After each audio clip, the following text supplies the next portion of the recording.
Hello YouTube, this is Cody of the Last Arc YouTube channel, Special Great Sorcerer, Concierge, you know, the one, we love him. Today I'm joined here with my boy Straw Hat Lucas, and we are going to be discussing the Shibuya arc and Jujutsu Kaisen. Lucas, why don't you tell them about how you're my wonderful co-host on this podcast of Chadmirals? All right. Are you sure we're live, brother? Just real quick. I'm sorry. Okay, yeah, we are. Says we're Hi there. It wasn't showing up on my phone. I don't know why.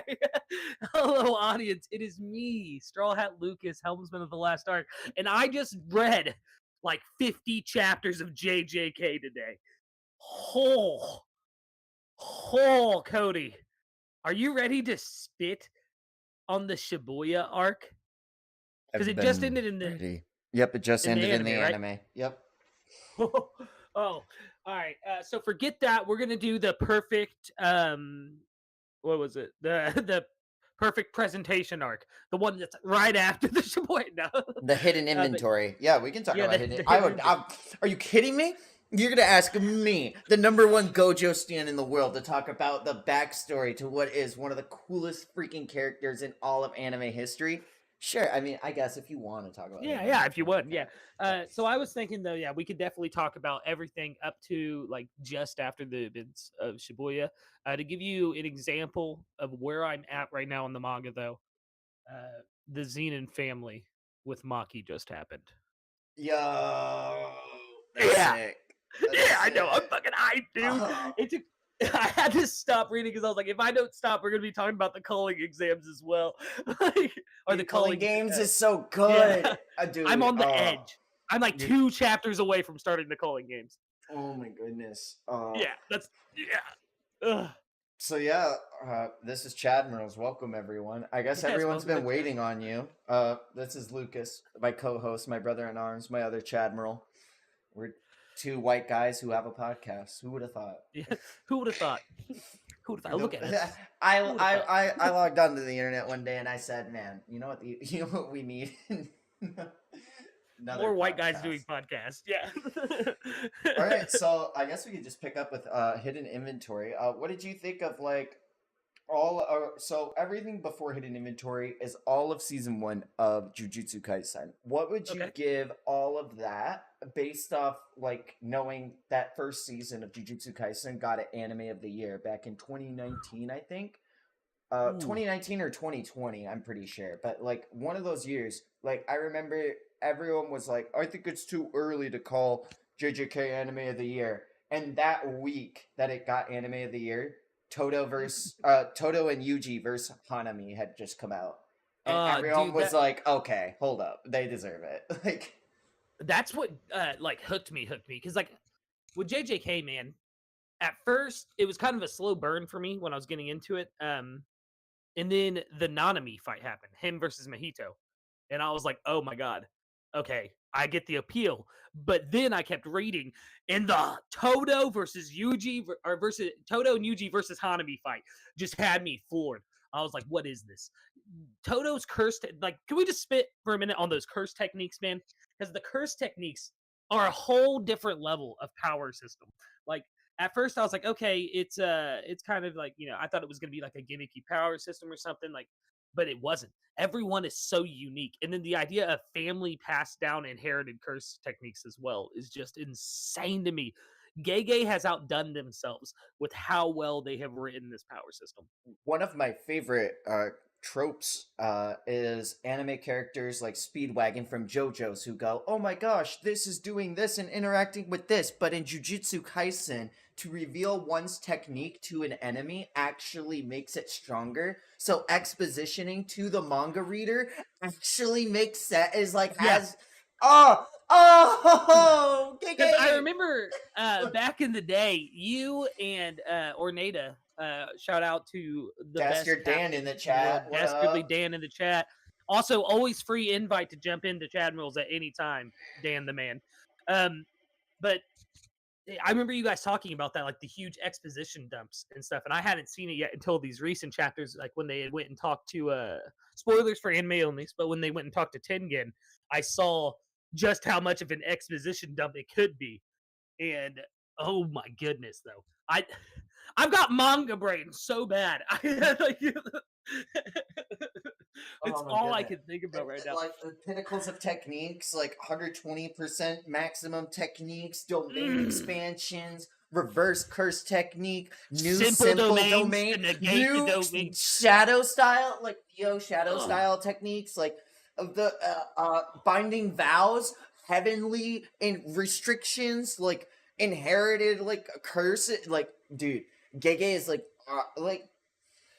I'm Mm. sorry to just suck off Jujutsu Kaisen so much. I've been waiting for this day so long though. Oh no, dude, Oh, you're good. but like Like I said, even I will Yuji's growth. probably yeah, Yuji's growth is insane, dude. Like I felt I didn't cry while reading the Shibuya arc until Sukuna was like, Yuji, look what we've done. And he realized how many people got hurt. And then I started tearing up a little bit. And then the next thing, Nanami, not my Nanami tells him, it's on you now.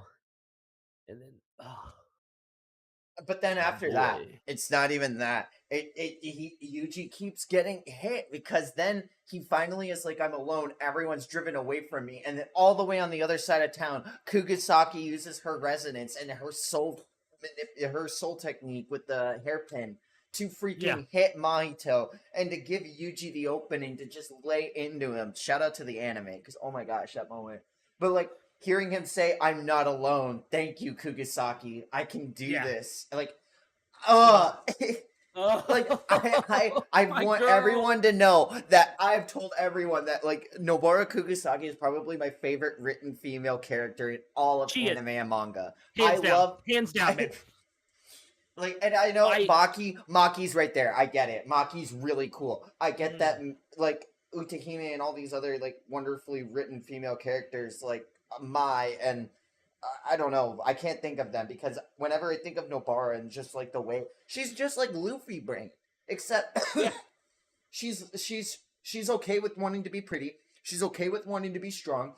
And she just wants to live to be the happiest version of herself that she can be and strive to be. And I think that, like, learning that to let other people into her life and telling them everything about her character Dude, was used so well. And so well. So well. And then getting her a little bit of a backstory right before what happened. it's not. Um Oh, and then just her saying, I guess I can't keep the promise. Listen, Cody, don't start her. It'll get me started too, man. Oh, oh my it's like girl. I've been The telling cult is y'all. still there. Oh, but yeah, so everything before hidden inventory, like Yuji's growth versus Toto alone, like I think that was so unique to me to see like everyone on a mission to kill Itadori, but Toto being like, I want to fight him one on one. And in fighting him one on one, realizing that he's not at his maximum potential, but he could be something. That he And could like, be, yeah. yeah, and like through fighting with him, Yuji's learning like how to better only use his own cursed energy and everything. And he still doesn't have a technique. Still doesn't have a technique. That's something so Still. crazy to me that it is just hand to hand combat prowess. Like Divergent Fist is literally just his body moving so fast that the cursed energy lags behind it and slams into it. Do you know how fast he has to be moving to be doing it? Yeah. That's so It's cool. and not only that, but within the first moments, not a week, not a day, within the first moments of learning Black Flash, he uses it the same amount of times as Nanami and then one step further with it. And Like, then even after that, like he's looking at his hands, and Toto remarks, "Oh, you can see it finally." That means Yuji at that level was like, he wasn't able to throw hands with a grade 1. No way. But yeah. like Yuji, just after hitting a Black Flash that many times and going through that fight and learning how to like better control his cursed energy with Toto, was Mhm. able to impact Hanami to the point of saying this younger one has stronger blows than the giant ape. Has like Yeah. Toto and him are busting him up. Yuji was stronger than Toto at that point because Toto was teaching him, and hitting Black Flash made Yuji a better source. It's just so cool. I love it. It's Black so good. Flash is one of the coolest things The in like anime. the whole concept of shonen rivalries is something that goes deep and deep and deep within the genre. But the relationship between Todo and Yuji is something otherworldly to me. Like, you have that kind of brotherhood in One Piece with like Zoro and Luffy and his crew and stuff, but it's entirely different in JJK. Like, I beg to one of my differ. really, Yeah, because Megumi, right after that arc, and oh this is yeah, another dude. part to cook on, is during the baseball part, you see Megumi take a bunt, and everyone's like, Cody, this is filler. And I'm like, no, there's a reason. And then my Yeah. goat Gojo, while Megumi's getting his ass beat by a grade 1 who ate a Sukuna finger, is like, oh, what do I do? And Gojo's like, why did you bunt, Megumi? Me and Yuji, we'd slam that bitch. Everyone Full else swing. would take a hit because they want to make sure that they help their teammates out. And there's nothing wrong with it, but you Dude, could probably... And seeing Megumi contrast to Yuji's growth, Megumi has a technique. So what Megumi's doing is trying to bring that technique, as we saw with Gojo talking about domain expansion. Domain expansion is the pinnacle of Jujutsu sorcery. Yeah. And to be able to bring out the Chimero Shat. Oh, it's so good. It's and then immediately after that, Yuji and Nobara teaming up to fight the cursed blood paintings and like matching black flashes together to oh dude, that baseball chapter though was probably one of the funnest to read. Like it was so good. Poor and Todo. Like there's so many poor Todo. There's so many like him, dude. I felt bad for Todo when he suggested Yuji for grade 1 sorcerer, and they're like, yeah, but you can't shadow him because you're the one that suggested him. His face is just like, what? But no, Megumi, his and Yuji's relationship, I don't see it as much as a rivalry, man. Him and Yuji are like right-hand men to each other. Like, they are something else, man. And Megumi becoming the head of the Zenin family, what the fuck? Because of his dad, dude? His dad looking him in the eyes and says, what's your name? Fushiguro. Perfect. We can't talk about Toji without talking about hidden inventory, man. Because like hidden right then when he had trusted Megumi to... So like, but everything before hidden inventory, you had to put it on a 1 to 10 before we hop into it and get into the nitty gritty. Okay. Everything before hidden inventory, 1 to 10. 1 to 100. How about that? That's easy. 1 to 100? Ooh, okay. Okay. Everything before... All right, let me pull this up real quick because I had all the arc list pulled up so that... Because I knew we were going to go arc by arc for a little bit of it. Let me see. Come on, phone. Connect. Oh, yeah. So you like Gojo, though? I was so happy when you sent me that picture of Gojo, and you're like, okay, you are him. Do you know how many people have sent me, like, literal screenshots of Gojo? Everyone I get into it has sent me at least one screenshot of Gojo, and they're like, yeah, that's you. And I'm like, I ask nothing more than everyone who I get into JJK to send me a picture of Gojo and say, that's you. So if I'm going arc by arc, I think that the weakest arc in the whole series is actually the first arc, the Fearsome Womb arc, if I'm honest. All right. But everything after that, because you have the versus Mojito, then you have the Kyoto Goodwill event, which I just brought up last week on Chadmirals about how good of a tournament arc it is, and the Death Painting arc. Like, all three of those arcs, dude, are fucking 100 out of 100 to me. Like, they are so good because once it hits, it hits. But because of some moments in the versus Mojito arc, like I said, it was kind of a slow burn for me. I'm gonna give the whole everything before the Gojo's Past hidden inventory like a 98, dude, out of 100.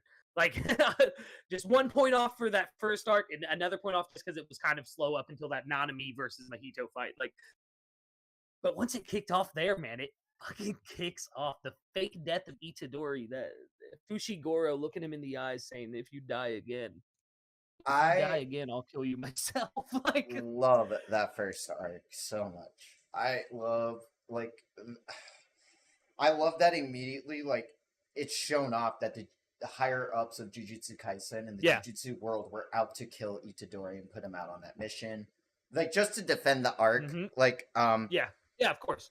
Let's see. I think the introduction of Nobara, like, getting her character. Oh my god, dude, like, I love Nobara. Seeing Yuji get to use the curse tool, like, and being told not to swap with Sukuna, almost akin to the same way Gojo had told Yuta, don't bring out Rika. Am I incorrect and am I misremembering, or is the end of that arc where him and Sukuna make the deal?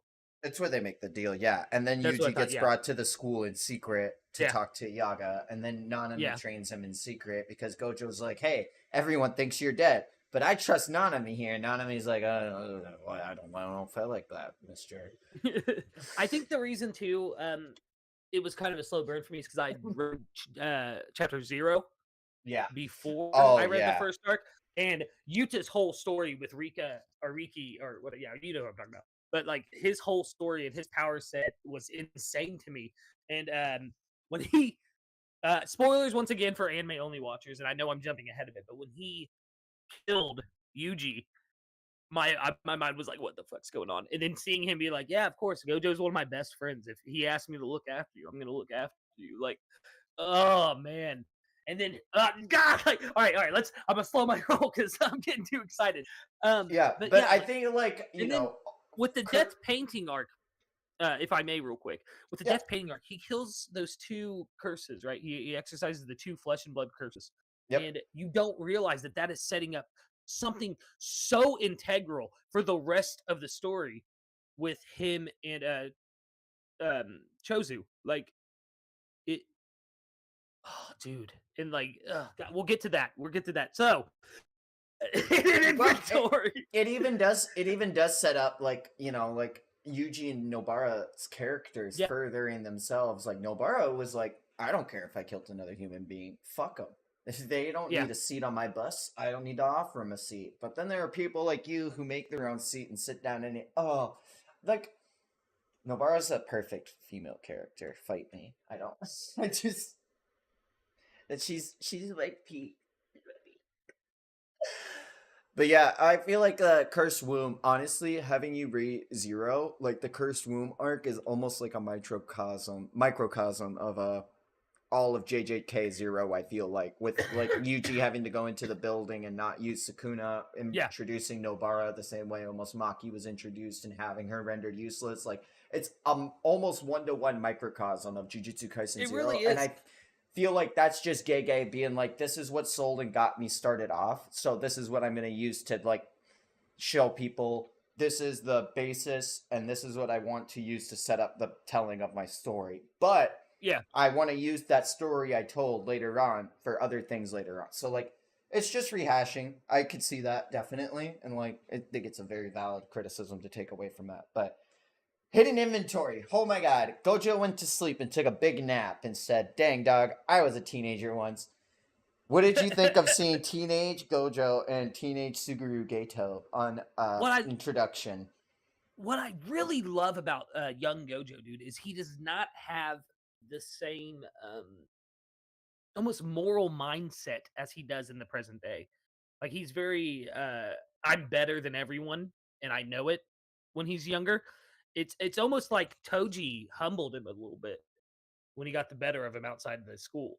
Um and I really like to see where he like where he went from that cocky like I'm the best and I know it to I have to protect people. I have to save people at any cost. And like how he is in the present, especially in contrast to Ghetto, who I knew all about because I read Chapter 0 first, baby. Um, and seeing the way that Ghetto like shifted almost entirely, him and Gojo switched morality codes almost. It was insane to me, and it really, really kind of blew my mind with it, man. And to see Gojo figuring out Kurt's like he that when we watch him when he's younger, that's when he figures out the purple. And seeing him like working on the fly and seeing just how skilled of a jujutsu sorcerer he is, man, blew me away. And learning more and more about his quirk and the limitless like expansion and shit like that, dude. Ooh, ooh, and then that just brings me back to the Shibuya incident when he uses for point two Ah. seconds.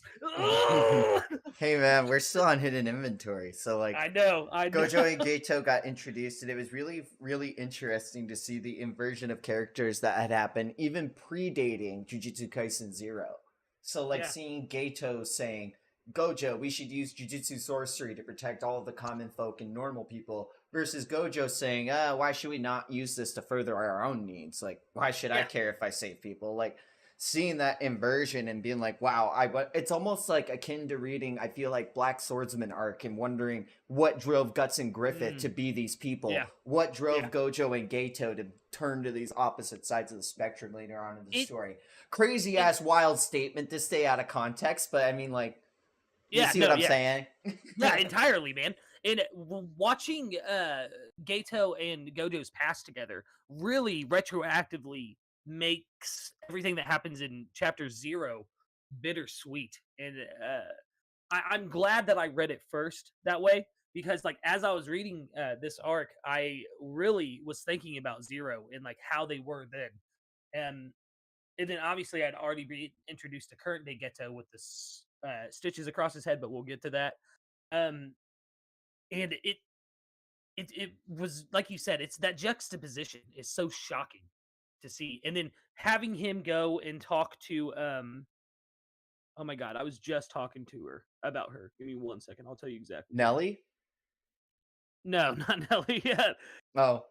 love you, Nelly though. love With him talking and to Nelly. Yuki when they met on the Oh! bench, and she's like, "How do you get rid of all the curses? How do you annihilate?" You know what I mean? And it's that shift. You can see it in Gato's head. One of my girlies, shout out to Derpington McGee.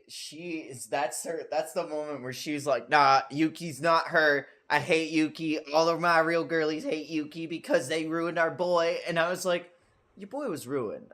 If anyone did it, Gojo planted the seed the first time in the basketball court. Like, if we're really gonna be pointing fingers, you know, the finger can't reach. The finger can't reach because limitless, but you know, I'm pointing it. I'm pointing. I'm pointing it. I'm pointing it. But yeah, man, it's when Yuki and him were talking, and she of course asked him what kind of women do you like and things like that, and then, dude, when she saw him on the roof at Shibuya, and she was just like, "That's not Geto," and then she's like realizing slowly what's going on, like, but that moment of him waking up and kind of like, you know what I mean, like it comes to him finally, and he starts calling the common folk monkeys.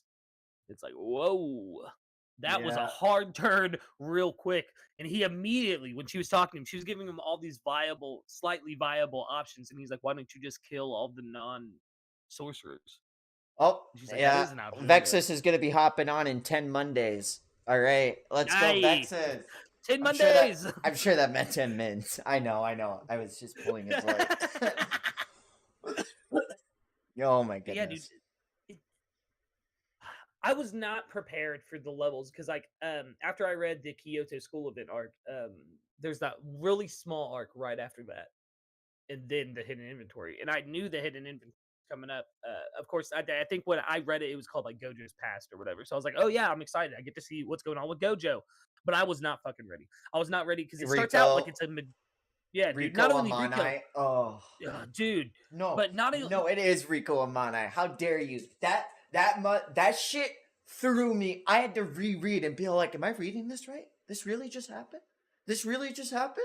Like, that had me fucked up. And that was like the first, I think, death in where like Jujutsu Kaisen, like, I think Junpei really sets it off.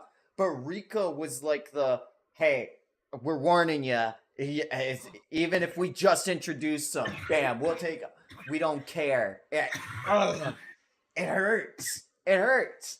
And then Toji, dude, that's what I was gonna say is the way they set up. Gege is a masterclass at writing.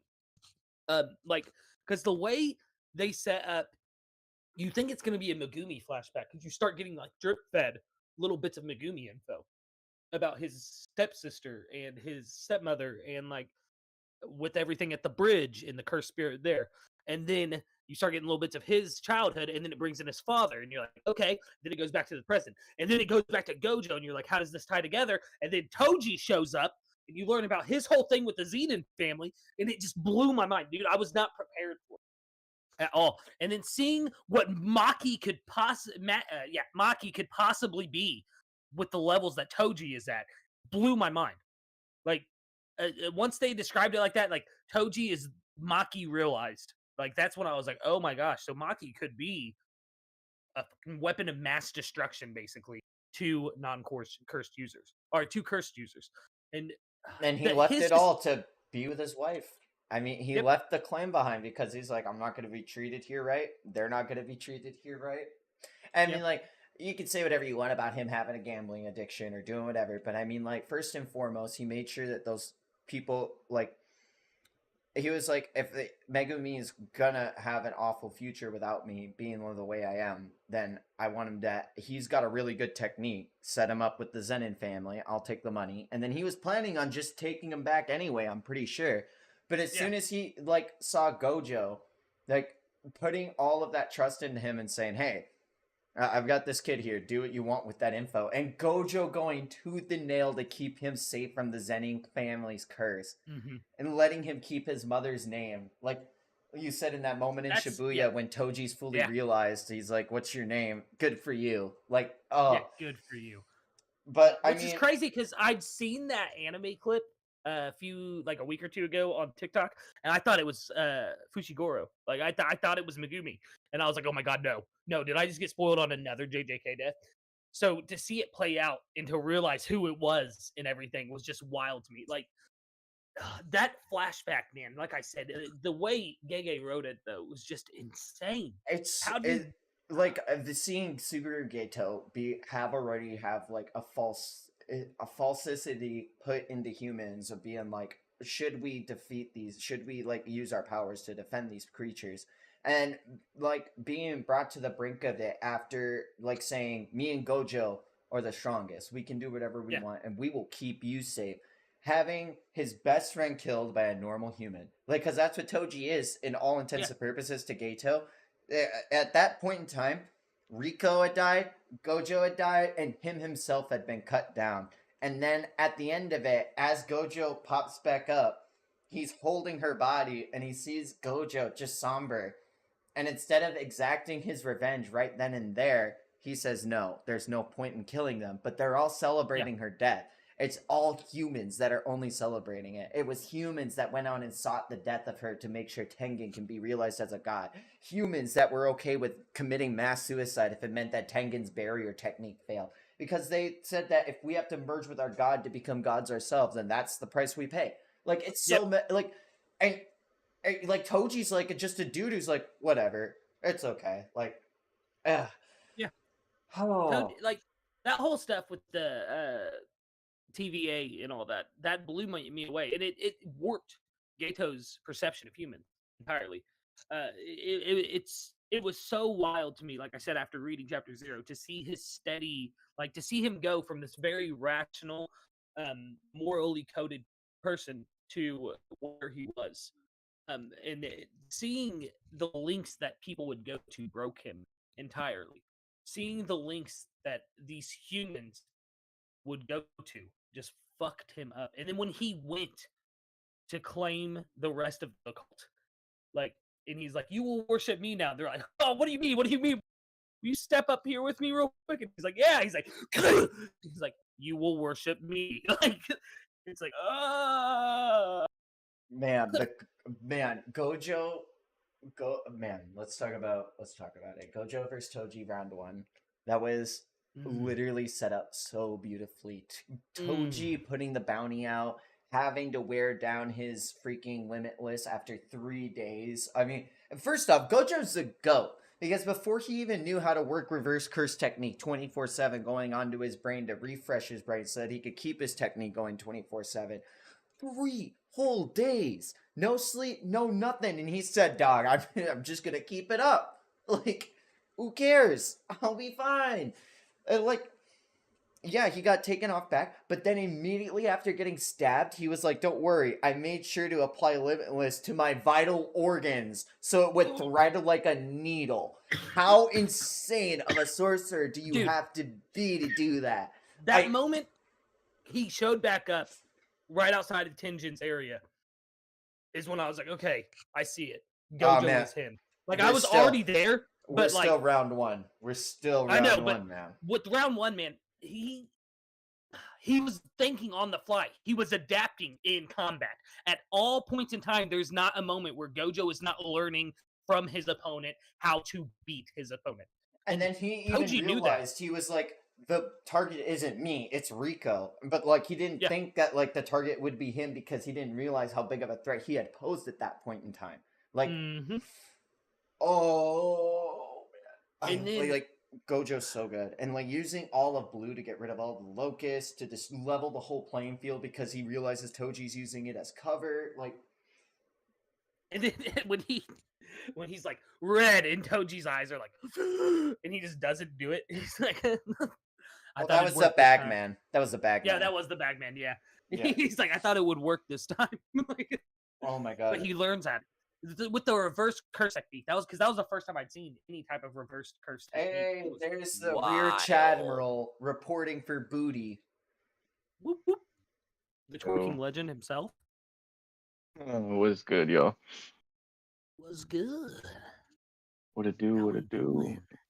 It Sorry do what it for my tardiness, but I am here. I am here. This guy got the reference. Young Kodoria. So I'm not like all the way through Shibuya, but I'm like close. I don't know if that's what I'm assuming that's what you guys are talking about right now. But yeah, I mean I have feelings, I have emotions. I have so many things to say. And also I just saw what Cody posted in the TLA server.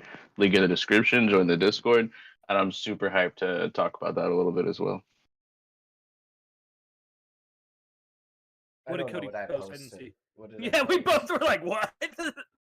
This guy got to like episode 5 of Freerin, which is crazy. Oh, that's dope.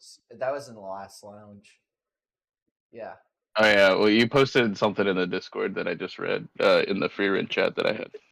And I wanted to just plug the Discord, yo. Let me do my thing, you know. Let me do my thing, damn. So right now, oh, sorry, Cody, go ahead. He's like, I got you. Right now we are talking about so we're working our way up to the Shibuya arc, because obviously that's the main event. Right now we're on Gojo's past. So like the hidden inventory arc. Hidden inventory, yeah. Oh yeah. My goodness. So that's actually something that I did read as well as watch. Like I read through like up to into a chunk of Shibuya, but I I did not read all of it because I just got so confused. I had no idea what was happening whatsoever when it came to some of the fights and stuff like that. Yeah. I won't even lie. When I was reading Shibuya, because sometimes it's hard for me to I don't want to say, yeah, that's probably the best word to use. Like visualize what you're talking about when you're saying like the pages run together and stuff like that, but or the panels. But when I'm reading Gege's work, they get so much in those action shots that I will sit there for like 5-6 minutes looking at one panel, being like, all right, this is what's going on. This is what's happening. Yeah, like for me, for real, like I would just see something and I was just like, I have no idea what this panel is supposed to mean. Like, did this person just get cut in half, or are they like teleporting, or like is like I was like it could literally be anything, because I know that the power system is, you know, pretty well done. Like it's just that like I still don't grasp it to the point that I do with like other power systems and things like that. So I'm just like, okay, wait. You're on the cusp. So like if I'm being honest, yeah. You're on the cusp of understanding it, because that's how I was with it as well. But with the hidden inventory arc, how did you feel about Gojo versus Toji round 1? So I absolutely love Toji. That's honestly like blasphemy. But I honestly like put him kind of over like Gojo as far as like characters until I got to that like point in the arc. Like I didn't really have like big impressions from Gojo specifically from season 1. I'm like, okay, cool. He's like a walking meme, great. But then you get to like hidden inventory. That's where it solidified him as a character for me. Toji is phenomenal, and I absolutely love his like entire like presence. And that fight was crazy. That fight, like, I remember when I was in like first reading it. This was way back whenever season 1 had just dropped. Like, I was like, wow, peak. And then but that was like at the point where I was just like, I kind of don't know what's going on, but this was awesome. And then the further I got into like like the present day stuff, I was just like, I Yeah. have no idea what's happening. Have you And I get have you go ahead. read Chapter 0 or watched the movie? Yeah, I did both. I so like when I watched the movie, I was like, oh, this is that thing. Like, but I didn't really retain much of my first read through like of certain bits. Because I was like reading it as I was watching it, and then I finished season one, and I just started to reread it like completely because again, it was just like so it felt so. I don't know what it is about JJK, but I could not remember anybody's names and I had no idea what was going on. And like now, I feel like I have a pretty firm grasp on some No, things, so, like at least up to where I've watched. But I was just yeah. like, I don't know what it was. There's like a spell on this intellectual property that kept me from retaining or understanding any knowledge. I was like, what is happening? Like the whole time. But now I feel a lot better about it after getting most of the way through season two. That's how I was as well. I think we had talked about that before, where I couldn't remember like characters' names and stuff like that. It took until the Shibuya for me to be like Shibuya to really start recalling people's names and stuff like that. Actually, no, Yeah. that's a lie. It was the fight between Hanami and Todo and Yuji. Like, Yeah, that was like the big moment for me as well, and that's why I wanted to read it. As like because I watched it and then I was reading along, but I fell off with my reading, and then I like Yeah. as soon as I finished like season one, I was like, I need to reread this because this is actually great, and I'm sure there's like a lot of stuff that I missed. Because I was still confused even after watching it, but Cody Hidden looks hyped. Inventory was crazy, dude. Shout out to my homie Jared. He just Snapchatted me. Jared's someone I actually went to high school with. This is insane. Shout out to the homie Jared. He just Snapchatted me and said, I found your channel after having to search for it because I guess Raiders of the Lost Ark keeps popping up. Yeah. I get that a lot, or people tell me the game The Lost Ark keeps popping up. Every time I search for like the last arc, my channel comes up. Like which is that happened for a while as well, where every time I looked up Last Ark, your D&D games kept popping up. I was like, wait a minute. like, yo, I'm in that algorithm, boys. Like I got Yeah, them boy. impressions off of that. Like but no, Hidden Inventory was built very, very different from the rest of the show for me because you got to see like a lot of where some prominent figures were when they were in like the MC's like shoes and things like that, and it's crazy to see like how high the ceiling was even back then, and then getting to get like more interactions between like non-sorcerers and actual sorcerers, and like the I loved so much like Geto is just a phenomenal character like in that whole like little bit there, and Toji's my guy. Like I really honestly do like really fuck with Toji. Oh sorry, fuck. Oh shit. I've already cursed you twice, bro. We're talking some Alright, hype cool. right now. Like, Yeah, we broke the seal. But honestly, my favorite moment, like throughout like the anime bits, and it was a little bit lost on me when I was reading it, was I mean it was beautifully done, and it was panels I actually understood, so I really appreciated that. But in the anime, they just freaking killed it, dude. Like, was the montage of them just having a fun time for like 3 days before it ended up going back to Jujutsu High and stuff like that, and the piano in the background. If you haven't watched like that little bit, Lucas, oh my god, you need to watch it. It is so breathtaking. plan right now is I'll probably be caught up by the end of tonight or tomorrow, like week to week. Just at the pace I'm reading. And then after that, I'm gonna binge the anime. You might So hit the I'm very chapter excited. that got me to scream in my car. You're getting up on there. Like, the one that got me to Dude. scream while I was on campus, and I had to have people, like, come up to my car and be, are you okay? As I'm sobbing. Like, oh man, class got canceled. I'll read a JJK I don't think I'm chapter ready before. for it. No. I don't know no. how far vexyz is into Shibuya, but after that one, like, I just saw brothers reunite. I'm very hype. I'm very, very hype, and I'm also very sad, bro. But we can get to that.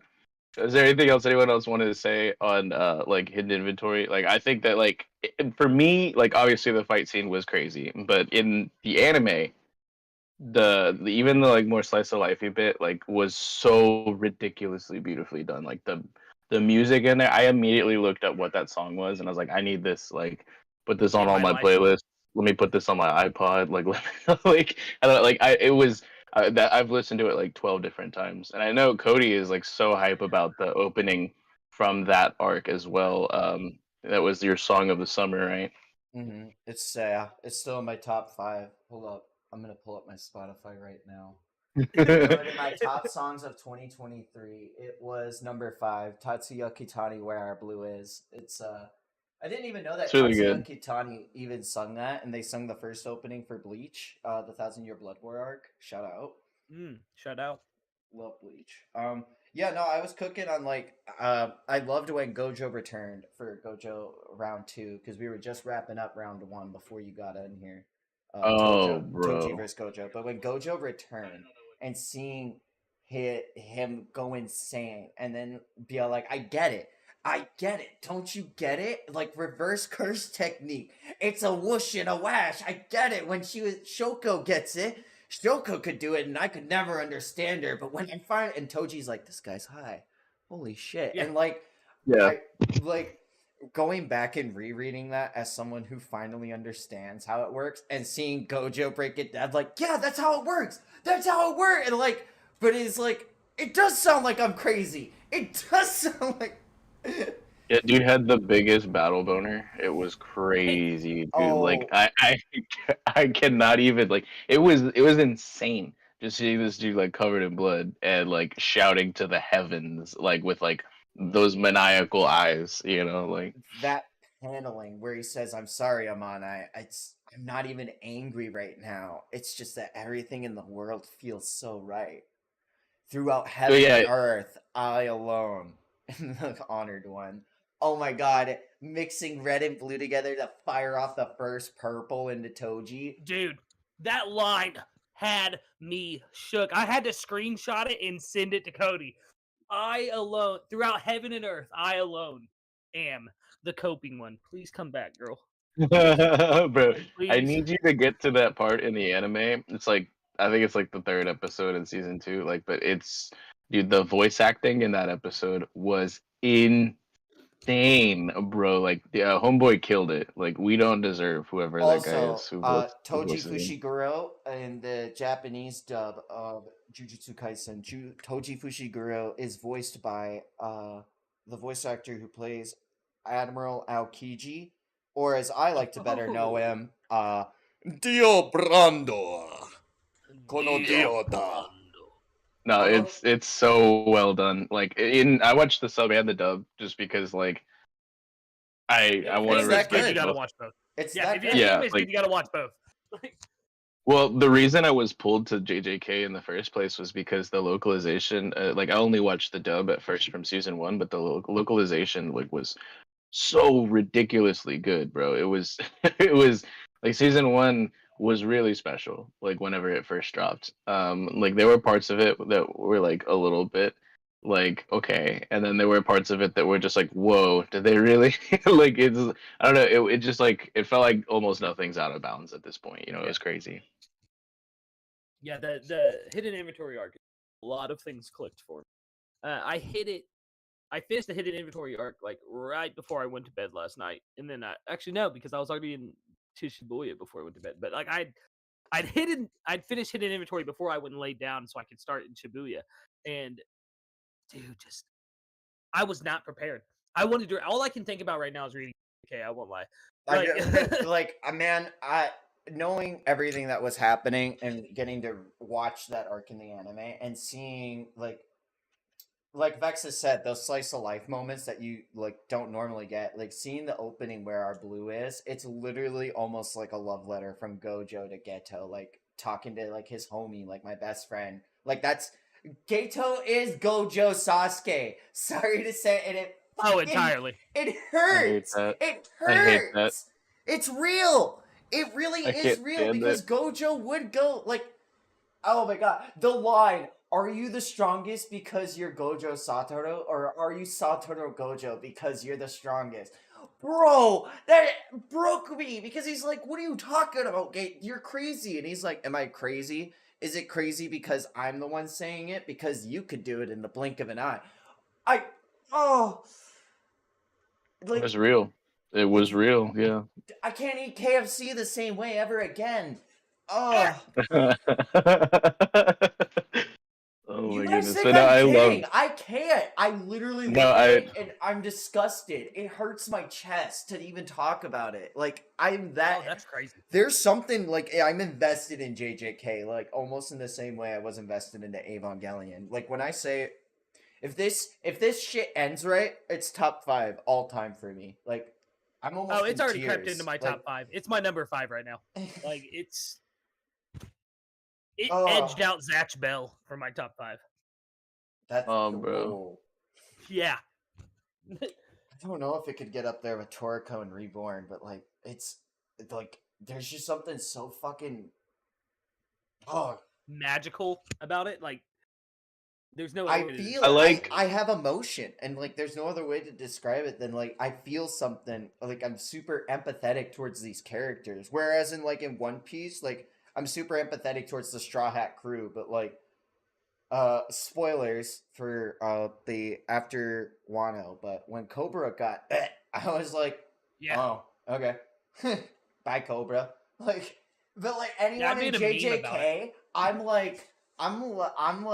like, come on, man. Pull through, come back, get a lifeline, go pop a resi, power of friendship, get this man 50 cc's of friendship stat. Come on. Well, it was like death is handled so differently when it comes to like One Piece and JJK, and so I think that that really speaks to it. Is that no disrespect on Oda, still my number one. Like it's just One Piece is like my favorite work of the fiction, but the fake out deaths, and then just like the fact that like the MC hasn't like actually dealt like a legit finishing blow except for potentially Kaido, but it's still not confirmed. It's like there's so many different like things that JJK has done completely differently when it comes to handling character deaths. and like so for me, there are a few that do hit like that in One Piece, and like I would say like Pedro for sure, and like a few others yeah. for sure. I'm not gonna go and list them all off, but like it's like at this point though, yeah, like what you said with Cobra, I'm just like, all right, cool, next chapter, please. Like, I don't know, dude. Yeah. There's a pretty foreshadowed death coming up in One Piece that's gonna destroy me. Like yeah, and that's the thing is that might not even. I don't want to get into that until we talk chapters later. But shout out to Dastard Dan. Like I want to keep focusing on like the way Gege handles death in JJK even further. Is like I was spitting with Dan about how much like he was going off about how much the stuff he doesn't like in the recent chapters, and I was like, man, it's hard to talk to y'all about recent chapters in JJK because all the reasons y'all list you don't like it. I'm in love with it right now. And he's like, but we're losing so much left and right. Characters are dying. And I'm like, yeah, but like, I don't think I've had a manga author like rob us of potential or like wanting a character to do more the way that Gege has. And it's like such a different kind of like, dang, we're actually losing people left and right. And when it hurts. It just does. And like, as much as we want to throughout heaven and earth, I alone in the coping one. I want them to come back. I pray. I literally am holding on by a thread, but it's like if it did end with them like not doing anything again like that, and they don't come back, or like that's top 10, top 5 for me. Like so good. Like I don't think I've had another manga hurt me like that. Yeah, same. I'm gonna be honest, same. Maybe Berserk, like because Berserk did have me crying, like sobbing, crying. But there is a death in the Shibuya incident arc that like I messaged Cody and was like, this can't be real. Like I'm holding on hope. And I still am. Like there's a thread of it still there for me for this one character. I'm not gonna say who it is. And I'm almost positive that they aren't coming back. Like almost positive they aren't. But I also have hope for one character, and it's probably the same one, but yeah, I don't know, like, but there is where like Cody. Are you at in this? Like, all right, tell me the character because I've read it, so I was worried about spoiling you. I mean, I'm pretty sure there's no coming back for Nanami, but like they wouldn't give me hope for Nobara, like if it wasn't a possibility, right? Like Nobara, man, they wouldn't give me hope like real that. Quick. they wouldn't give me hope, right? Like they wouldn't. Like Yeah, no, like, dude, that brought like I was crying. My wife is sitting there, she's cooking dinner, and I'm like watching the kids, like hanging out with them. All of a sudden, she looks over, and I'm like sobbing, dude.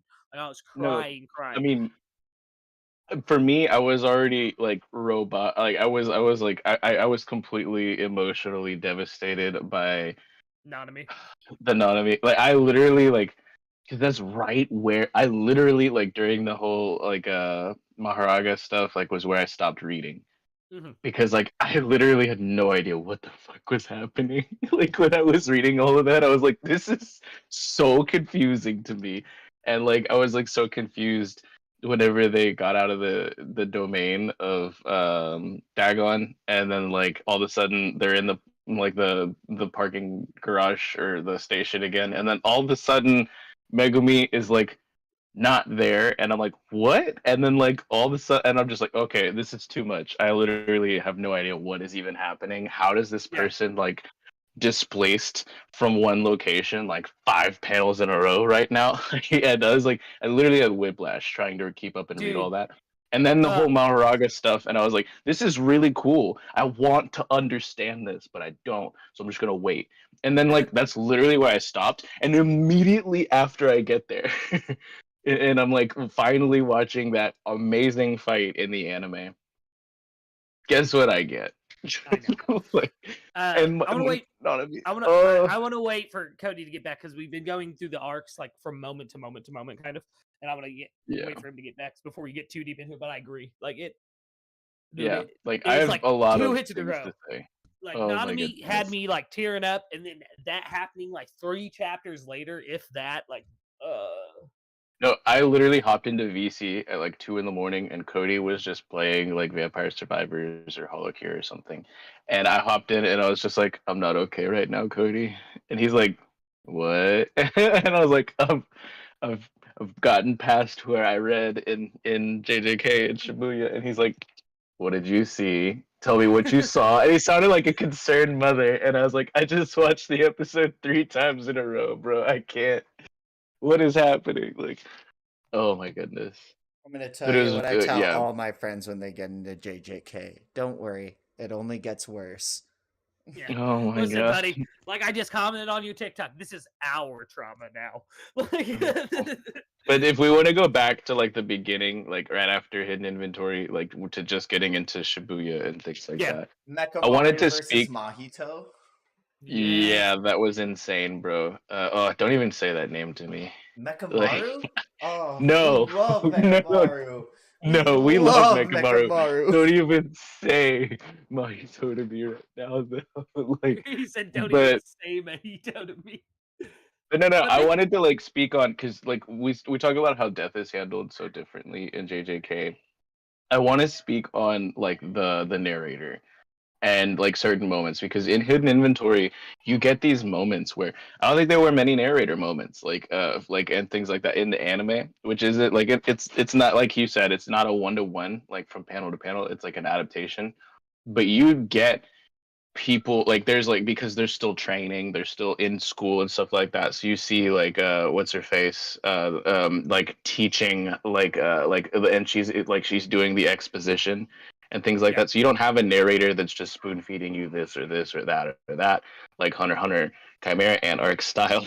Like they do a really great job of getting the exposition done tastefully in the dialogue in the hidden inventory arc.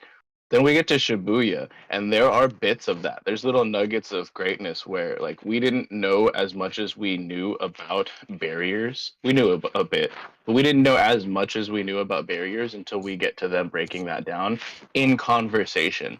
But then yeah, above that, completely transcendent from the actual like verse itself, there is the narrator who is telling us all of these other things. And although it can seem a bit cheesy to me at times, I think it's so crazy how well done it is while still having that little air to it that like is just like I don't know, it's and that's why I really like I loved the narrator. The narrator is my second favorite character in the Chimera Ant arc because he does such an amazing job, and I feel like this is very reminiscent of that. Yeah. But to go back to the Mechamaru versus Mahito, bro, I was thoroughly impressed with Mechamaru's skill because I was not impressed by what he showed in the Kyoto School event. But when he whipped out the giant robot, and the minute his body was completely refreshed by Mahito, he just sprung into action. Like, oh my god, my boy had plans. As And soon as I saw them engaging, I was like, "This is gonna be so sad for Homegirl." Like, as soon as I saw that, I was like, "Yo, this is gonna be real sad, bro." Like, oh, why are you doing finish this the to me? Shibuya arc, bro. It just gets worse. Like Cody said, it just gets worse. Be still, my beating heart. Oh my goodness. Dan said his favorite character out of Hidden Inventory was Toji.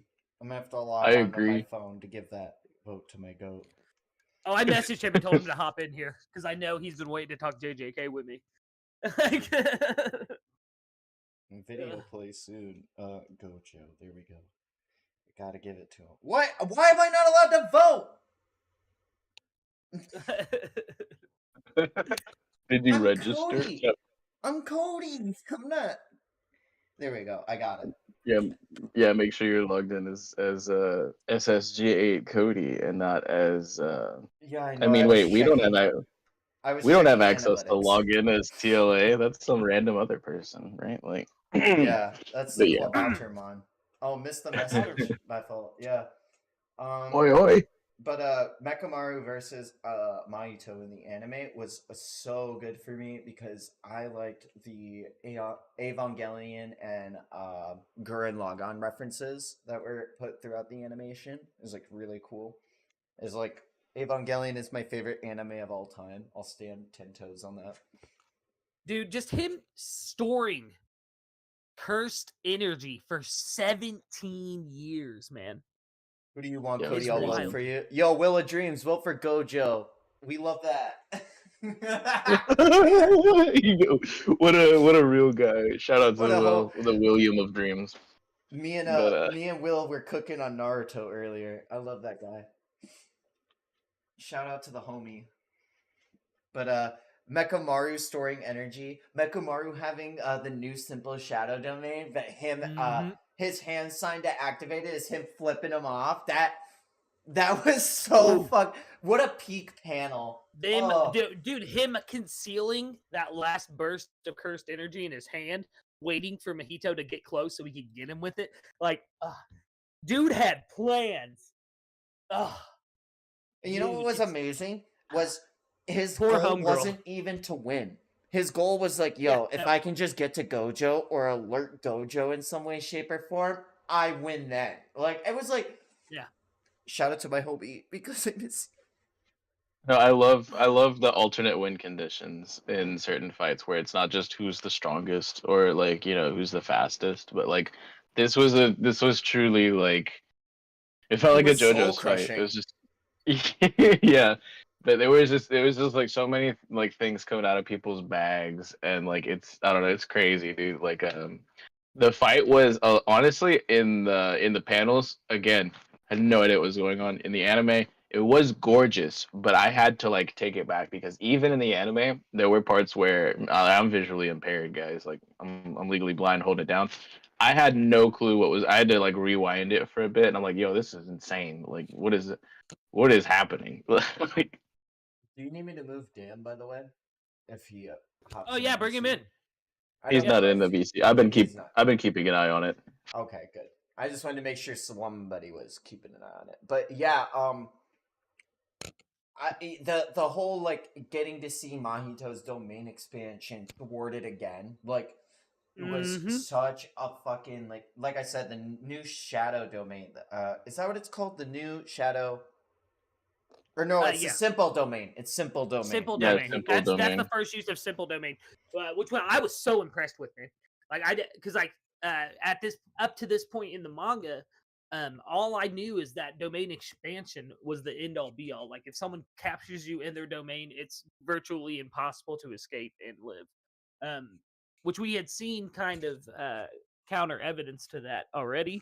But then him pulling out the simple domain to break Mahito's domain expansion, I was like, oh my god, this dude, Mechamaru. Like I said, I was not impressed by him in the Kyoto School event, but he brought it in this, man. Cannot wait till you meet my goat Hikari, and you are like, wait. Is that Angel? No. No? Okay.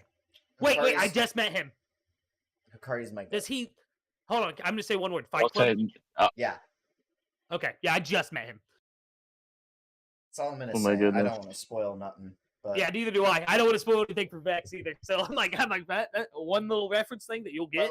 But like with domain expansions, like it's literally just it says Gojo explained it. It's just the pinnacle of a technique realized, and then you have a guaranteed hit that you can use with that. So like technically in the story, if anyone were to like perfect their jujutsu technique to that pinnacle, anyone could have a domain expansion if you think about it. Mm-hmm. Like as long as you have a technique and you have a way to, like, some sorcerers, as we learn in Shibuya, are some sorcerers are fucking grade 1 without a technique. Talk about my goat who stepped up at every fucking point and didn't want to. I gotta shout him out, and I hate doing it. Kusakabe, what a dude, Kusakabe. Crazy. Dude, I'm flabbergasted. I can't even form sentence. Okay, so we got to kill through this chronologically before I lose everything. After we get the declaration that October 31st is the day that goes down, then we fast forward to October 31st, and Gojo arrives on the scene. Sadness. Go back. Sadness. I'm Walter White crying in the car. I'm literally... Hey, Gojo, don't go to Shibuya! Don't go Gojo versus the, what are they called? They're called something. The nature spirits? I think they're called, like, the special grade nature spirits. Like, they represent, like... Tojo, Hanami... Oh, what the fuck's the other guy? Jogo, Hanami, Dagon, yeah. And Tojo, right? No, Jogo. Jogo? I thought it was Tojo, my bad. There's 4. Mahito. Yeah. Mahito. Yeah. But they're supposed to represent like natural disaster curses. That's what they're called. There we go. Because it's like supposed to be like what humans fear the most. So like some humans are scared of getting lost and alone in the forest, and that's what Hanami is supposed to represent. Oh. And then like some humans are afraid of like Marianas Trench and like the ocean and like deep sea creatures, and that's what Dagon represents. And then some people are fucking afraid of volcanoes and like the over eruption of like angry emotions, which Jogo represents, and like always losing his temper and blowing his top off like the volcano man. Krakatoa. You get that reference? There's one. A real one. There's 2. Oh, there's what? 3. What? Oh, you got Shout me. out JJ in the chat. Yeah, you got me there. We do what we do. Oh my god. But Gojo versus the cursed spirits and them using domain amplification to nullify the infinity. What'd you think of that? And also like the team ups. What did you think of the initial team ups that they had set up around the perimeter of Shibuya and like the planning of just sending Gojo in alone? How was everyone feeling about reading that? I want to hear what y'all were feeling reading that. Dude, I was so nervous about the whole thing. I was like, this feels like Gojo's walking into a trap. Like, and then when Ichiji got left alone, I was like, oh god, my boy. No. The taxi driver, right? Yeah. The taxi driver. No, I say that as a meme. It's a meme. Ichiji is actually my goat. Before you all get on my case, I want y'all to know y'all aren't where I'm at in the manga. Y'all don't know what Ichiji has done for me personally. He is my goat. I'll stand 10 toes on that right now. He is the man. Yeah. He is the man. I mean, I agree. I'm not there yet, but like I like the dude a lot. But yeah, he's a taxi driver. Yeah, that he is a shit taxi hurt. driver. I agree. The taxi driver. But dude, it's. And then who is Nabara with? She's with Nietzsche, right? She was Nabara's with the other female taxi driver. yeah, Nietzsche. Hmm. And then I don't know, man. Once Nanami showed up on the scene, I was like, things might be okay. I was wrong. My God, no, we're not there yet. We're not there yet. I know. What I liked Good about the job. teaming up was you could see that every group of 3 had at least one grade 1 or semi grade 1 sorcerer with them. And what I loved most about that was seeing Mr. Shiesty Sorcerer Inumaki with the mask. The Shiesty Dude, Sorcerer Ino is meme. dope. Dude, yeah. I loved We Ino. call him the Like, Shiesty Sorcerer. You gotta call him the Shiesty one. All right? the shiesty one. Yeah. Now this brings up a good question that I've been asking Cody all day. What? Yes. Oh. Yeah, I would love one. Sorry, What's What's up, your job? Lucas? What's up, brother? I'm gonna wait till he gets back. Yeah, how you been? I've I'll been doing great. talk to you in a bit. I know. The 2 week we were just talking today. Me, Den Cube, Cody, and everybody were talking about how good the 2 week break has been for everybody with TLA. But don't worry, our Yeah. beautiful audience, TLA will be back in full effect next week. Wednesday stream, Saturday stream, all the good shebang. It's gonna be a good time. It's gonna be a good time. Now Cody is back. Sorry. Yeah, that's I good. didn't realize So that. is Mimi and Yu banging? We're I not know they're talking brother and about sister. that. We're not talking Listen, about that. I need to know. I'm Yeah. so confused by their relationship. No, Yes, I also that's what I called thought. it. That's what I I thought. also called him Yu, but apparently after watching It's season French. 2 anime, it is Wee. It's French. So it's yeah. May and Wee Wee. Yep. Yes. Give me 1 second, guys. I'll be right back. You're good, brother. You're good. Get that pizza. But no, I was like, what a L group for Itadori to be with, Yeah. like whenever he had to deal with the dude who's like, oh, I'm very clever, like the grasshopper guy. Yeah, I'm a smart guy. Yeah. Clever Bro, guys it was- don't normally say they're clever. Yeah. What? They don't? Like, why not? Like, bro, like, yeah, that was crazy. But So him like, making quick work of that and hoping to find Mahito was like, oh, the dude's Okay. determination. We already skipped over the fighting the granny sorcerer and like the dude who makes soft attacks hard That and everything. happens. That happens happens after. Yeah, the Oh, first thing okay. we see Yeah, we haven't gotten after there the yet. barriers are set up is Gojo gets there, and then we go to see Itadori. Yeah, Itadori and the incest twins. Oh my God, Itadori stop. doesn't break off from the group till after Gojo is sealed. Yeah. Yeah, So that's what like the happens first thing we see. is, well, we're getting a little off. Yeah, we are getting a little off track because we see Gojo's seal before Itadori fights the grasshopper. At least Yeah, That I is was true, just- because then he starts yelling from the rooftops. Yeah. yeah, after Yeah, that fight. so like seeing all of them talk about like all the semi-grade ones that were there. Navigator was really cool. I liked finally Yeah. getting to see the head of the Zenin clan and getting to see how he was treating Maki outright, even though she had already departed from the clan, was insane to me. Just the outright like sexist like Disrespect. remarks and disrespect. Like I'm not gonna lie. As soon as I saw Naruto, I was like, "Who the fuck is this guy? Like, Yeah. who does he think he is?" And then later on, I was like, "Oh, He's like, him. He's oh, him. okay." okay, he stands yeah, on like- business.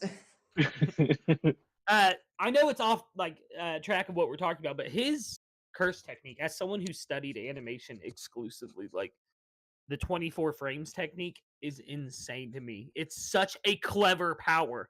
Like Well- breaking it down to 24 frames of movement. Like, woo. What really confuses me is like, and they explain it, is that when you explain your curse technique to somebody, that inherently like makes it more Mhm. powerful because I guess Yep. like the risk and like them having more knowledge and things like that.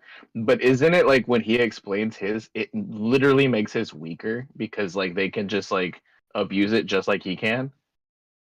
If they could time it, but being able If to they can time it to correctly, right. 24 frames a second makes it even harder. And like if they veer off course from that frame, because I don't want to spoil anything, but I don't want to spoil nothing, so I won't go into the technique. Yeah, but that's the first thought that I had where I was just like, yo, so like is this like the one where that doesn't apply? Or like if somebody's just that fast, like if somebody's like on like Jogo and Gojo level, like if we're talking about like other sorcerers or cursed spirits that are just like, I'm sure those two are fast enough to be able to abuse that, right? Like, I would think. It's all Oh, having yeah. to do with the timing of matching up with frames, and there is a fight later on that does address that very issue you're thinking of right now. And I just don't want to Yeah. like break it in and like It's a spoil the sick whole fight. fight for you. So Okay, cool. um, Yeah, because that's literally the first thing I thought. Because I'm like, wait a minute, that like well, it's such a double-edged sword, you know. But yeah, let's get back to the ceiling, right? First up, we got to talk about Gojo taking down Hanami like it was nothing. A battle that Toto and Yuji, like they had the upper hand in, yes, but like it was still a tough opponent, and he made like light work of that dude. Like squashed him Light like a work bug. of Yeah, squashed dude him made like a light bug. work of Jogo too. Like going into season 2, I thought Jogo was a freaking clown. I was Yeah. wrong. Yeah, you were I was wrong. wrong. But like, yeah, Gojo just like is leagues above, like tiers above, like these threats for the most part, which like really terrifies me for the whole false Geto situation that I still don't know anything else about. Like, I know I need to finish the arc, but like, Oh yeah, you yeah, do, brother. Yeah, you do. terrifying. Yeah, Terrifying to think that like I don't know, this is crazy. Like it's absolutely Gojo crazy. was literally like he even when Mahito popped out. Gojo was handling Mahito like it was not, and everyone was so scared. And he like Mahito is like, well, I mean, Gojo or nothing. I don't care as if it's Gojo. All Yeah. I have to do is touch him, and immediately Gojo just starts laying into him, and he's like, oh my god. I even if I'm told how it works, I really can't touch him. This is crazy. And just like even Mahito, who was putting Nanami and Yuji and all these other sorcerers who were insanely strong on a back foot, Gojo handling 3 special grades and a cursed wound like piercing blood user. Like it's Yeah. nothing. And then Like it's within nothing. 2.2 second domain expansion to handle all the transfigured humans. Dude, the moments leading Oh, up to the 0.2 second domain expansion, Gojo's face, everything going through his mind at that moment, how to save the humans, how to do this without hurting them, and just him like Yeah, figuring it out. He just I'm not figures gonna it lie, out. in the panels I had no clue what was going on. Like I was like, I'm just reading text boxes. I don't know what this panel entails whatsoever. And it was not much clearer in the anime for me. so like That was Gojo. just such a quick series of like events. I get it now. But when I was watching and reading, I was just like, what? So like the danger of like fighting all of those strong opponents is Gojo could have one shot each of them by opening his domain expansion. The problem was that he would have caught everyone else in with it and flooded their brains with the infinite knowledge of everything. Because that's what the infinite does with its domain expansions is it loads you with everything, all of your senses, Yeah. all of your taste, but all of your hearing, everything is infinitely dialed up. Like it, I love it. I love it. I love It's it. so good. It's so like And Gojo then was them like, having the like them like because they had like Gato's previous knowledge, mm-hmm. knowing exactly how to trap him, and like the train arriving perfectly on time and things like that. Like, oh, dude, it was crazy. Well, There was so much about this trap. they Gojo knew looking at the train, like just seeing all of the humans in there. Just they had did not anticipate though the .2 domain expansion. Like nobody expected Gojo to be able to come out of there and being able to save everyone and have them on the back foot the way he did. And like the what name am I supposed to use? Where are y'all at? Y'all haven't finished it yet. Gato, uh, I know like, his real name. well, I you don't. might, yeah. See, Vexus doesn't. No, I'm not spoiling it. So, Vexus does I not just know know. it's currently it's being referred to as the false Gato. yeah. Yeah. So False Gato, showing up and using that stipulation of it only has to be a couple seconds within Gojo's mind, like the years of information flooding back into Gojo's brain was so it was literally like Toji done all over again. They literally figured out the best way to wear Gojo down and what face to use to make him have those seconds to seal him away. And even Gojo mouthing off to him, being like, "All right, I don't want to listen to you talk. Get out of here. Blah, blah, blah, blah, blah. Yeah. So like, uh, it hurt, but like it was really cool to see him be able to pull out a W and be all like, "Y'all aren't gonna kill these people." Like I'm gonna, and we do get the confirmation later on that he does save those people. So that's my goat. I Yeah, love him. and I love that it's like they specifically went another way to say as well. Like he's fine if the collateral damage is like our fault, but he will not kill them himself. Mm-hmm. And just getting to know a little bit more of the boundaries of this character who normally just kind of presents himself as just a meme, and like, but like getting that development from somebody else who knows. Shady It's really, really D-Rex, well done. popular Shady. YouTuber I watch. He reviews a lot of like comic book heroes and like animated series and such. And one thing he brings up when reviewing like Justice League and Teen Titans and such is he loves when heroes are exploited because of their good moral nature, and literally having Yeah. Gojo exploited because he's a good person and will not kill. He's okay with collateral damage, but he won't kill on his own. Like exploiting himself to that, like so good. Like it was literally like a really well done fight, and I think my favorite moment in the entire thing though was when he said, "I know in my heart and my soul, you're not him." Like he like my before we eyes got the tell me. reveal. Mm-hmm. Yeah, before we got the reveal, and then Homeboy just twists his freaking scalp off like a bottle cap, and we get like the reveal that that's not Gato, and like Gojo knew the whole time, but we didn't, and we because the way that Hidden Inventory set it up and things like that. But that the voice actor delivering in that moment, like the panel went hard.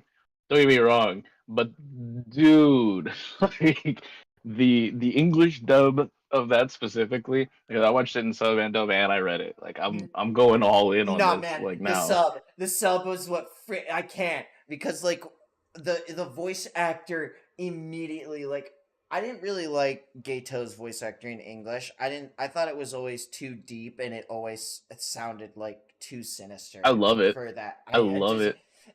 But like hearing that, oi Satoru, like, and immediately going into oi da da da da da da, like that literally killed me. After Hidden Inventory, after seeing them fall down the building and smile and Gojo riding on top of the dragon, no, oi Satoru, no, that's Yeah, not. that was such a heartbreaking moment. Like watching him just be like, he literally said, "I know in my heart and in my soul," and I'm just like, ah, That no, the because it sub really was best his really best friend. killed friend. me.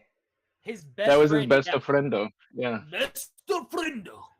Oh, just hearing False Gato be able to mimic like his mannerisms to that front, to have Gojo question it, like hurt. What up? Dan's in VC. We got to pull him in. Pull him in. Oh my bad. I just I'll pull him in right now. I I literally just took my eye off of things because I was eating. I'm moving him in. Or That's you got Nine him. Eyes, Captain Nine Eyes, Captain Gilly. Captain Gilly. What's up, everyone? Dastardly Dan. Dastardly Dan. Yo, we're talking about Toto a second ago. You talking about my goat? My go. God, I Not love even there Toto. yet. We're not. We're on Gojo. Okay. We're on Gojo call- getting sealed. Ah, this guy. Are we talking This about guy. Gojo? This guy. We were talking about specifically like we just got to the moment where like he's talking to False Gato, and he like says, "In my heart and in my soul, I know," you're not Gato. Dude, that messed me up. Honestly, Yeah, the it whole was interaction so. messed me up. Gojo getting sealed was like, it was like watching like your 2 your years. childhood hero fall. 2 you know? years. 2 years. Like, could you imagine if we didn't see Luffy for 2 years? Like Oh. real world 2 years? Bro. I can't. Oh wait, hold on. I love how you're saying that like he's the main character. Shut up! we all know where my horse is in this race, alright? And I respect it. I've told y'all. My horse is amazing. I'm But sorry. yeah, like after Gojo gets sealed, and they're all getting ready to move him. The ground, like, immediately being like Goku, like, powered up around it, and they're like, "We can't move the box," and they're like, "What? Why?" And he's like, "Cause he's Satoru Gojo," and I was like, He's "Oh still my god!" downloading. Yeah, he's still And, cooking. Like, let and him by cook. and by the way, like Gojo being in there is such a double-edged sword for later on. You all don't even have a. It's so good. But Oh, then, I need like, to know. I need to know what he was doing Mekamaru. in there. Yeah, Mekamaru, like, giving them the clutch information. That was like, yo, they can't move him right now. It was like, right? That's who gave him the information. yeah, the dude, ghost that of line. Mekamaru. That Oh. line. What do you mean they can't move him? Because he's Satoru Gojo. I freaking love that line. It was sick, man. My head was spinning when I hit that part. Because Dan, if you don't know, I read all of Shibuya today. Today, I'm not all the way through You didn't. Shibuya. You didn't The take a last thing break I to cry a saw- couple times. Oh, I Oh my did. God. I cried. I read through my tears. But the last thing that I saw in Shibuya, like I read all the way up to the Maharaga stuff, and then like I watched season 2 up until my girl. I don't want to talk about it right now. We'll get there. But we got brothers We'll get reuniting. We got brothers reuniting, and I have been given hope, and I don't know if it's So back to Mekamaru, because that's a brighter side of things, right? Oh man, this arc is so rough. The fight, though, with since we're moving past Gojo getting sealed now. Yes, Cody, I love you so much.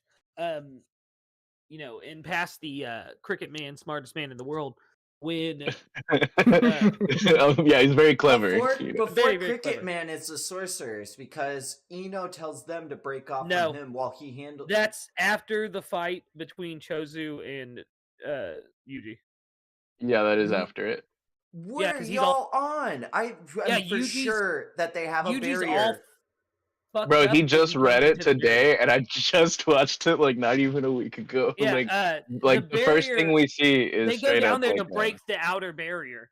Yes. And that's when he fights the Cricket Man, and then he gets attacked by Chosu, and separates. What from, about the brother other and sister. sorcerer? What about the sorcerer who revives people and the Megumi stuff? That him and Megumi have to team up against the old man, and then the old man's like, "Oh well, That happens Gojo." next. So it's happening Yuji- simultaneously. Yeah. After- like they, Yeah, so like I just don't want to skip that stuff. Like there's some. Yeah, we're no, not of course going not. to. Yeah, we're we're not definitely going Okay, not. we're just going right to Cricket Man, and it's like, hold up, something happened before Cricket Man. I'm positive.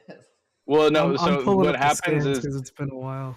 yeah. So False Gato and Mei have like a little bit of a talk, and then Mei and Wee Wee have to like do like a really confusing fight in the panels. Like I had no idea what was happening. Like I'm not gonna lie. Like you're gonna hear me say that a lot, chat.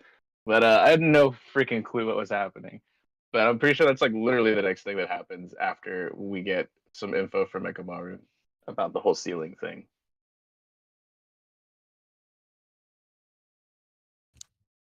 But that was a really cool fight. That this dude just immediately like Mei like immediately knew like, yeah, I don't think you're Gato, you know, and then like he did his like curse manipulation, and she's like, oh shit, am I wrong? Like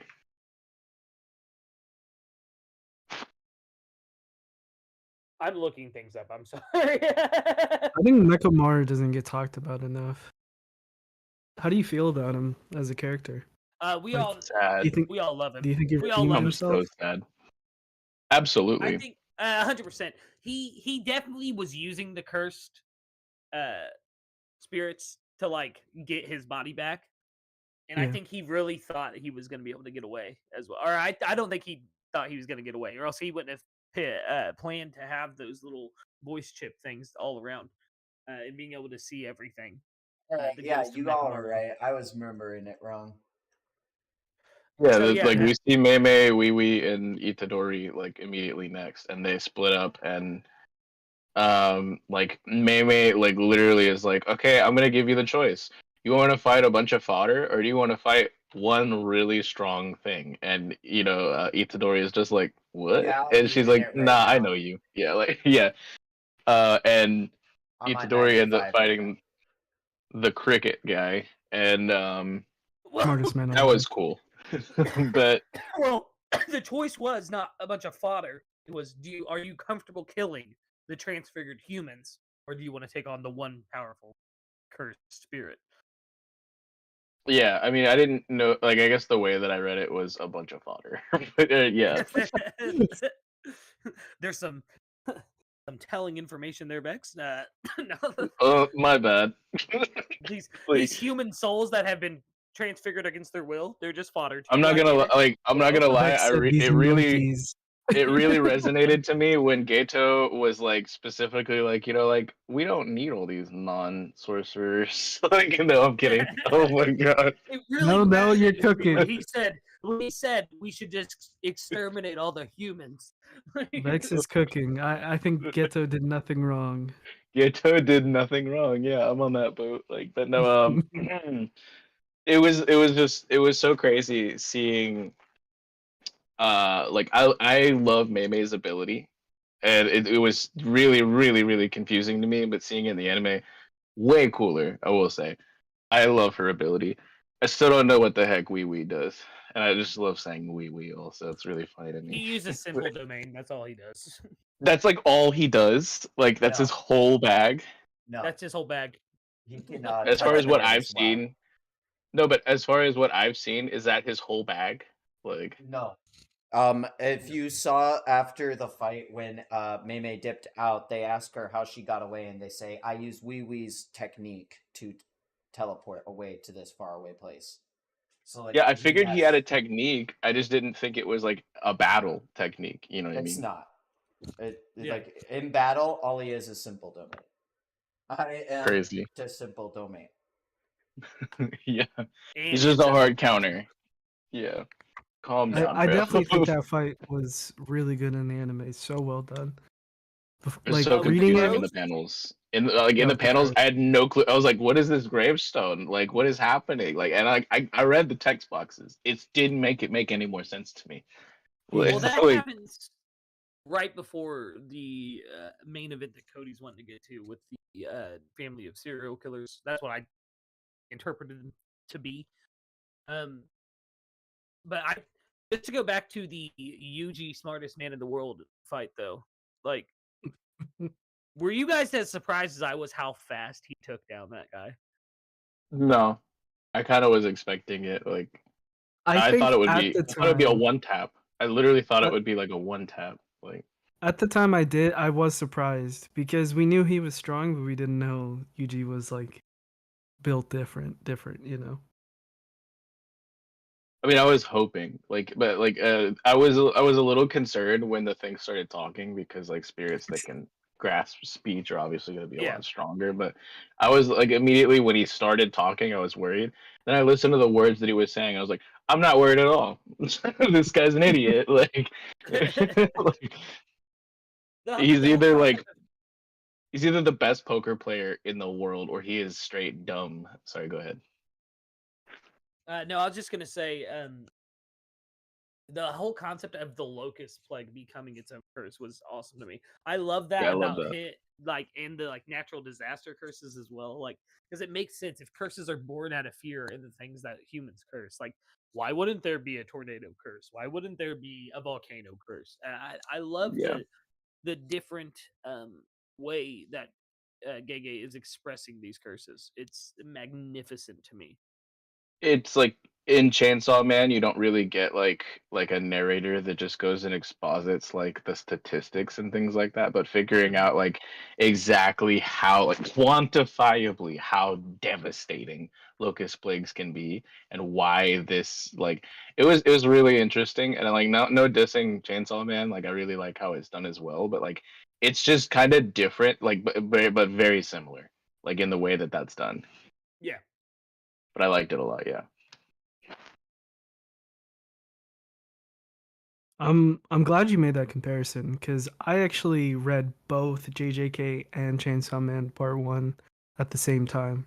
So like I saw a lot of similarities, and at the time there was a lot of discourse between people who were like, Chainsaw Man's better, JJK's better, and I'm glad we're sort of past that, where it's to the point where like these two series are amazing in their own way. But the whole like curses and devils similarities is definitely something that I think was a good addition to newer shonen at the time. I think it was such a cool concept. Like, I don't think people realize how deadly locust plagues are, like, still to this day to like farms across the entire world. Well, not only And does it I will like be right back, boys. Right back. you're good. Go ahead. Sorry, I cut you off, Dan. Go ahead. oh, it's all good. I mean, I was just gonna say like that's like if Gege was doing the research, they would know like nothing's worse than like having acres upon acres of crops destroyed for like multiple countries. Like it's a very common thing when it comes to locusts. So I'm glad he made him powerful, even though he was dumb. But I just like that, like it gives you like that little bit of like immersion, like where you're like, because you're a human, you have these innate fears. Like anthropologically, it's explaining why these things are very regularly, just the whole general consensus of the globe is fear or cursing or this or that, and like that's us. That's the audience, and it's like in the tiniest little fraction of a bit, it's like we're participating. You know what I mean? Because it is, and if you find like a cursed spirit that is embodying something that you yourself are afraid of, like I know for a fact that because I've talked with our homie Tree the Wolf, not a big fan of gigantic sea creatures because we were talking about Subnautica and stuff like that, and has like gigantothalassophobia and stuff like that to a degree. There is literally a cursed spirit for that in this arc, and so like it's true, interesting. You true. get like that audience participation bit, and I love that about like the Chainsaw Man doubles and about the cursed spirits here in JJK. It's really interesting, and I'm not gonna. It's like the whole Friends versus Seinfeld thing. Like you can't make me choose one. Yeah, I, and I I think like them that's both. something that JJK definitely does better because like Chainsaw Man I love for its own aspects, but I'm never like, man, I'm so afraid of chainsaw myself. It's usually like really like there's reasons for the types of devils in Chainsaw Man, but JJK it's like a lot of different things where like I can see how this could be devastating to the entire world and why this guy's so powerful as a curse. Like Mahito, man, Mahito. And saying his name. And that's and Quidditch. that's and that's just the thing I was about to bring up is like, yeah, the grasshopper spirit is scary, but he didn't have like a curse technique. Could you imagine what a locust plague technique would be like if he had self embodiment of locust plague or something, the same way Mahito Dude, was like developing his own. infestation. Like imagine if the cursed spirit had been left freely to roam during Shibuya and gotten stronger almost to grade 1 or something and wasn't dumb, had a technique and like had sentience at some point, way, shape, or form by like making more people fear it as like it's just it's crazy to think like, and that's that thing like robbed potential. I'm always thinking about like, dang, dude, that that smallpox spirit was a great. This is like almost a semi grade 1 or whatever, and it gave Mei even a hard time. It If said we special grade. it was special grade, yeah. It was special grade, yeah.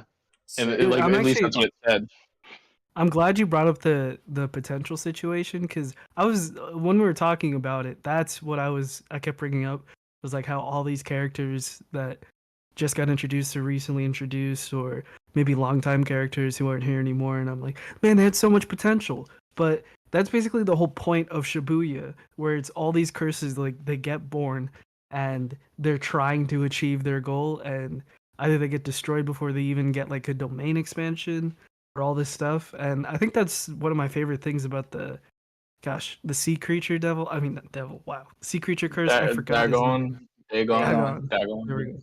Yeah, that's why his fight Dagon. is like I love Mahito as a villain, but I think Dagon has like the best fight, like meaning wise. Yeah, For we're curses. almost there though, because I know Cody wants to talk about the rooftop situation, right? Yeah, it's so important to realize that those people had been living amongst normal people, and they had only been living in fear for so long because of Satoru Gojo's birth. Like, how fucking insane is it that like Gojo being put away immediately drew these strong ass sorcerers out of the woodwork, and think of how much good they could be doing for the world. Even in the same way in Hidden Inventory, when Gojo was fighting the members of Q, and he was like, Oh "Dang, yeah. that's a really interesting technique. Think of how much good you could be doing at Jujutsu High." And he's like, "I'm not interested in making a living like this," but like the abilities that the resurrectionist granny had and old man had, like, it just The makes me think, seance. Yeah. did Like what could they have done that would have been so much different, and like how much good could they have done for the world just to be scared by Satoru Gojo? It's crazy to me. dude, it was so nuts that like legitimately like little kid Gojo in Hidden Inventory like scared the shit out of full grown adults. Like he's just walking Even around looking like Toji. Killua. Yeah, he literally scared the shit out of full grown adults, like professionals, people who've been doing this shit their whole life, just because he was born with the limitless technique and with the six eyes. Like, and people know what that like entails and things like that. Just the existence of this child, this baby, Yeah. changed the world. And like, yeah, it was a really, really cool thing that I honestly didn't appreciate in the moment until you brought it up. But I really do like that a lot more now that you mention it. I feel like we It's were one wrong turn from Gojo becoming the greatest villain of this entire story. Like, just I if he I was like, you know what, Getzo, I agree. Like, if he Can you said that, imagine? Can you imagine if Geto and JoJo flipped in this situation? Like, I would it would actually have love been. that. I I It would would would have have been still like loved that.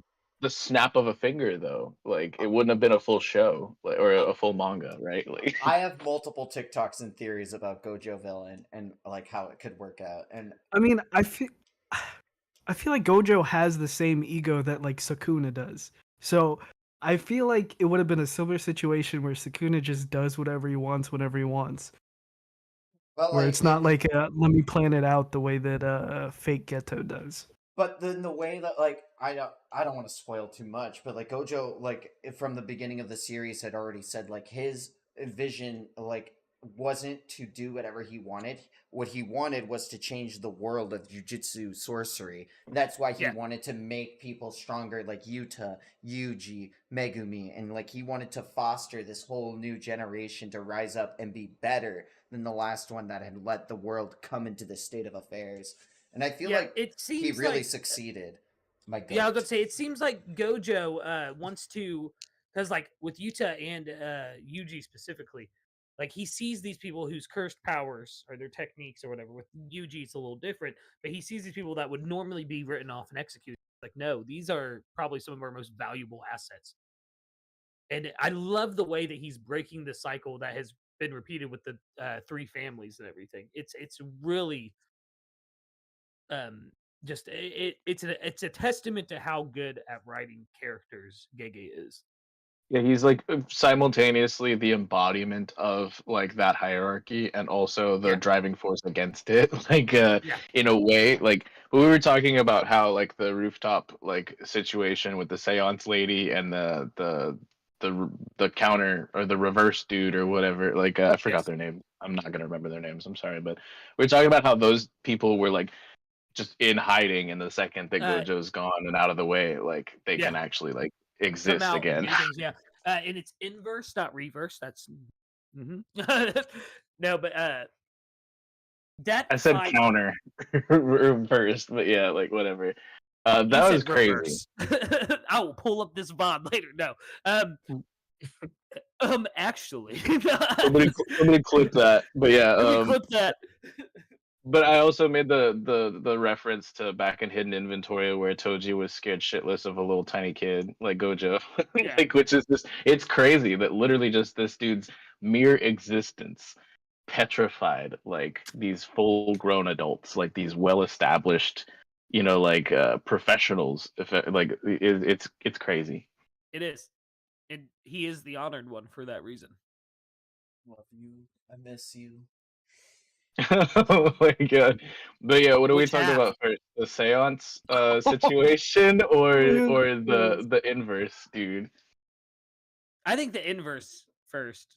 seeing Megumi and Yuji team up for the first time since I think it would have been Crazy. pre-Kyoto exchange event is Mhm. insane. And seeing Megumi comment on Yuji's growth is so it's He's so a- well deserved because like Yuji at that point, like as I've said multiple times before, his exchange with Todo, Yuji was not even trading hands with the special grade 1 who had eaten one of Sukuna's fingers. Like he was getting his fingers like melted away, like I can't do anything, I'm powerless. To like hurting Hanami, and Hanami was sweating from Yuji denting him. So good. And Megumi to comment on it and be like he's grown so much, I can barely keep up with him when I'm going all out. Like it's just like hype. It's just like it's Shibuya payoff. It's payoff. and Megumi's hidden him, inventory has, I was about to say, has skyrocketed my Megumi stocks, man. Because at Oh, first for sure. it was just Nabaru and Yuji. Those are like my two favorite characters. I love these people to death. So And- coming out of season 1, like going into my read through the manga and things like that, my two favorite characters were Nanami and Megumi. Like so, this season hurt, but yeah, it was. Same. But like yeah, I get like the Megumi stocks were never higher, and the interactions between the two of them, like they were just you could feel like. I loved that fight so much. With like Yuji probably never would have figured it out on himself on his own. Yeah, but my boy Yuji throwing a whole ass fucking car, like Yeah, he was. that was dude was insane, bro. that was ridiculous. Okay. I was waiting for Yuji to step back into the fight, and out of nowhere, bro, just this whole ass panel of a car coming at old guy. I was insane. not expecting it. It was so cool, man. But yeah, and then Megumi figuring out his curse technique, in doing the dictation for us. Like Speaking it of was Yeah, and I was- Evangelion, nobody out pizzas the hut.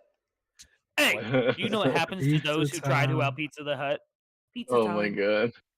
Pizza time. No, I was literally wondering, I'm like, so if this dude's ability is inverse, then like obviously, like he would like a fly stinging him would like just like be like a meteor, like, and then like Megumi was like literally in the next panel he's just like, so there has to be some sort of upper and lower like limitations, like a floor and a ceiling to this, and I'm just like, we are the same person. We are the same person right now. Like, But I then, love.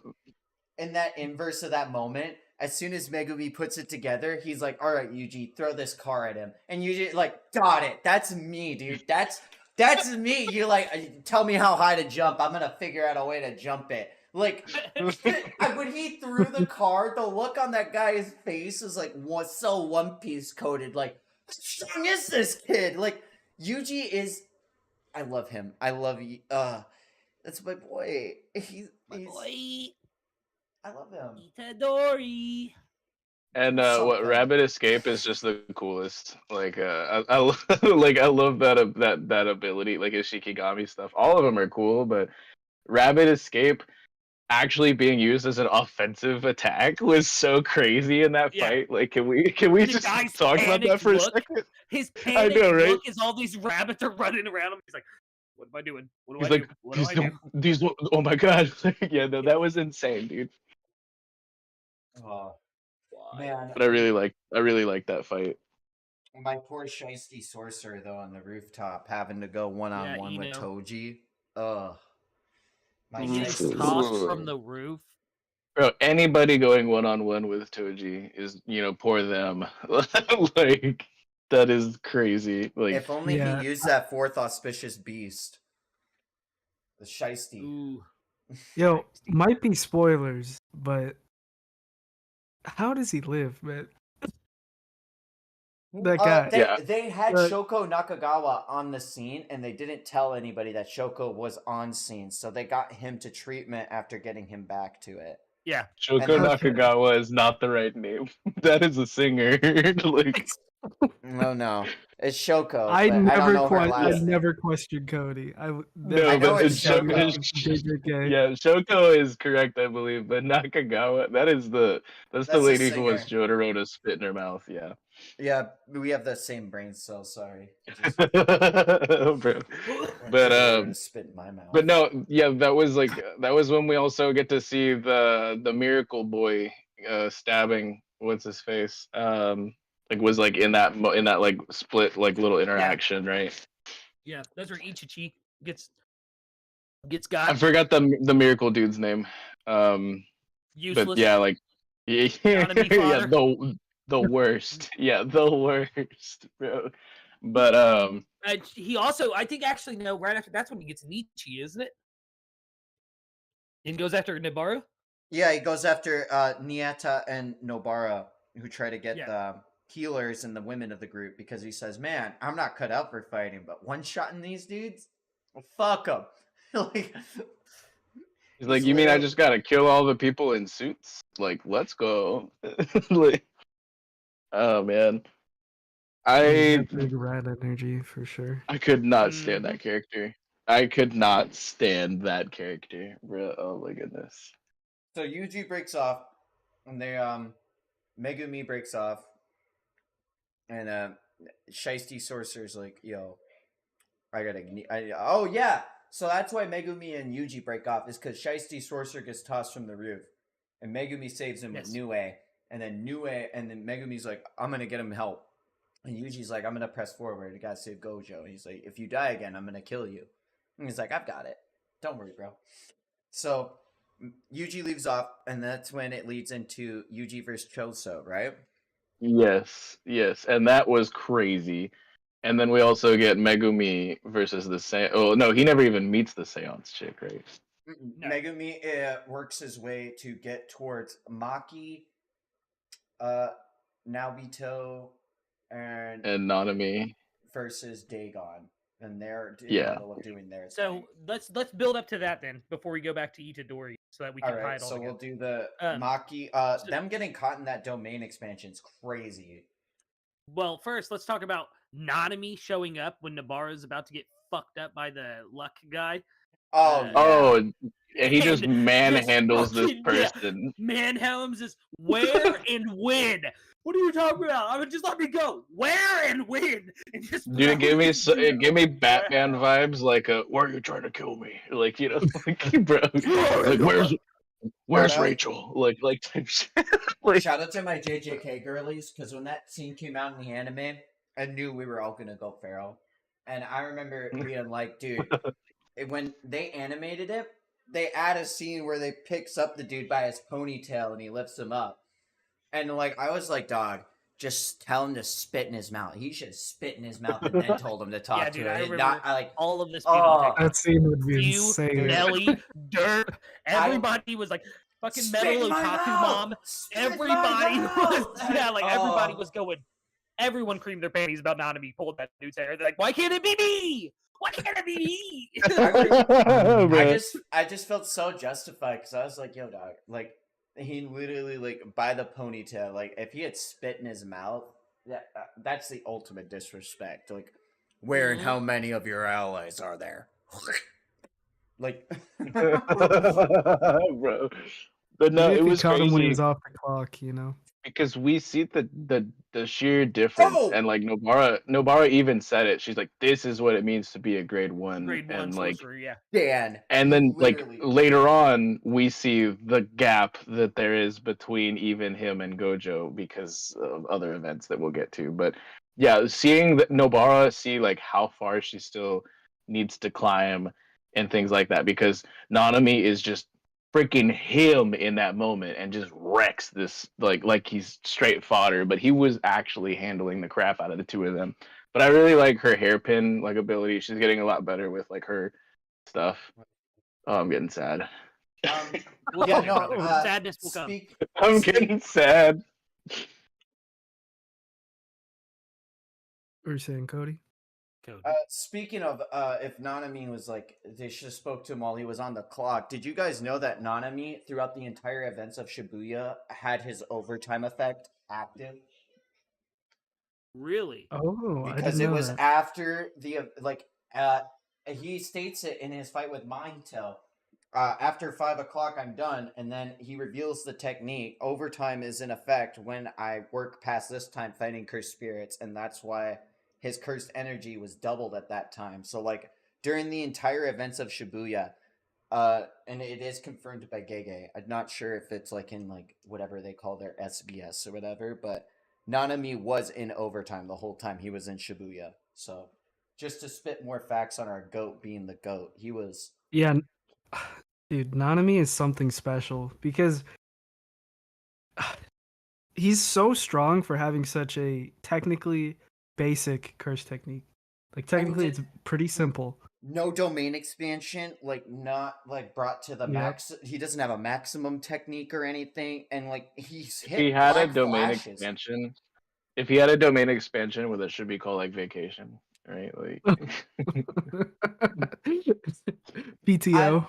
Instead of it being a 7-3, I thought it would be like 100%, and like anything he marked would have like critical damage to it. So instead of only being on a 7-3 ratio, any line he draws is a critical hit on them, and then he can just swing for road. I've thought about Donovan domain expansion a lot, but like that's the thing I You keep should, saying man. about like I don't feel this way about other manga because like I get it. I get it later on in any other regular shonen. I just get it because sooner or later it'll be brought back up again. But like with this, it's something different. I can't explain it. It's just like I'm emotionally There's distraught when thinking about it. Yeah, you're given enough information to care about each character and like theorize on how strong they are, and then a lot is left up to your imagination. You've been given the rules, you've been told how it works, like how things play out, and it's like sometimes we see things come to fruition. A lot of times we're like, man, what could have happened? Like what could have happened? And like what's crazy is Nanami was hitting black flashes too. Like he was the record holder other than our goat, like my goat. But Yuji Yep. Hands when Itadori. comparing normal sorcerers, you can't like compare yourself to Gojo, as he even said, because like spoiler alert, Gojo hits a black flash in a fight, and I mean that shit goes nuts. That shit, shit goes. I just like Nanami is such a special sorcerer in the fact that like he held the record for holding the most black flashes until Yuji broke it, and I mean like the fact that he was so strong with having that technique, that restriction he self-imposed on himself is so. He's a really well written character, and I love him. I Like, agree. I agree. Should we move on to after he messes up Ponytail Boy? They walk into the like opening of the terminal, and there's Yeah, our I boy, like Dagon. Naobito just immediately just being like just so yeah, dude. disrespectful. Just so disrespectful. And then he like shows up behind Dagon and he's just like, not bad for an old man. Like, you know, like shit like that. Like I did not fucking like Naobito at all. Well, like at first, like and what I love about that too, though, is like it sets up like even the hierarchy of the jujutsu world even further. Because Nanami was like, was he grade 1 or was he semi grade 1, right? Or Nanami was grade 1. Nanami is grade 1. Grade 1 Yeah, in he's my grade book. 1. Grade No, one. he is Got it. absolutely grade 1. Even though Nanami was propped up and like put up to that level, seeing the like difference in power between grade 1 Nanami and like Naoto, the head of the Zenin family, like Yeah. holy crap!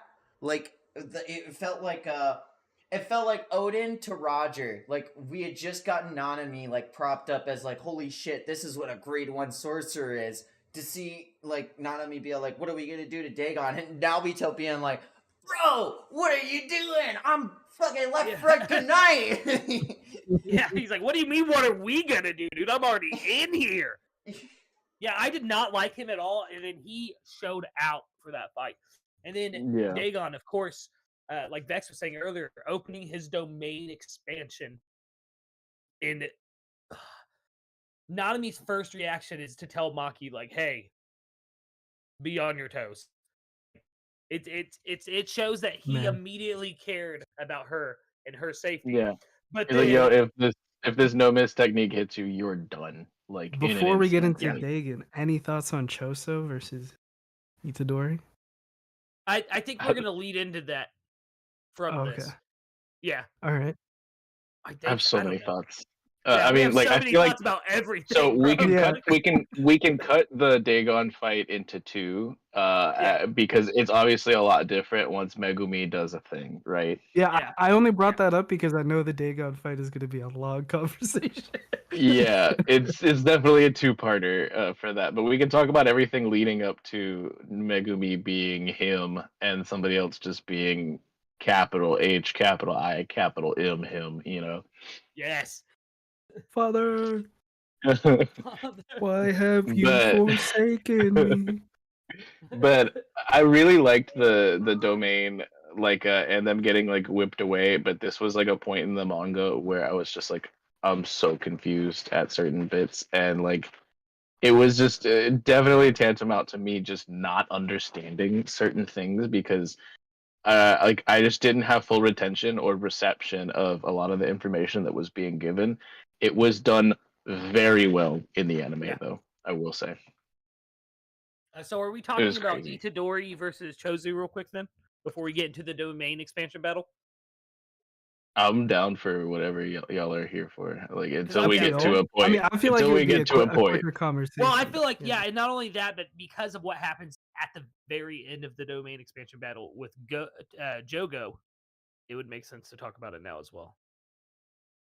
All right, we cut the Itadori Choso fight after the Itadori Choso is done, and then we'll cut back to Dagon right. versus the crew. So Itadori runs down the stairs, first eye contact that meets Choso's glare, immediate on sight with piercing blood. Yeah, piercing blood immediately. Murder of his brothers. Murderer of his brothers. And he asked him, did my brothers have any final words for me? And what does he say? Itadori is So- just like indifferent. He's like, they cried. Like, like, oh my god. Is he indifferent in the anime? Because I read that as him being sympathetic as fuck. when I He read was it. very somber when he said it. He was somber, but at the same time, he was like, you could tell there was a bit of disconnect. Mhm. Like, that's the way that I saw it. Like, is that this guy was just like he didn't know what to say. Like, obviously, he's not somebody who like makes it his full prerogative to say what people want to hear, but clearly this is a sensitive situation. So I feel like it had a tone of like, well, you're not gonna like anything I have to say, so I'll just tell you the truth. They cried. Yeah, I feel like it was a hard fight for him because, like, one of the ways that he gets through a lot of his situations is, oh, this is a curse. I have to take care of this. There's no human element to this thing. You know, that's how he powers through a lot of fights. And Yeah, but this is a womb. So it's yeah, like, I mean, seeing someone who's like, it seems like he has real human connections to his brothers that he killed. It's like, Yeah, it's like you know, his there's that fault. level. Yeah, and then like, and I think it's so crazy because this fight is happening like simultaneously as like the whole Dagon bit, and Dagon is upset because Hanami is dead, and like he's Yeah. saying like we have names, like we are our own individuals, and so like it's great that you said that, Dan, because yeah, like Yuji doesn't see the human element that's there, but it's Mhm. there with the curses like all the same, like Mhm. and there's some moments that add to that as well, but like to Yuji a curse is just a curse, but like Yeah. I feel like there's gonna be a pendulum moment where that really swings. That's me, goddammit.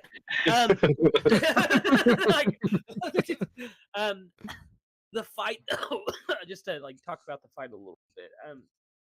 I really liked how much Yuji had to think on his feet for this fight, and it took Mekamaru actually stepping in again and being like, "Hey, trust me, take him to the Oh, bathroom." the Like, goat.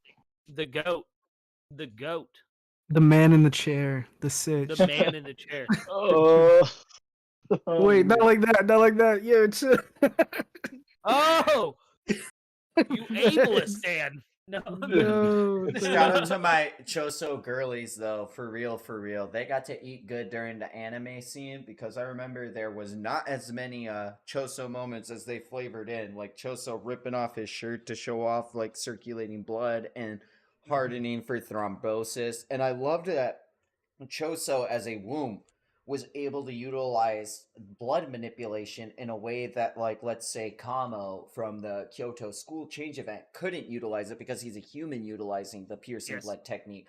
And what's even cooler to think about is if both of those people, even though they're using the piercing blood technique from the Kamo family line, right? They in turn could have two different domain expansions depending on which different peak of elements they choose to bring with that technique. Yes. Choso could have an entirely different domain expansion from Noritoshi Kamo from the Kyoto exchange event just because of how differently he uses the technique of piercing blood. It's so cool. It's just cool. It's pretty cool. I mean, Giga's power systems are like the best running right now. I don't know what to say. Like when it comes to like curse technique and reverse manga curse that's technique, coming out, domain. I love it. It's like the most in-depth, detailed, like just cool shit that could happen. It's science, man. It's literally science.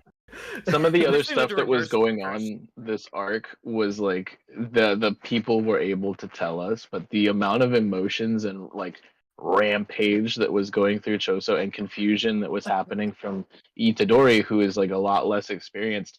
This is where the narrator really came in during this fight and was like having to explain things. And even with Mekamaru there, it couldn't like be exposited in such a way. Like so they had to like really like lay in and like this was so interesting seeing like those because I was so confused in the panels for this whole sequence. And this was like literally where I was like on the cusp of like just like dropping it and waiting for the anime because I just had no idea what was going on. But in the anime, they did a lot better of a job, and like even like the thought that's put into it, like he can like harden his blood into a blade, and like that's cool. But a scab is only gonna be so effective, and then it's like no, but it's not just a scab. There's like circulating, like that's like a chainsaw basically. And like I don't know, dude, it's so cool.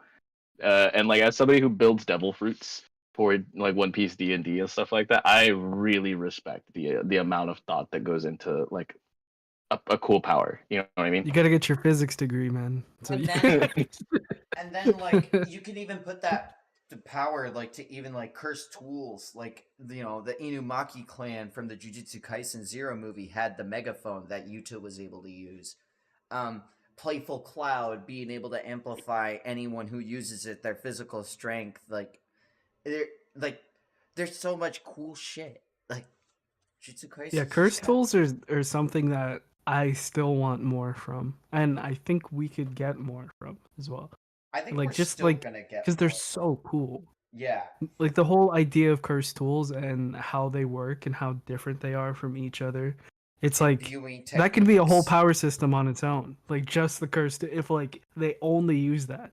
It's almost like how they put devil fruits into objects almost. Like you can put a technique into a thing or something can be cursed, like Yuta's ring being cursed with, I don't want to spoil too much, but like the way that like it held on to that attachment because of that bond that they shared when they were children is so...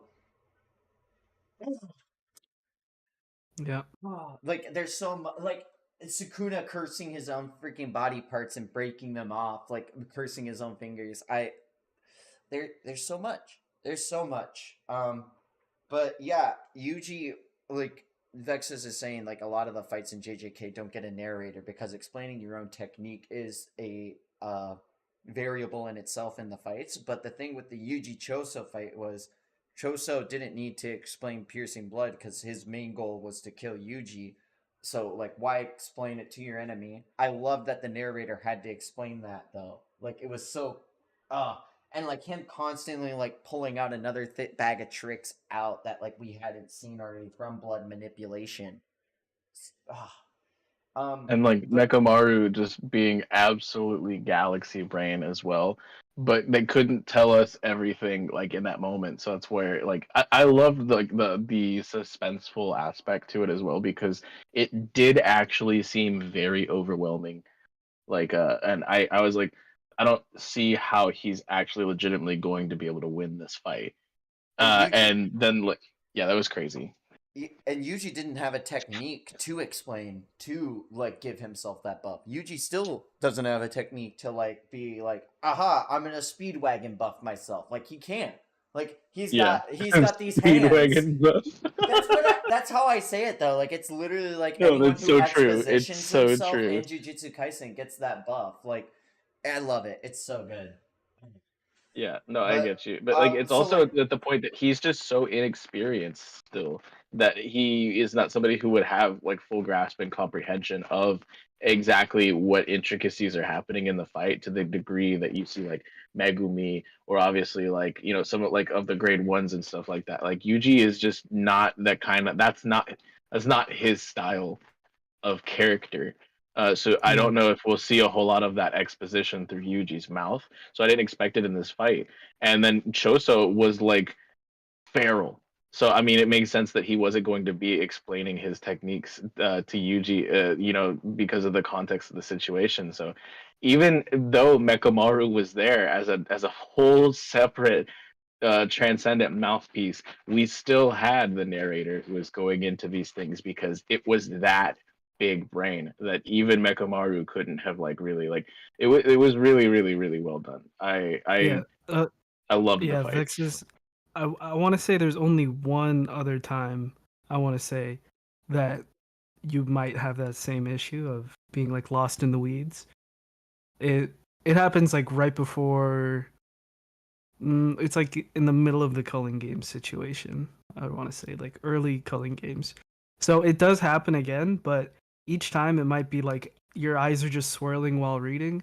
But eventually, as you watch the fight, you'll be like, oh, okay, it starts to make sense. I get what's Well, actually going on. I'm not reading any more of the manga. Cody's gonna read it to me for like a bedtime story, and I'll just watch the anime. Like, Dude, but well, when Cody I'm not gets there, built. man, Yeah, I'm not built for the manga. I can't do it. You know. I get it. The anime is actually so good, and it's the reason why I started to give JJK another chance, because I actually fell off in the part that I told you that was just telling you is like really confusing. That I actually fell off for like 2 months or something. But then Yeah. season 2 information started coming out, and I was like, okay, I'll get back into it. I'll give it another chance, and I'm glad I did. Because But yeah, it's like Yuji getting led into the bathroom by Mekamaru though. That's like the last thing we talked about. Lucas was like, "I'll be right back," and I know he wanted to talk about this. So like, oh my goodness, like such a galaxy brain move. Oh We yeah, love him Mekamaru. because he knew Chozo at that moment knew that Itadori was about to take him down. I feel like. And so he does that hardened blood, right? And sends it right through Itadori's liver. Like, oh dude. I I think thought like Itadori the ending of that fight is so good. Like I think that's where you were gonna go with it. Yeah. I got brother. confused. I got so confused. I'm not gonna lie, and I actually need you guys to clarify. But yeah, y'all go ahead. I would love to clarify it because I literally sent Lucas a voice message of like how fucking great that moment is to me. Like,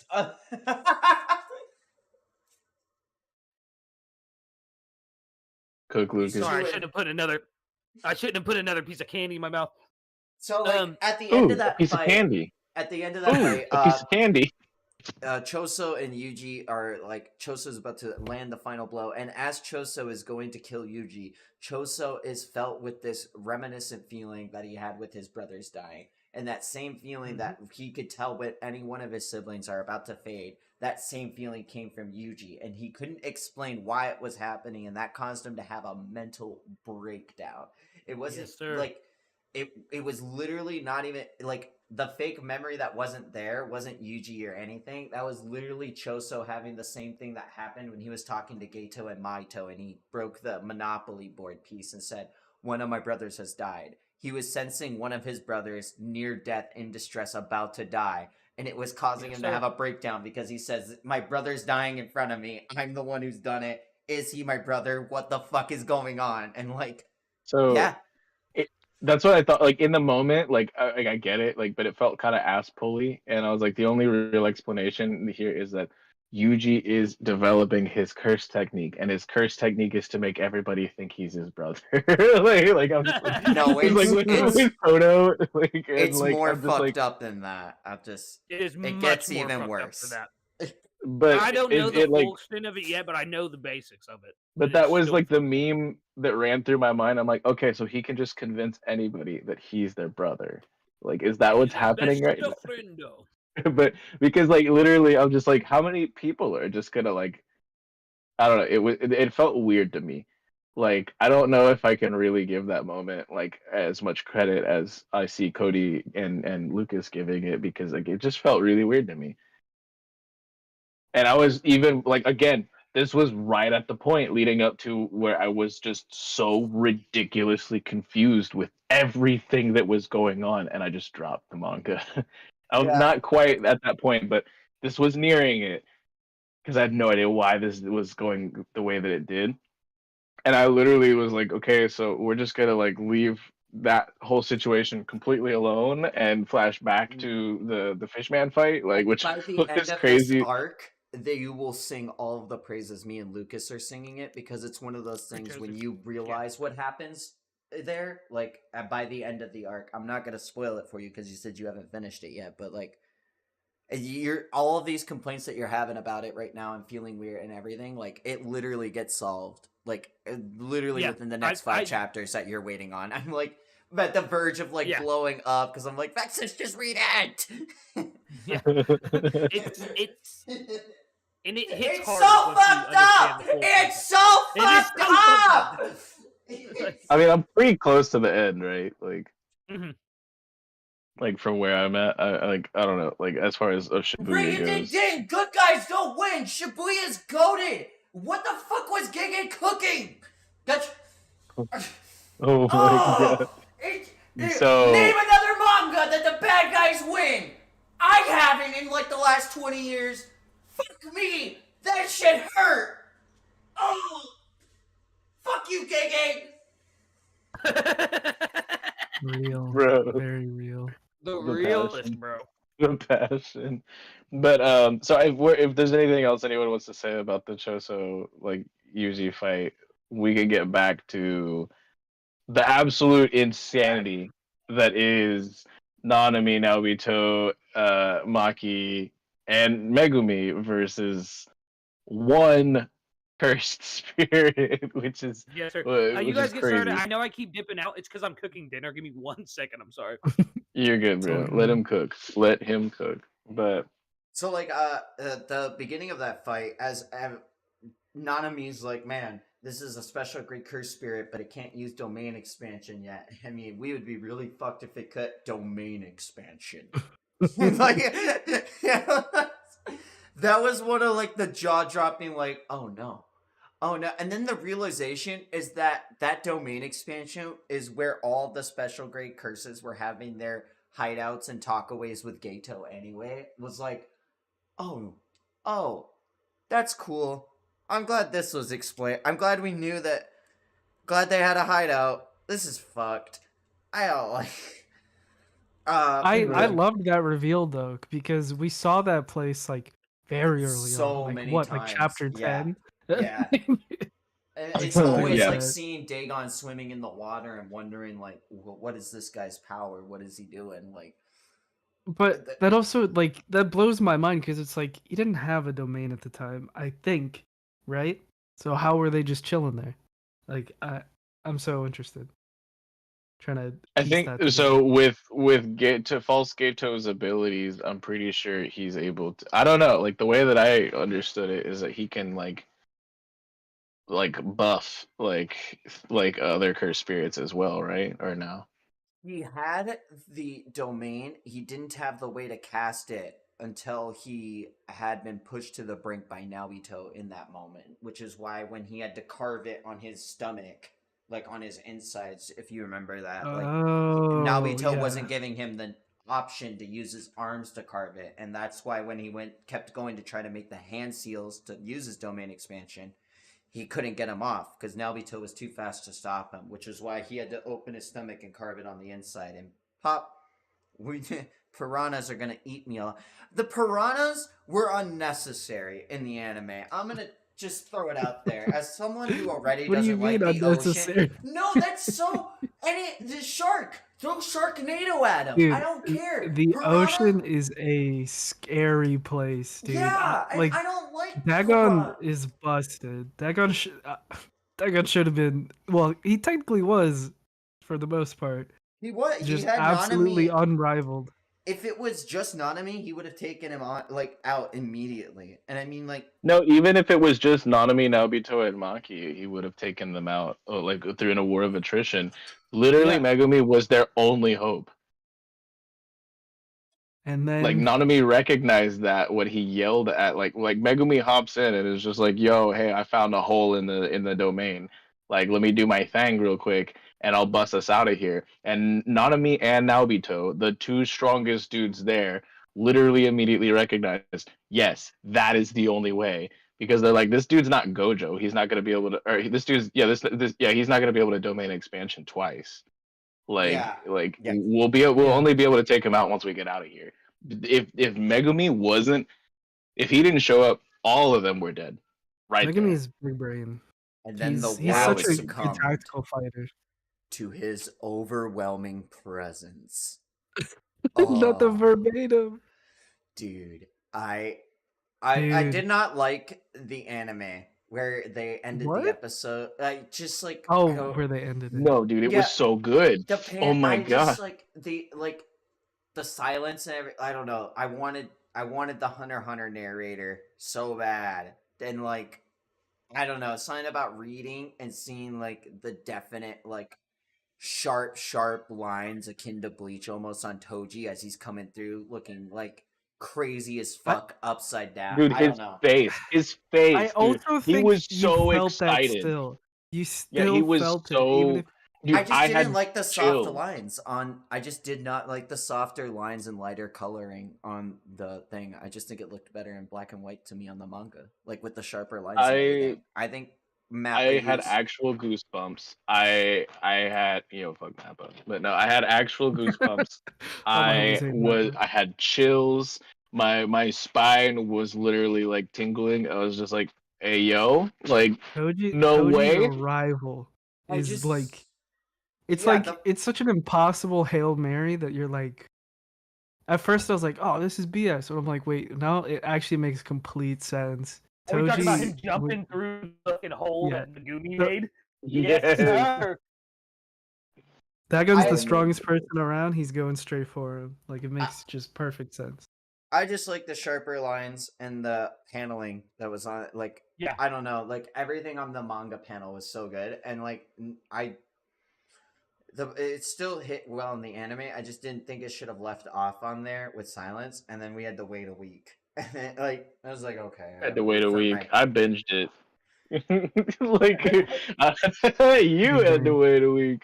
My ass Yeah, binged it, and I loved why I was that just shit because talking about it. I read it and I was Yeah. confused. Like I was legitimately like I was like, wait, what? Ain't no way. Like this doesn't what and like I was like I'm probably wrong, right? I was just gaslighting myself when I read it. When I saw it in the anime, it was so different. It was crazy, bro. I just like that he immediately goes for Dagon, has him up against the ropes the whole time, and in the process of getting to Dagon, stole Maki's weapon. It's the cloud. What is Nunchucks or whatever. Playful Cloud. It's The Cody would Playful know. Cloud. Yeah, playful. And he grabs it, and then I'm sitting here watching him smack the shit out of Dagon with this thing, and then he just starts rubbing the ends together. Which reading it in the manga, obviously you have to visualize it all in your head. And I'm not gonna lie, guys, when I was reading this and I see him like rubbing the sticks together, I'm like, is he gonna like light them on fire and just like start mollywopping this fish with fire on the ends of his like sticks? I mean, in the manga, I thought it was just like a one thing. Like I thought he just like chipped it, but actually in the anime, watching him sharpen it like a That's what he caveman, does. make yeah. it a He, rock, holds it like this, making it and like obsidian. Like I thought he just clapped them together once, and then boom, Me too, instantly it yeah. was like, yeah, like I In the like I manga, don't know. it shows a panel of him with them like touching, and like you can see the motion. Like it's illustrated the motion in his hands of him like rubbing them together to chip away at it. Maybe you could see that. No, I'm kidding. No, But nah, Vex, I'm on your side because I'm looking at the panel right now.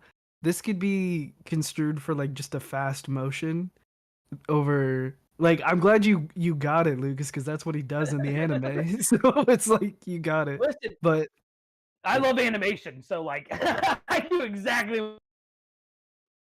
Yes. you knew where the lines were going. But I mean, getting that difference for me was like shocking. I was like, oh, he's an actual animal that he's taking a curse tool and just rubbing two parts together Bending barehanded. it to his own will. He said, I'm gonna make this a dagger. Just That death blow though. like a dude, spear. That blow Dude. on Dagon. Just like, dude, it was insane. Like, because Dagon was this insurmountable force that they could only run away from inside of his domain, and then Toji just comes in ecstatic with like a freaking crazy murderous smile on his face, just absolutely mollywops the shit out of this guy. And the whole time Dagon's thinking like, this guy doesn't even have cursed energy. What's happening right now? This can't be like, and like, I don't know. It was insane. It was absolutely crazy to me. One of the coolest dude, fights. it was nuts. And not only that, but like just the expressions on I can never remember his name. The guy with the head of the Zenin family's face, like the Naobito. expression on Nabito and Nanami's face. Thank you very much, baby love. It was wild to read this. It was an experience. Have you guys then both towards finished Shibuya?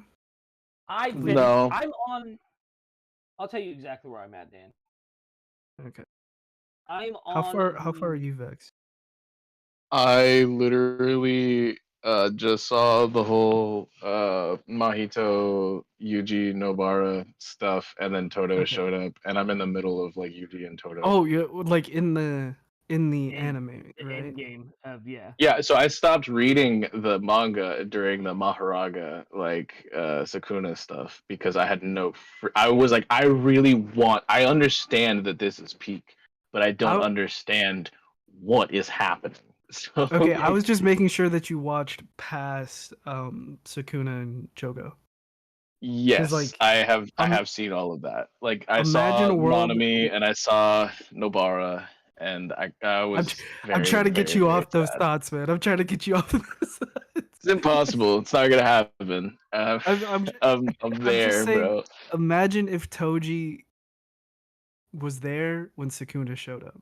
Like, I am on chapter. Oh God. Just to answer your question, Dan, I am on Mhm.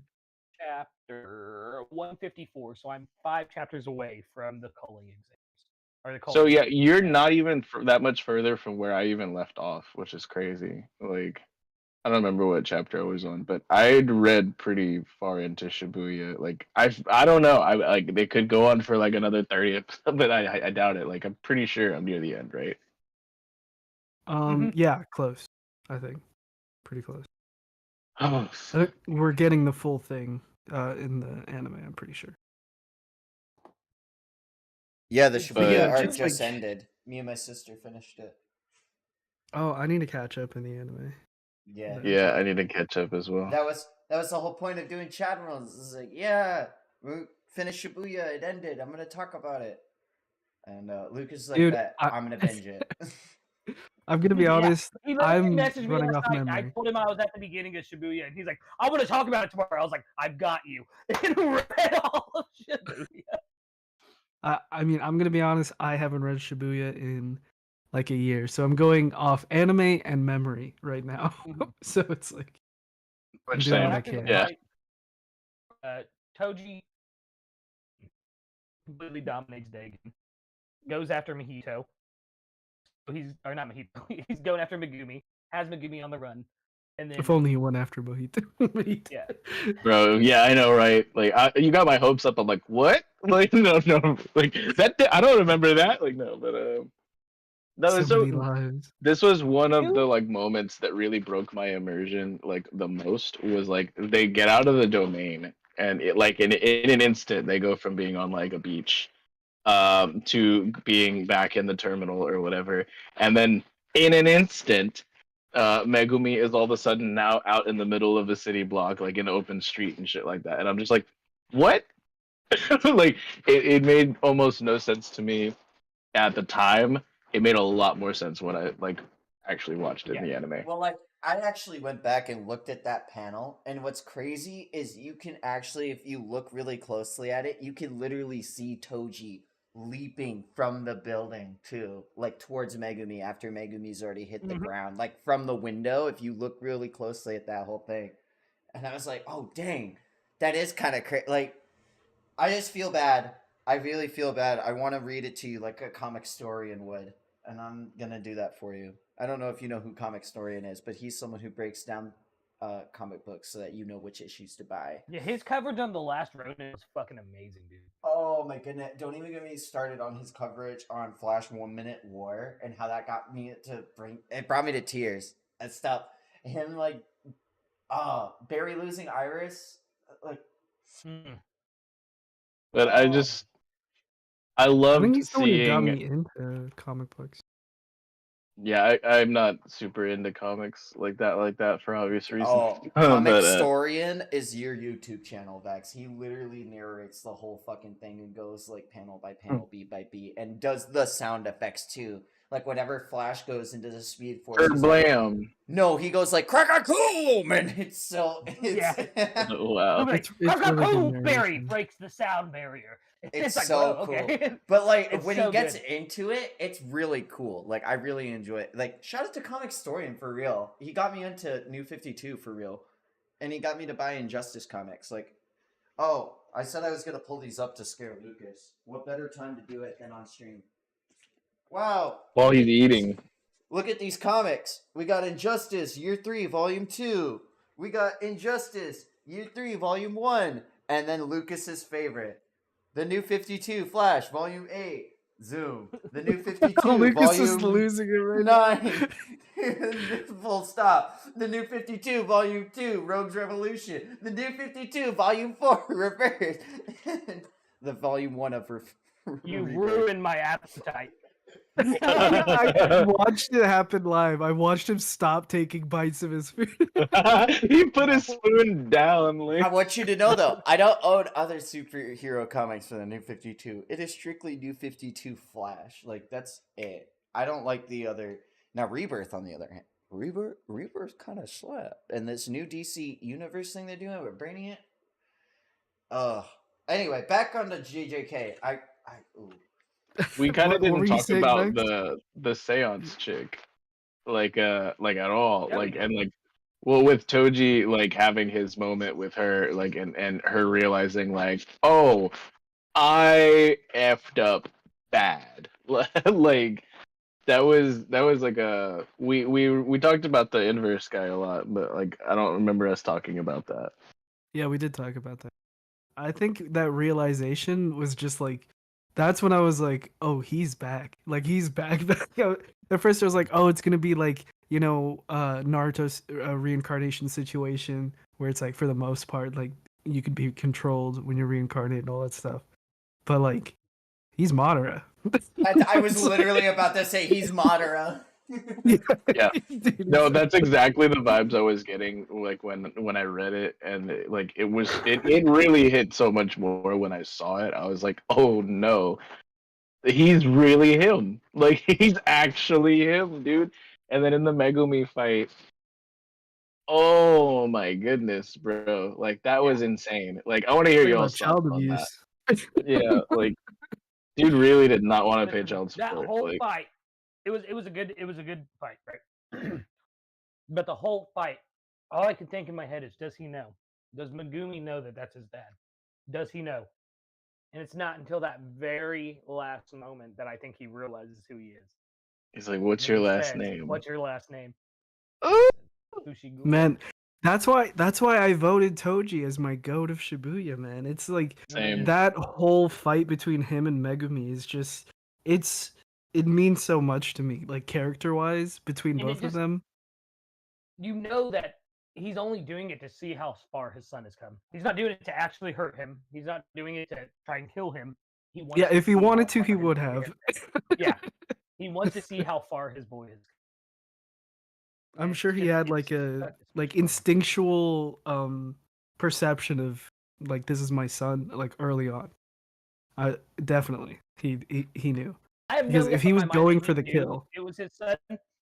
I wanted to. My perspective was: does Megumi know it's him? Like, does he know it's his father? Because he Yeah. didn't even remember his face. You know what I mean? The way that Yeah. the way that I see it is that Toji, we already just got the establishment that he's gonna go for the strongest person around, and he just completely pulled them out of domain, ignored Nanami, ignored Naobito, ignored Maki even, and just immediately pulled Megumi out.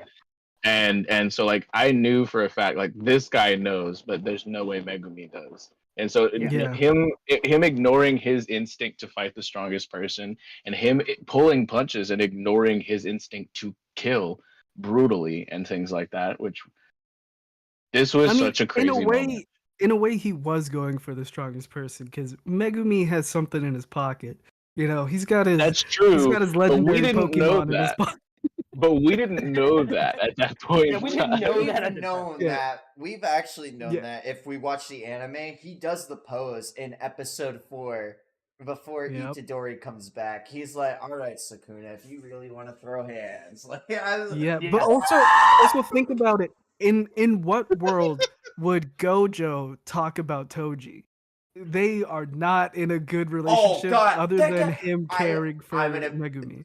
Dude, Toji gave Gojo such PTSD that if you Exactly, watch the why- anime during the baseball scene when he's walking over the ants, Gojo doesn't leave footprints anymore. Gojo doesn't touch the ground. He Huh? uses infinity to lift himself up above the ground so he doesn't leave a trace of anything for anyone to find him ever again. Uh-huh. Toji It's like- gave that man PTSD so bad. Gojo's his adoptive parent in a way, and he's like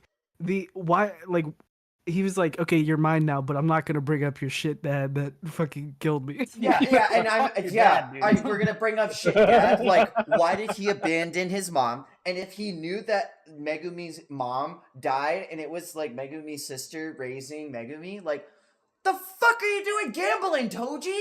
You just won big killing Rico. You said you're buying another fucking horse ticket. Yeah, sorry, y'all. I got some beef. Like, oh yeah, Toji's a good dad. He had that moment, but like, what the fuck were you doing? What? I will gas Toji up in a lot of ways, but I will never say he's a good dad. Yeah, I will not didn't he say that abandon- didn't he abandon Megumi to keep the Zenon family away from him? Yeah, after he sold him to them, and then after seeing how strong Gojo was, he entrusted him to Gojo and said, "Hey, I got a kid. You could probably do something with you're that right. if you want." Mhm. So in a way, he was like, well, if I'm gonna sell him to the Zenon family to keep him safe and inherit the technique and use it to get him to his full potential and he can be fully realized there, that's where I'll send him, and I might as well make a quick buck off of it. But when he saw Gojo and how strong he was, he decided that future might be better for him to keep him out of the Zenon family's reach because he didn't want him to inherit that name and curse. Yeah. So he's a really bad person because of the product of his environment and the world and the system that he was brought into, and he's I cannot call him a good dad, but I don't know if I would say I'm like the worst dad, but he's not a bad person phenomenal, to his phenomenal core. character, A Phenomenal amazing well, character. It's yeah, like character the fact is we can different have from person. discussions like this about someone that's not even real is crazy. Like, This is true. yeah, like I would say he is a bad person. Like, Oh, right? yes, He just is. I will have Come to, on, man. I don't think I he's a will bad. have to He's just, go in like 15 minutes. You guys want to move on to the Nanami and go to Joe Go. fight and stuff like that? You mean the one tappage? Like, You mean there's one, there's two, oh, there's three.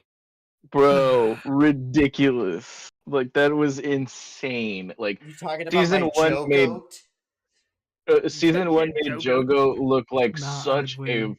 fly. Like look like a nothing, like absolutely nothing like threat. And then Dude. this dude like so hard, and that just brings us like our opinions of Gojo that much higher. I remember Crazy. talking to vexyz about this, and he's like, I remember thinking he was weak, and then I was like, nah, man, he fought top 2 in the verse. He's like, well, I mean, yeah, he fought Gojo and Sakura, and I was like, oh, no, I didn't phrase that right. He fought the 2 strongest people in all of JJK history, Gojo and Sakuna. Those are literally the top 2 pinnacle in the verse, and Jogo would, like, he fought He them. got set up, man. Like, his team were rigged. Yeah. But literally, I just pulled up mine in Cody's messages. One of the last things I sent him was the screenshot of Jogo standing above Itadori and holding all the 10 fingers up. Like, oh my god. Seeing Man. seeing the depravity that Sakuna has, and Jogo as a cursed spirit being the one to comment on the differences between Sakuna and Gojo's aura was phenomenal to me, because here we have a cursed spirit who doesn't care about human life or anything of the sort, and immediately on meeting Sakuna he comments, it's like Gojo Satoru, except it's malice, it's evil, it's he's out to kill.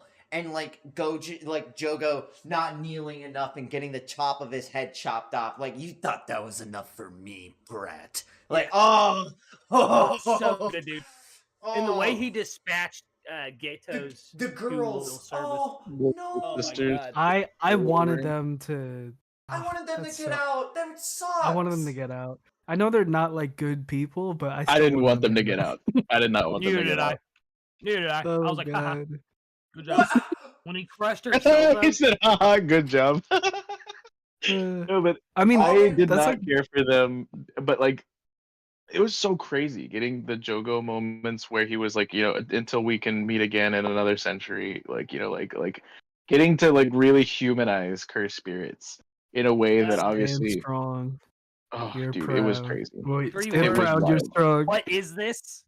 What is this? What is this? That is such an Yeah, important scene for later on too, because that's like Sakuna. That I know what it is. Yeah, I that scene feel resonates so big throughout the brain. rest of the story. It resonates throughout the rest of the story. It's I understand so JJK funny. so much. I feel like I resonate with this manga so much. Like, all the themes and everything speak so freaking loud to me that I just want to like explain it in like down to the very minute detail of like how fucking great it was to have Sakuna of all people tell Jogo, like, oh, you wanted to be humans, but not in the way that like humans are humans, but you wanted to take the place and be at the pinnacle, like In their breaking that- position.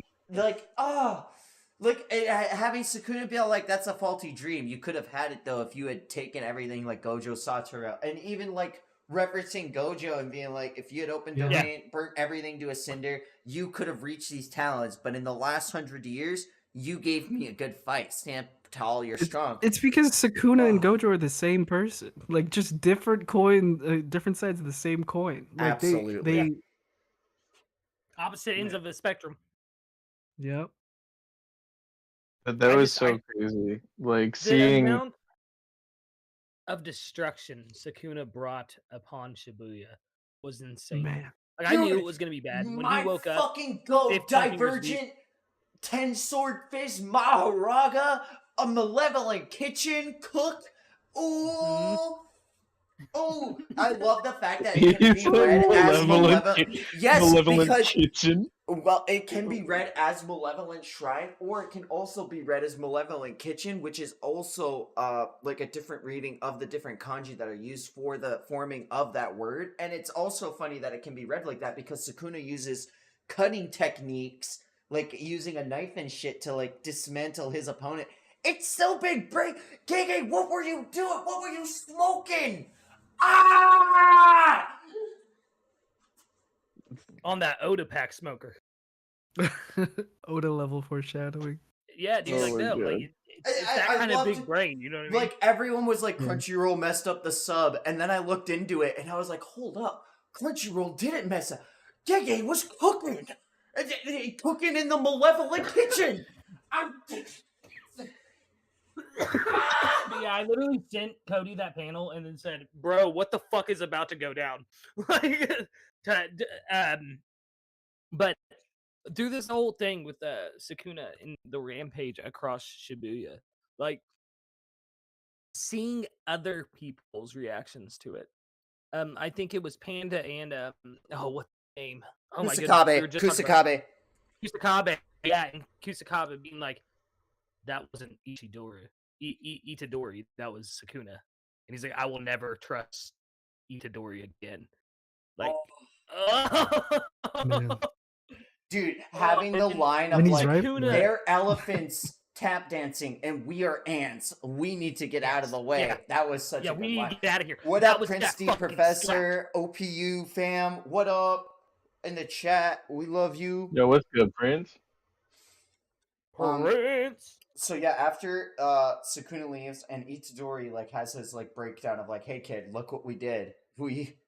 That is such fucked up. He's rubbing his face in it, dude. Sukuna is just rubbing his face in it. You are because my that was Itadori's biggest fear. He did not want to kill more people. And then just, dude, he's like, look what we did. You are Sukuna's goal has been to just destroy souls as much as he can. Every time he shows up, that's his goal. Man, Lucas, I can't wait till you watch it in the anime. That scene was so fucking wild to watch. I read it and it made me really sad. Cry. No, I'm watching it. I literally had my sister look at me and say, "Why isn't he playing the music? This isn't special. This isn't special at all." That's like, it ain't. I'm not gonna lie, I don't like that opening like at all. Like it didn't.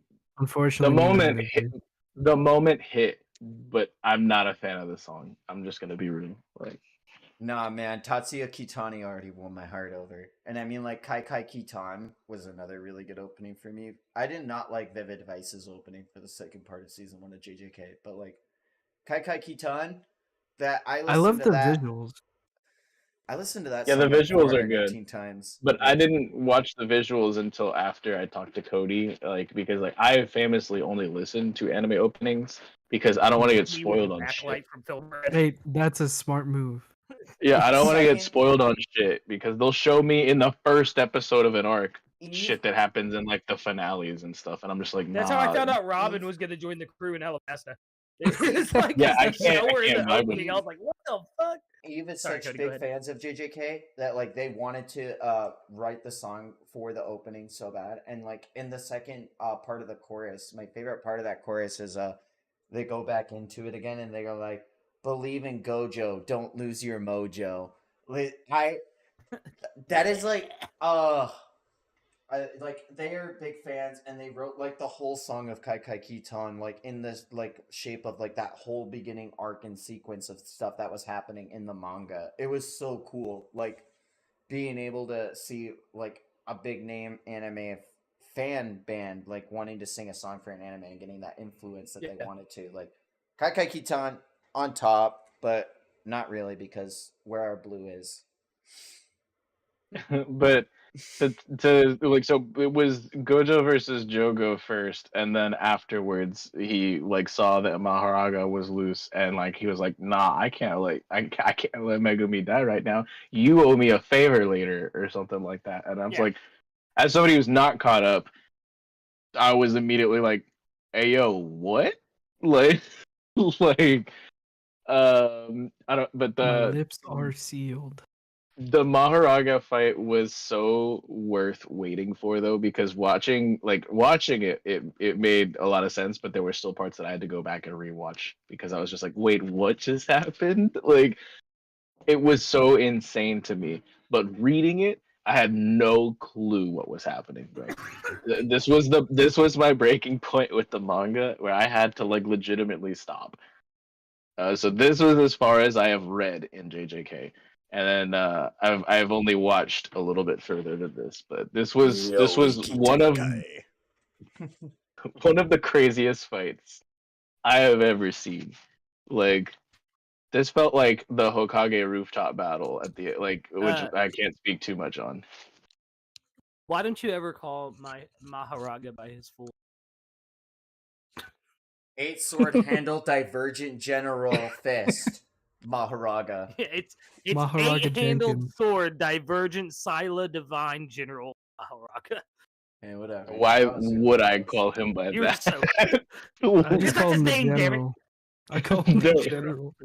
But yeah, no, Maharaga is like. Hold up. Dude. Breathe. Maharaga is a really cool Shikigami. I really liked that it put Sukuna on the back ropes and that it was able to push Sukuna to like exposition his technique to the point where we could actually see, holy shit, this is a Heian level era sorcerer. Like, this is a different kind of pinnacle and peak. Like, if Gojo were to go out and like not care about casualties, if Gojo were to go out and like not care about what's his surroundings or what's gonna happen, like this is literally the power to like level an entire country on its own, and he's just like, I'm gonna do it to make Itadori throw up. This is funny. Like, This is hilarious. What a masochist. Yeah, it's really interesting because like these two people like they were keeping each other in check, and like there was still a ridiculous amount of damage that was wreaked like across like Shibuya, but unchecked, one of these individuals could probably easily at this point, and I don't think that like I don't know for sure, but there's no way this was even a fraction of like full power Sukuna. But either of these two entities could have easily been like basically continent level. like just absolutely just like complete devastation as far as the eyes can see, rewriting maps and shit like that. Like this was a crazy fight that I was not all the way expecting. It wasn't near Sukuna's level, but it was enough to actually, like, you could see Sukuna get worried at a certain point where he was like, if I don't end this now, I could end up getting fucked. And if this had been summoned at me back at that time, I might have actually been fucked. Like, back referencing to episode 4 when Itadori had killed himself to take out the special grade that had eaten the finger. Sukuna had been on like Megumi had taken that stance up against Sukuna to be like, oh yo, if I'm gonna die here, might as well. Like, Sukuna references that time. If he's like, if this had been summoned against me at that time, I might have been done in, just because of like Sukuna hadn't eaten enough fingers to regain enough of his full power. Also, side note, that's not Sukuna at full power. He had only eaten like 13 fingers. That's crazy. 15. Yeah. He's at 15 fingers. He still had 5 more fucking fingers. Yes, sir. What the? That's a whole hand. Yes, Dan. That is crazy. There's my hand for you. Good. Give him a hand, Bruh. people. I'm kidding. But it's like also crazy because because seeing Jogo like remember to false Gato specifically, like being like, so where would I scale with like the like you know like the fingers and stuff like that, like maybe 8 or 9. So like he was capping so hard. Oh yeah. Yeah, he was gassing him up so hard. Yeah, 8 or 9. 8 or 9. 8 or 9. 8 or 9. Exponential, bro. It's just crazy because it just makes me really think about like how powerful is this false Gato person, because I don't know. Like my lips are sealed. Same. But I'm not even as far as Cody, and I'm still saying same. Wait, but I'm trying to remember when False Gato gets revealed. He gets 2 different name reveals, Dan, and then another one. So be very careful with how you name. Yeah, I'm False not gonna say Gato anything. is safe. I didn't know when. I've heard his true name, so no worries on my end. But Vex is not. Yeah, but oh my goodness. Anything else we want to say on Jogo Sukuna and then Sukuna Maharaga? No, not saying the full name. What we need I to love talk next Malevolent about. Kitchen. Yeah, Malevolent Shrine was insane. Malevolent Kitchen, Malevolent Shrine, like it was insane. Because we'd gotten a glimpse of it before, but seeing it in full effect was fucking wild, dude. It's beautiful, man. It's beautiful. It's akin to an artist painting on air without a canvas, like being able to cast a domain without like having to. That was poetry. That was straight poetry. Like, yeah, when I got to like, because like I didn't understand any of that. Like that was literally one of the last chapters I read. Like I was like, this makes no sense to me. And then watching it and having like better comprehension, I was like, this is genius. This is absolutely genius. Like,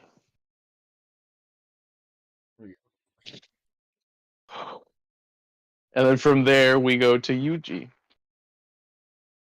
right? Or I Yes. mean Nanami, really. Mm, we Mm, could yes, gloss sir. over that if you want. We could don't just. need to. Let's talk about my boy. Okay, I'll do it. No, So no, after no. the We What? need to You talk said about I'll this. do it. I We got need it. to talk about this. No, I got it. Malaysia, I got Malaysia, it. take me there. So after Yuji has his mental breakdown at seeing the destruction that Sukuna had caused before him, he had strengthened his resolve and said, "At least I need to know what I need to do next. I have to go and move forward and take out cursed spirits and save Gojo."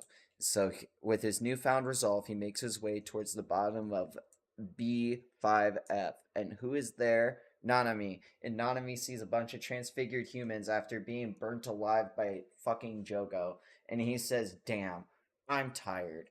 I can't believe I'm still doing this. Why am I still here?" And cutting through the amount of corpses, questioning why he's done everything in his life, he finally comes to a halt after murdering all of these different transfigured corpses, only to be met with a hand touching his chest. As he looks up, he sees the patchwork face of Mahito, grinning ear to ear, asking him, "Hey, I didn't know you were here. And since it's you, if you want to talk a little bit, we've got some history, so I don't mind." Nanami looks at the corner of his eye and he sees Yuji walk in and he says, "I don't know what to do. I think I just want to take it easy from here." And he gets pointed out by his younger subordinate, his Kohai, his Haibara, the one who had passed away during the hidden inventory arc, the thing that made Nanami question his first resolve to be a jujutsu sorcerer, the one who made Nanami question, why don't we leave this all up to Gojo from here on out? He's asking himself, I can't do that. I can't entrust that to him. It'll curse him too.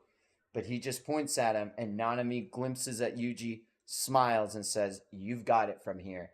And pop, gone. Pop. Bro. So the anime, I have not read this. Remember, I dropped the The manga at anime this does point. it so much better. I can't. The I anime It's so good. did a Y'all got the ridiculously picture of me crying. phenomenal.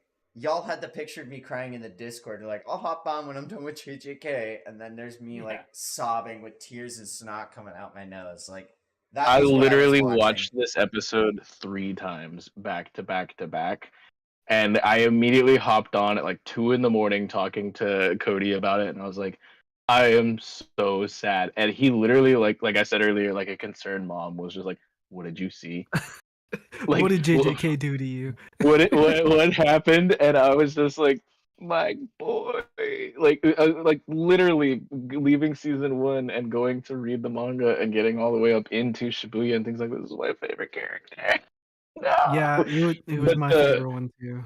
the walk up, like just him like just stumbling through like the platform like hallway before he got to see all of the transfigured like it, bro, and him just being like, I could use vacation, like, like take me to this beach, and like the music that was playing, Lucas, you will cry. Oh yeah, I'm about to look up the scene when I get off. Which, speaking Oh of, my god, bro. I do have to go, sadly.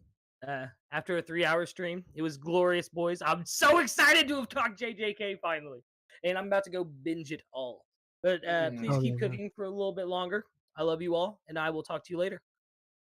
See you, man. Have a good night. See you tomorrow. Bye. Yes, Peace, I will bruh. see you all tomorrow for Cody 8. Cody 8, what? This D&D game, baby. Later, boys. Let's go. I told y'all that All right. tagline would stick, and it's so good. Lucas is the only one hyping it up, but it's just the confusion. I'm the only one who's a hater, though. He's the only one hyping up. I'm the only one who's a hater because we had Cody 8, and then it became Cody 8 Ocho, and then we had Cody 8, Ocho. the D&D. But I vibe with it all. I love the energy. But you know what I don't love? I don't love what the anime did when Yuji's screaming at the top of his lungs, and then Mahito's like, "I can hear you just fine." That actually No, dude, pissed me off. Nothing's more that annoying than somebody doing something like that. Like, oh my that god. evoked such rage in the core of my being. Oh, Like, he's such a let bastard, me dude. tell you, I could not have hated this character more in that moment. He- And then I found out I actually could. Yeah, Bro, Real. oh, man, I know I've gone on record and said I love Nobara Kugisaki. She's my favorite female character in all of anime. I fucking hate Mahito. That stupid cunt. I Cook, Oh, man. Cook. okay. Like Nobara has like technique being like the second like natural enemy to like Mahito. First up, Yuji was never like the rubber to Mahito the way Luffy was rubber to Enel. Like it literally is Nobara because she's able to affect his soul on all the different levels with her hairpin technique and like it's so cool. And like when Yuji is at his lowest and being hit by Black Flash and unable to like let out this rage against fucking Mahito. At his lowest point ever, his friend Nobara fucking lets out the technique that stumbles him and gives Yuji the ability to stand back up and feel I'm not alone in this. Even if I feel like there's nothing else and I keep losing people, Kugisaki, you let me know that I'm not alone. That hit me so hard. Like That split second of hope, man. After, man, Gege was like babying us before. That I feel that way now, having caught up, because I'm like, he would never give us this hope nowadays. don't say it.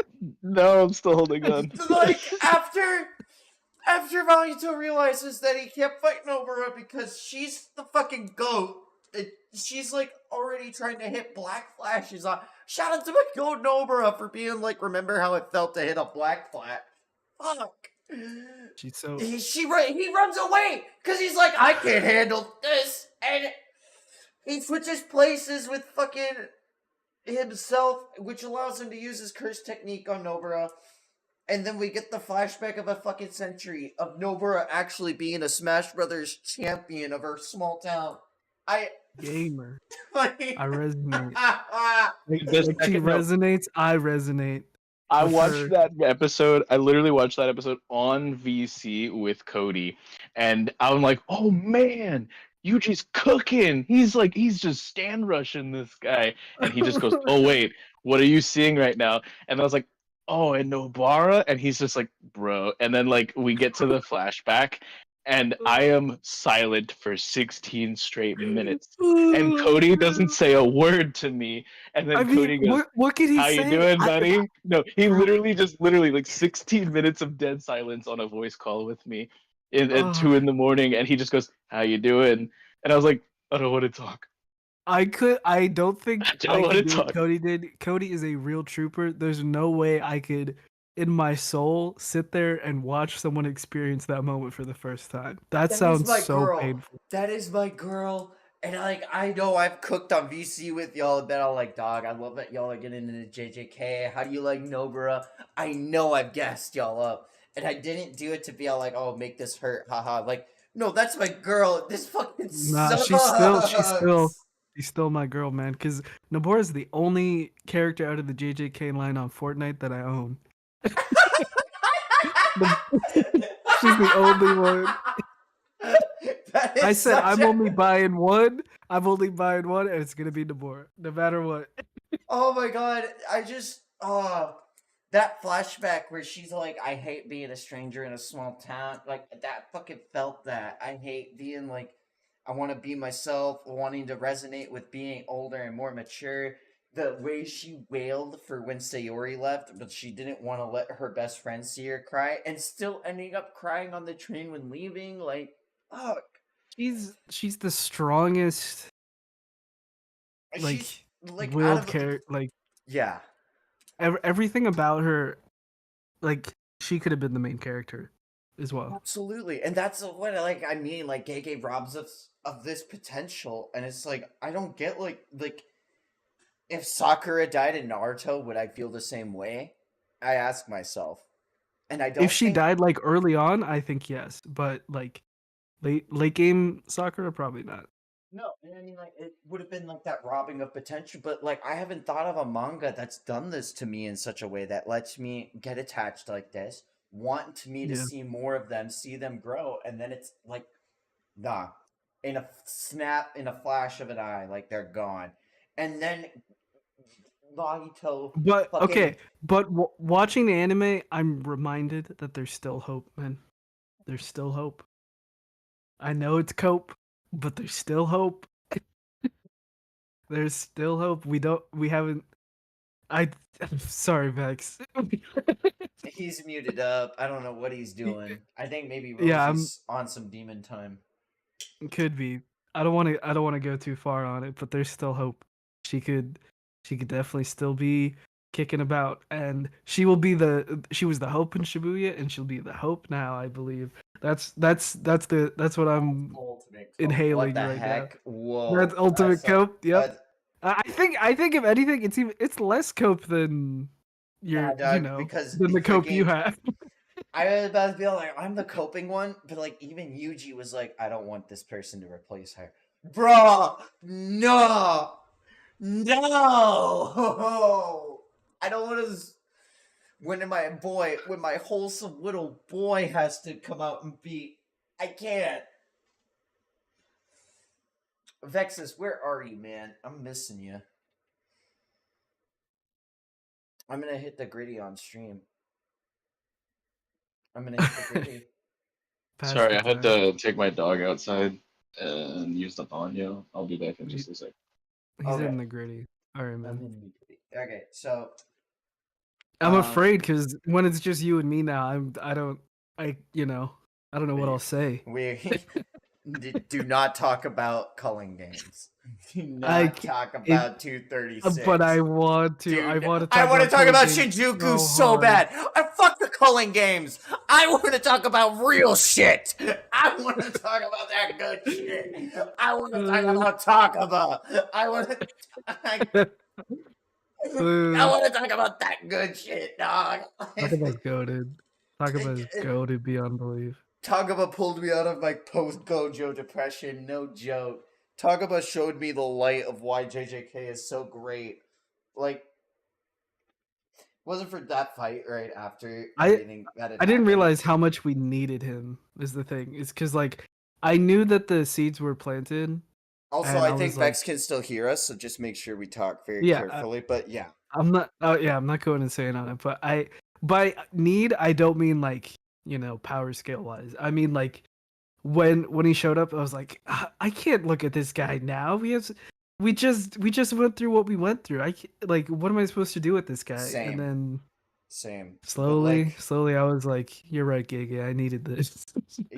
I really did, and like it set the pace for everything right now because I feel like Gege after 236 immediately jumping in the way he did back to everything, everyone was whiplash like, oh, okay, so now we're just gonna keep doing this left and right. So I feel like he took that reception from Twitter and everything almost and was like, okay, y'all need to cool off after this. Might be. I didn't realize it was gonna be this bad, and like giving us what we needed probably. at the time. It was so good. It was so well done too. Like everything from the way the fight was orchestrated to the way that.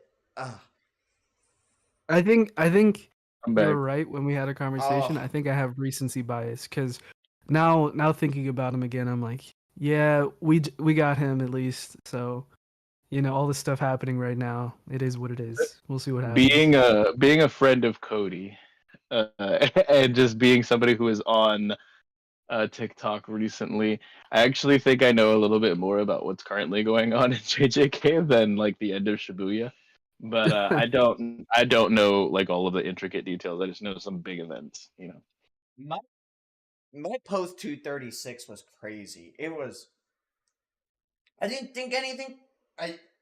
Being a weekly reader was crazy.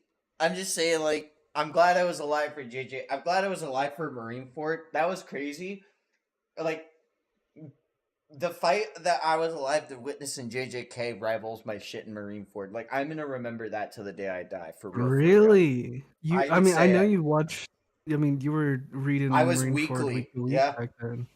I would So put that's this sort of up there crazy. for me. Like this is one of like that fight alone is probably one of like my top 5 in all of anime manga history. Like when I think it that would have been easier for me to get fully invested in the culling games if we didn't have Peak Egghead going on at the same time oh yeah, the whole for time sure. for me.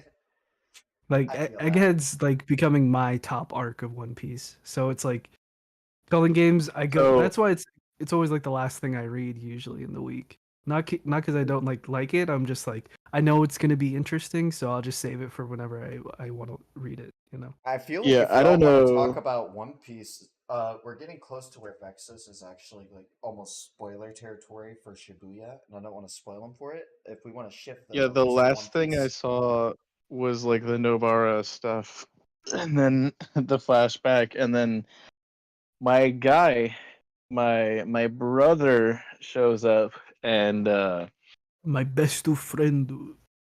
and then I get hope for Nobara. I get endless hope that I will hold on to until the day that I. Uh, oh, sad. But yeah, that's it. That's where it's at. I did want to say, like, I do know the fight that you're referring to and how it ends because I exist and I'm not under a rock right now. But I don't know like the full The context and Takaba stuff like that. situation that we were talking about. The like the what Shinjuku, I guess, is what you referred to it as. Like Let me think. Shinjuku, yeah, it's yeah. So is I know like about like the like that oh, whole conclusion because the internet exists and I am a person who is on it sometimes, and that's like something that just got, it's like Gear 5, like you can't keep I have a a shrine. keep- I'm not Yeah, afraid to I think admit it'd it. be like He's year coming 5. back. I have a shrine. I pray to that shit. He's coming. but you It's a mentioned malevolent shrine, specifically unfortunately. you mentioned specifically that it was in your top 5 anime manga fights of all time, and I wanted to ask, as somebody like, you don't have to go into like deep detail, excuse me, it's deep detail in case like Dan or anyone in our audience hasn't gotten that far into Hunter x Hunter. But is this? I know recency bias is a thing, and I know this is in your like top 5 favorite manga of all time and things like that. But like objectively, Cody, is this on par with like the Return to Heaven's Arena? Objectively, if I'm looking at it, yes, I'd say it's even above that with having both of these characters foreshadowed since the beginning of the series. Like versus like one being Hisoka. Crollo got introduced pretty early on in Yorknew, but like I would say like for me, if I was looking at it objectively, like it's just more built up and better foreshadowed and more of like who's gonna win, and as a week to week like play by play, there's more to consume and it rewrites like the being of like the whole freaking jujutsu world as we know it almost as this fight unfolds versus when Crollo versus Hisoka happens, it rewrites the way that Nen can be applied in post-mortem almost, and like in the different ways restrictions can apply to it in like self-imposing way. And we finally get to see the long-awaited reveal of how does Krollo's book reading technique fully work. So Yeah, like the payoffs we get for the Gojo Sukuna fight, I think pay off more than we got for Krollo versus Hisoka, but Krollo Hisoka isn't as endgame defining as Gojo versus Sukuna. I would think I would put it above Krollo Hisoka and like objectively looking at it, weighing it out in front of I'm it. gonna have to agree. Like, I'm gonna actually have to agree because I have all my thoughts about JJK in general, but the Shinjuku showdown is it's probably the longest string of quality 1v1 that I've ever read through in a manga. Like, I can't think of anything that's been like just a consistent week to week showdown of Well, intellect and power system where like I've read the Return to Heaven's Arena and I had the same issue that you had with the Choso situation where it's like I could get it, I could grasp it at some point, but it was like too much. It was too much, and I I love get Hunter X that. Hunter. Like I've heard some whiplash like qualms about that situation, but like the thing is like for me, I don't want to like put myself on a pedestal, but because I know there's a lot of other people who are in that same boat. But there are a lot of different types of Hunter x Hunter fans, and I think that literally only the very select few really actually do understand like what Nen truly is and is capable of and You things know, like that. This is I me and agree. JJK. This is me and Yeah. No, understanding how everything and Infinity works, because people ask me to explain freaking Gambler and oh Infinity. come on, really? I That's a because Gambler. How do people not get Gambler? I literally send them the screenshot and they're like, "Oh, how did I miss this?" And I'm like, "I don't know, dog. Are you It's reading?" got to be anime only, and it's probably the same issue with Hunter x Hunter because a lot of people have probably only seen the like 2012 or 20. I don't remember when it came out, Hunter x Hunter, and then they got into the manga, which The I'm in that 99? boat. I, uh, no, the like most recent anime Oh, version of Hunter x 2012. Hunter, the Yeah. like yeah Yeah. 2012. Yeah, and like I'm in that same boat because I I've rewatched the anime Hunter x Hunter like dozens of times, like so many times, and I'm a big fan of it. But it took me a long time to be like, fine, I guess I'll read the manga even though it's not finished or it's not weekly or all this stuff. So when I read the Return to Heaven's Arena, I was like, it was first off, it was getting adjusted to the way that Togashi writes and the situation, the Paragraphs, paragraphs, bro. and it Yeah. was it just feels weird because the Return to Heaven's Arena was too much for me, but like the stuff that happens on the boat is not too much for me. Like the conversations that go on there, like there is when I was like, oh, I get it. Like I was like, oh, this is like I'm reading a book basically. It's like, and I like to read, so it was like I was like, I get this, but I think when it comes to combat, it's a lot harder to deal with that mid combat when it's like such an important fight like that, you know? Yeah, And like for me, I'm not a big manga reader, like for because of my visual impairment. But that's mm, one of the like first things other than One Piece that I was like weekly with. Like back when I was like just now actually getting caught up to One Piece and stuff. This was like 2 years ago. Plus, like it's been a fat minute. So like when we got like the chapters last year and stuff like that, I was right in it. Like I was like I don't know, like, but I didn't get to read. Like I binged all of like the Heaven's Arena like stuff, and it was so crazy to me because I just feel like I don't know, like I feel like I have like just like how Cody said, like he's just got like that aligning of like his like understanding of the power system and the characters and the yeah. universe itself with JJK that like for me it felt very fluid. It felt very natural and I can't wait to see it animated, which is got to be in the next season that's coming up, which they have Yeah. confirmed, which is in production, but we don't have a release date. But it will be in that, and I need to see it. I need to see that. I want them to cook. They could take 5 more years to do that season if they do it right. I'm fine Yeah, with I, that. I understand in that case then, because it's like I well also the difference is that Shinjuku Showdown, it's not nearly as complicated. I would Really, say, you know, the fight that I was talking about that confused me, that has something to do with like fake Ghetto and somebody else. So that fight felt like the Crollo fight, where it was like he's just talking and talking and talking. Where it's like I already had I had some understanding of each of their abilities and what could be possible, but I don't know. I mean, the Hunter x Hunter version of it is it's really good, and I don't even maybe it was just like reading fatigue. I think it was just reading fatigue and not being able to understand it, because I could understand it because I I understood the capabilities even though there were like new levels introduced in the Return to Heaven's Arena arc. yeah. Um like I could understand it and I was like, this is really cool. I think I just read it in a time where I wasn't getting into full detail with it. I wasn't I would going in like, highly oh, it's recommend finally you. happening. Like Yeah, I think I need to reread it. I think I need I to reread it. really would recommend it because like I very very much campaign that is in my top 3 favorite manga fights that I have ever read because I am not a manga guy. and I famously prefer exposition and like the very detailed moments where we get to just read some paragraphs and things like that. So I like Togashi's style a lot. I like those moments because I feel like the anime abridges and paraphrases on some of the amounts of detail that are given in the manga, the source material, more times than not. There are a few anime that came out before manga, like Code Geass and stuff like that. But I think that the manga can really, really do its time to explain certain situations a lot better. But when it comes to fights, the anime always takes it for me.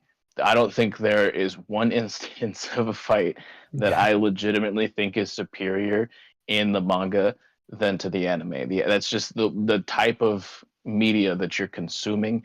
Animation just does fight scenes more justice. But exposition, I think it's better for me to read it. And so, I but like, can get that. yeah, when it comes to manga fights specifically, Return to Heaven's Arena is in my top 3. So I am very interested, especially after watching what I have watched of season 2 so far, and that kind of revitalizing my appreciation for JJK and crushing my soul simultaneously. I am really excited to get further into things. Like I feel Cody's goosebumps like whenever he like hears that all of us are catching up and stuff like that. Like I get it. I totally get it. If you do firmly put objectively the Shinjuku Showdown above the Return to Heaven's Arena. I do.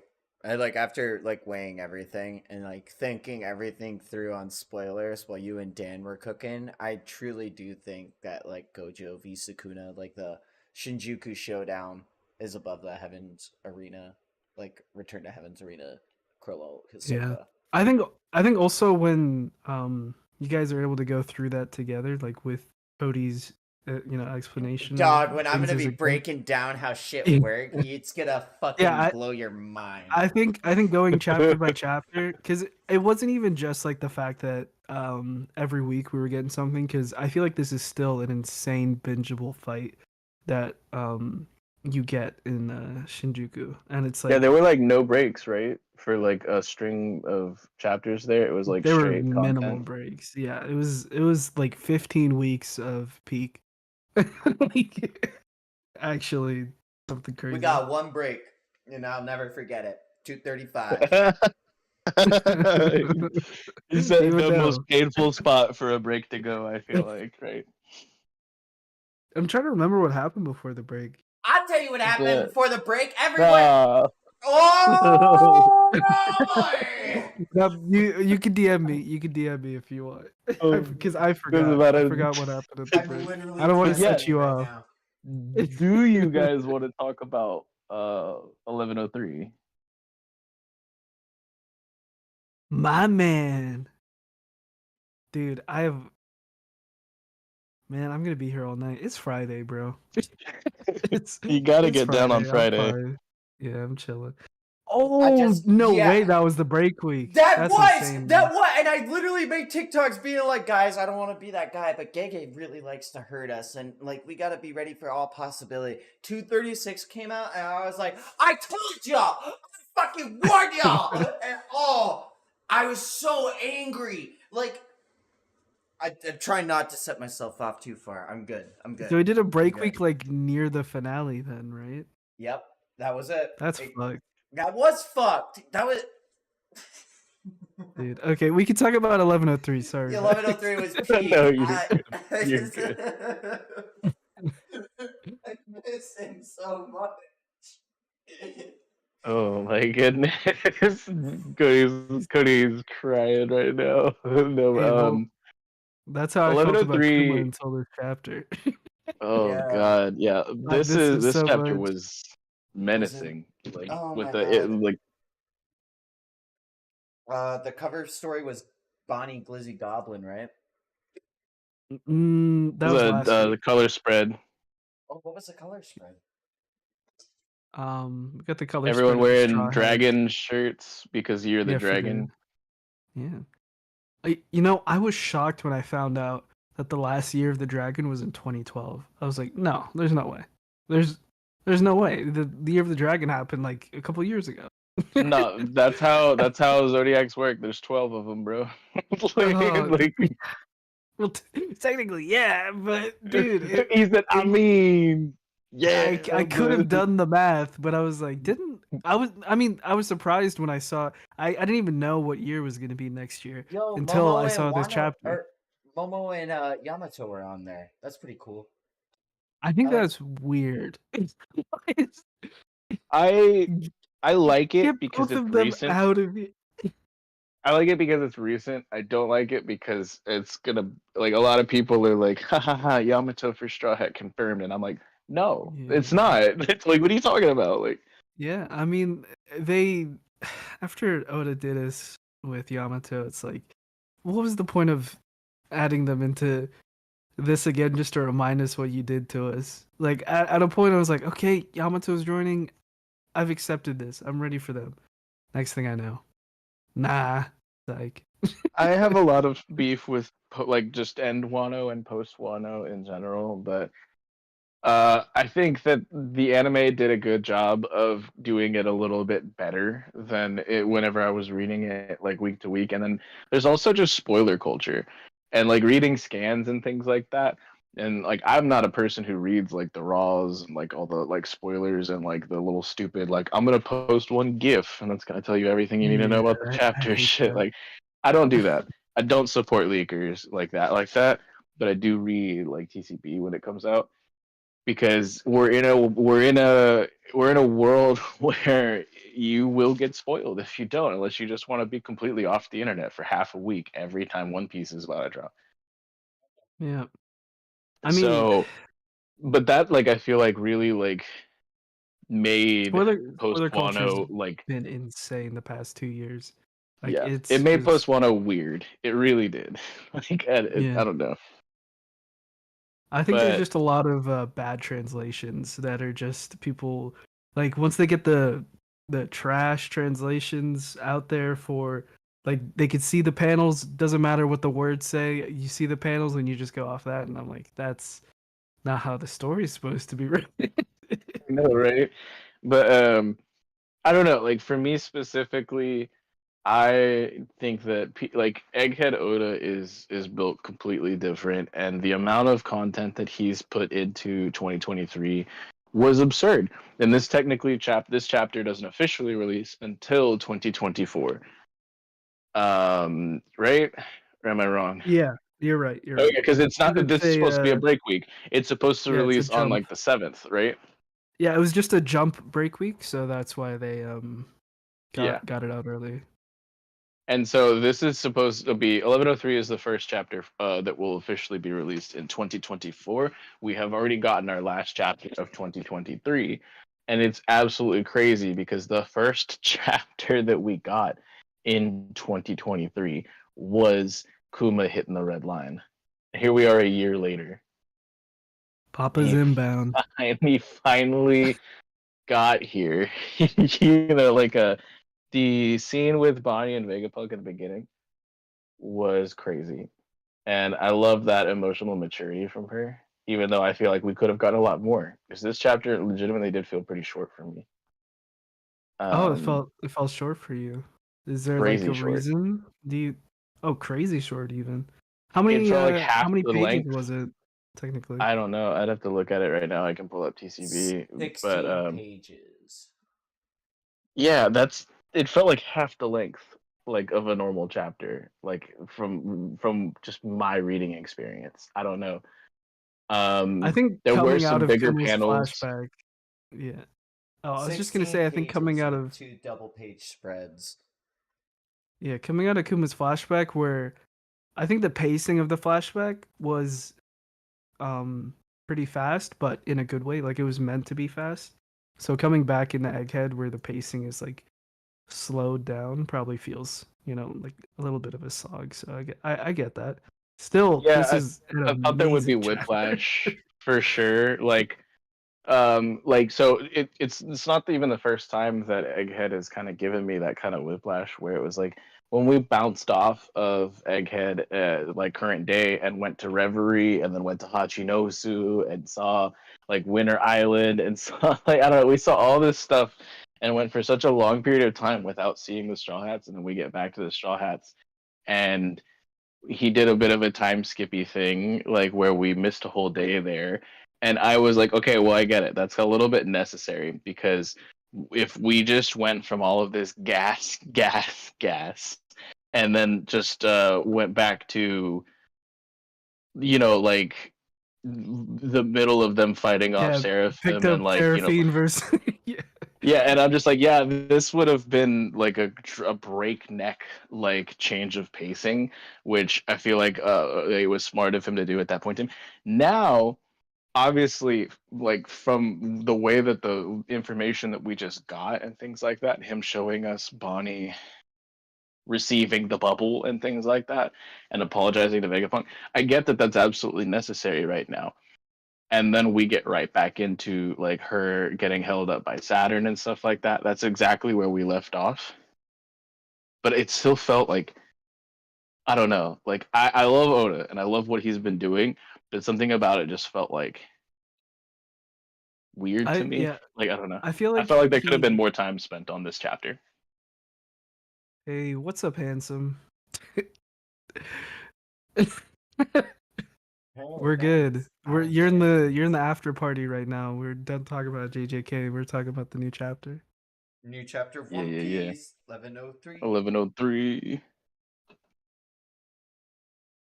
Um, But just for like the what was I first about to say? half of this, like the build up, it definitely felt like we could have gotten more from Bonnie the night before, like when she was getting all the memories, and we could have gotten more from Bonnie and Vegapunk. And Vegapunk saying that he's just a worthless scientist for hire. Oh my goodness, bro. After we got the last chapter where he is breaking down at the actions that he's caused, that he was so blinded by science that he was like he put himself in a position where he couldn't. There's nothing he could do. He had to go through with it no matter how much it pained him, and Yeah. like seeing how much he actually takes responsibility for what happened is, it's heartwarming, because I know for a while people thought that Vegapunk might actually be like evil, like, yeah, he was Or actually morally evil. gray, like very morally gray. Yeah, where he was like, I don't care as long as I'm doing science. So like getting the confirmation that he's actually like a good person is beautiful to see. That he My Vegapunk stocks skyrocketed after this like flashback sequence and things like for that. sure. It's really Lilith recontextualized. stocks through the moon too. Well, Shaka, like this like Shaka was Dude. remorseful and was talking to Dragon. I was like, I'm gonna die soon, and things like that. And like this specific, seeing the depression that Vegapunk would had and was like communicating to Bonnie in this chapter, like this really put that into different framing for me. Yeah, Cody, I have a question. I know you didn't. You wanted to wait until Egghead gets more closed before you think about your ranking for it. After the flashback into this chapter, how do you feel about it compared to like Wano, which you said was your favorite? Still want to wait for the arc to finish, because like vexyz said, with that little bit of whiplash, it feels very like back and forth. Like, when are we gonna progress more of the present for the Straw Hats? I'm a big Luffy stan. I like seeing Luffy do stuff, and when Lucci and Luffy were hitting Esper, like having that fight taken away, I understood why it had to happen, and like we got a Yonko level crew, but like I still want to see Luffy mess people up. Like, that's still one of my favorite parts of reading One Piece, and hopefully like there'll be a flashback or something to like give us that exposition, or the anime will build off that with filler and we'll get to see that fight more. But Yeah. like, until I see the arc close out, it's definitely up there, I think, in top 10, but I don't know if I would exactly have it crack my top 5 yet. It's up there, Alright. but like I feel like the whiplash for like, it's almost like people having the problem with having the Hiyori scene in the middle of the Gear 5 transformation. It's like, I want to see more of this, but then we go away to this. And while I do like seeing everything else, I would much rather have the story focus on this and then build on this other part. You know what I A mean? really good way of putting it. Yeah, that's a Yeah, really good way of putting because I know how I felt about the Hiyori scene, but so so I can actually resonate with how you what you're talking about there when it What I comes to would that. say, and like I haven't been caught up like and current like anywhere near as long as Cody has, but I heard it directly from his mouth, like in last Chadmirals and like in just VCs that we talk a lot, and like I would say Egghead Oda is top one Oda, but That Egghead arc, it's like in my top 5. I don't know if it's breaking top 3 though, because there are arcs that I just feel like were like I don't even know if I feel right calling this Egghead as an arc at this point because we have yeah. spent almost as much chapters off of Egghead Yep, as we I was have just on. about to say I feel like we've probably spent more time either in the past or somewhere else than we have actual Egghead, but I'd have to actually check the numbers. And So not And to Egghead's over 50 discredit chapters. and not to Go ahead. discredit what we've been given. Like we've gotten Garp Yeah, doing amazing feats. We've finally gotten Kobe like getting the credit he deserves in the manga. We have like more like affirmation of what swords placement in the Holy Knights. Like not to discredit all the other information that we've been given, and I'm thankful for that. And the world building has been yum yum yum. Give it to me, just like maybe not right now. I mean, I see feel that so dirty saying that, but it's like it's okay to feel that way, but that I think I mean what I was about to say is the that I passion. excuse Oda this arc. I th- couldn't do it in Wano. I couldn't excuse him then, but this arc, what we're getting, it's not like we're getting like 5 pages of Rizo, you know? It's like it's I I can love see that. Rizo. Hey I bro, love hey Rizo, bro. but it's not like we're getting that. We're getting I also the feel like information we're getting is like just it outweighs the fact that we're not getting to see Luffy. But one of my biggest problems with that is that we're still missing the Straw Hat character moments. Like the individual Straw Hat character moments in this arc are just non-existent. Like it's really we've seen Sanji struggle with Saturn like 3 different chapters now. Just I can't move. He said that like probably 3 or 4 chapters now. I've only And I seen think a the couple best of character. handful of speech bubbles of Frankie simping over Vegapunk, and that's what I want to see more of from this arc. we Is like only saw it when he got to Egghead. So I understand that I gripe. think That's my like only gripe with Egghead. the best straw hat to straw hat moment that we got, in my opinion, this arc, is probably gonna be when Frankie punched the shit out of Luffy because he was about to get stepped on. yes, Like, That was a goaded moment. yeah, but aside from that, we really haven't gotten a lot of intercrew moments, um, which is really really jarring to a degree. Like, it's like, but I understand We that got there's more so in much. Wano. Like, it's Yeah. crazy to think about that, but we got more in like I know Wano is like much longer. And yeah, it's he says, wow, Dords. Oh hey, we're talking What's Straw up, Hats. I thought Duran? this was the JJ Duran. I thought this was a We were talking about JJK. JJK for 3 hours, and we just yeah. decided because I'm not all the way through Shibuya, but we still talked about it for 3 hours. Like, We reached up but until he's caught up, so there's I can that. go back and talk about season 1 if you want. I don't mind keep talking about JJK. We can start but we spoiling it. We'll figured do because it. it's a thing we do here on Chadmirals is we do talk about the recent chapter when it drops, and when we're not on a break week. We technically are on a break week, but we got to drop. So here we go. But yeah, the individual Straw Hat moments. I think I don't know if we'll even get them this arc. And I hate to say it, but I'm okay with waiting for it because I've already waited so long for like I've This already feels waited like so long for the Straw Hats to have interconnected moments that I'm like right now we're getting more important stuff, I think. Unfortunately, it actually feels like we're getting more important stuff. Where it's like yeah, I get we're you. getting the entire world information that's gonna be the basis of the rest of the final saga. Yeah, that's And what I'm saying. Like, this feels like a post arc to me. This doesn't even feel like I don't know. Like, it's not like a Zao, like, which was a shorter arc that gave us a lot of world building, because that was centrally located on one specific location with like Like this is honest. We've never been in the middle of an arc before and just gotten so many glimpses of other islands. Like except for obviously like Greenbit and We've Dressrosa because never they're had a connected. cover story like interweave into the actual main canonical story with having Pudding and Blackbeard's crew take everything away from Whole Cake Island and then immediately seeing Pudding on the ship talking to the Blackbeard crew. Like we've never had that until this arc either. Like there's so much. Yeah, Yeah, this like for sure. legitimately feels like it's still a post arc.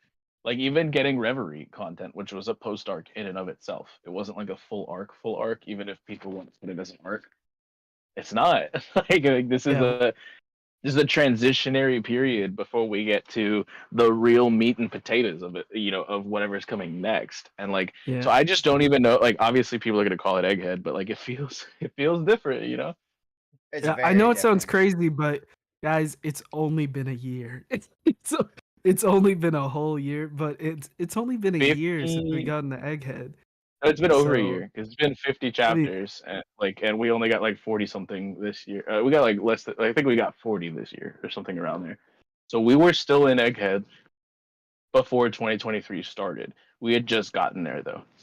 yeah. It's been like a little more, but just like the amount that's been packed into this year of Egghead is just your plus some of Egghead has just been sort of it feels special, and it's like You I are want my Cody to realize special. see, Okay. it's just the way that you were talking about the Shinjuku showdown compared to how that's how I feel about Egghead right now. That same way is how I feel about Egghead, where And I'm like I like, said, not to discredit what we're getting in world building and lore and stuff, but it's like I'm very Luffy brained. It's like I during Whole Cake Island, one of my biggest gripes about Whole Cake Island reading that week to week was I was like, dang dog, I really like Zoro and Frankie. This fucking sucks. Like for almost a year straight, I was like, dog, where's Zoro?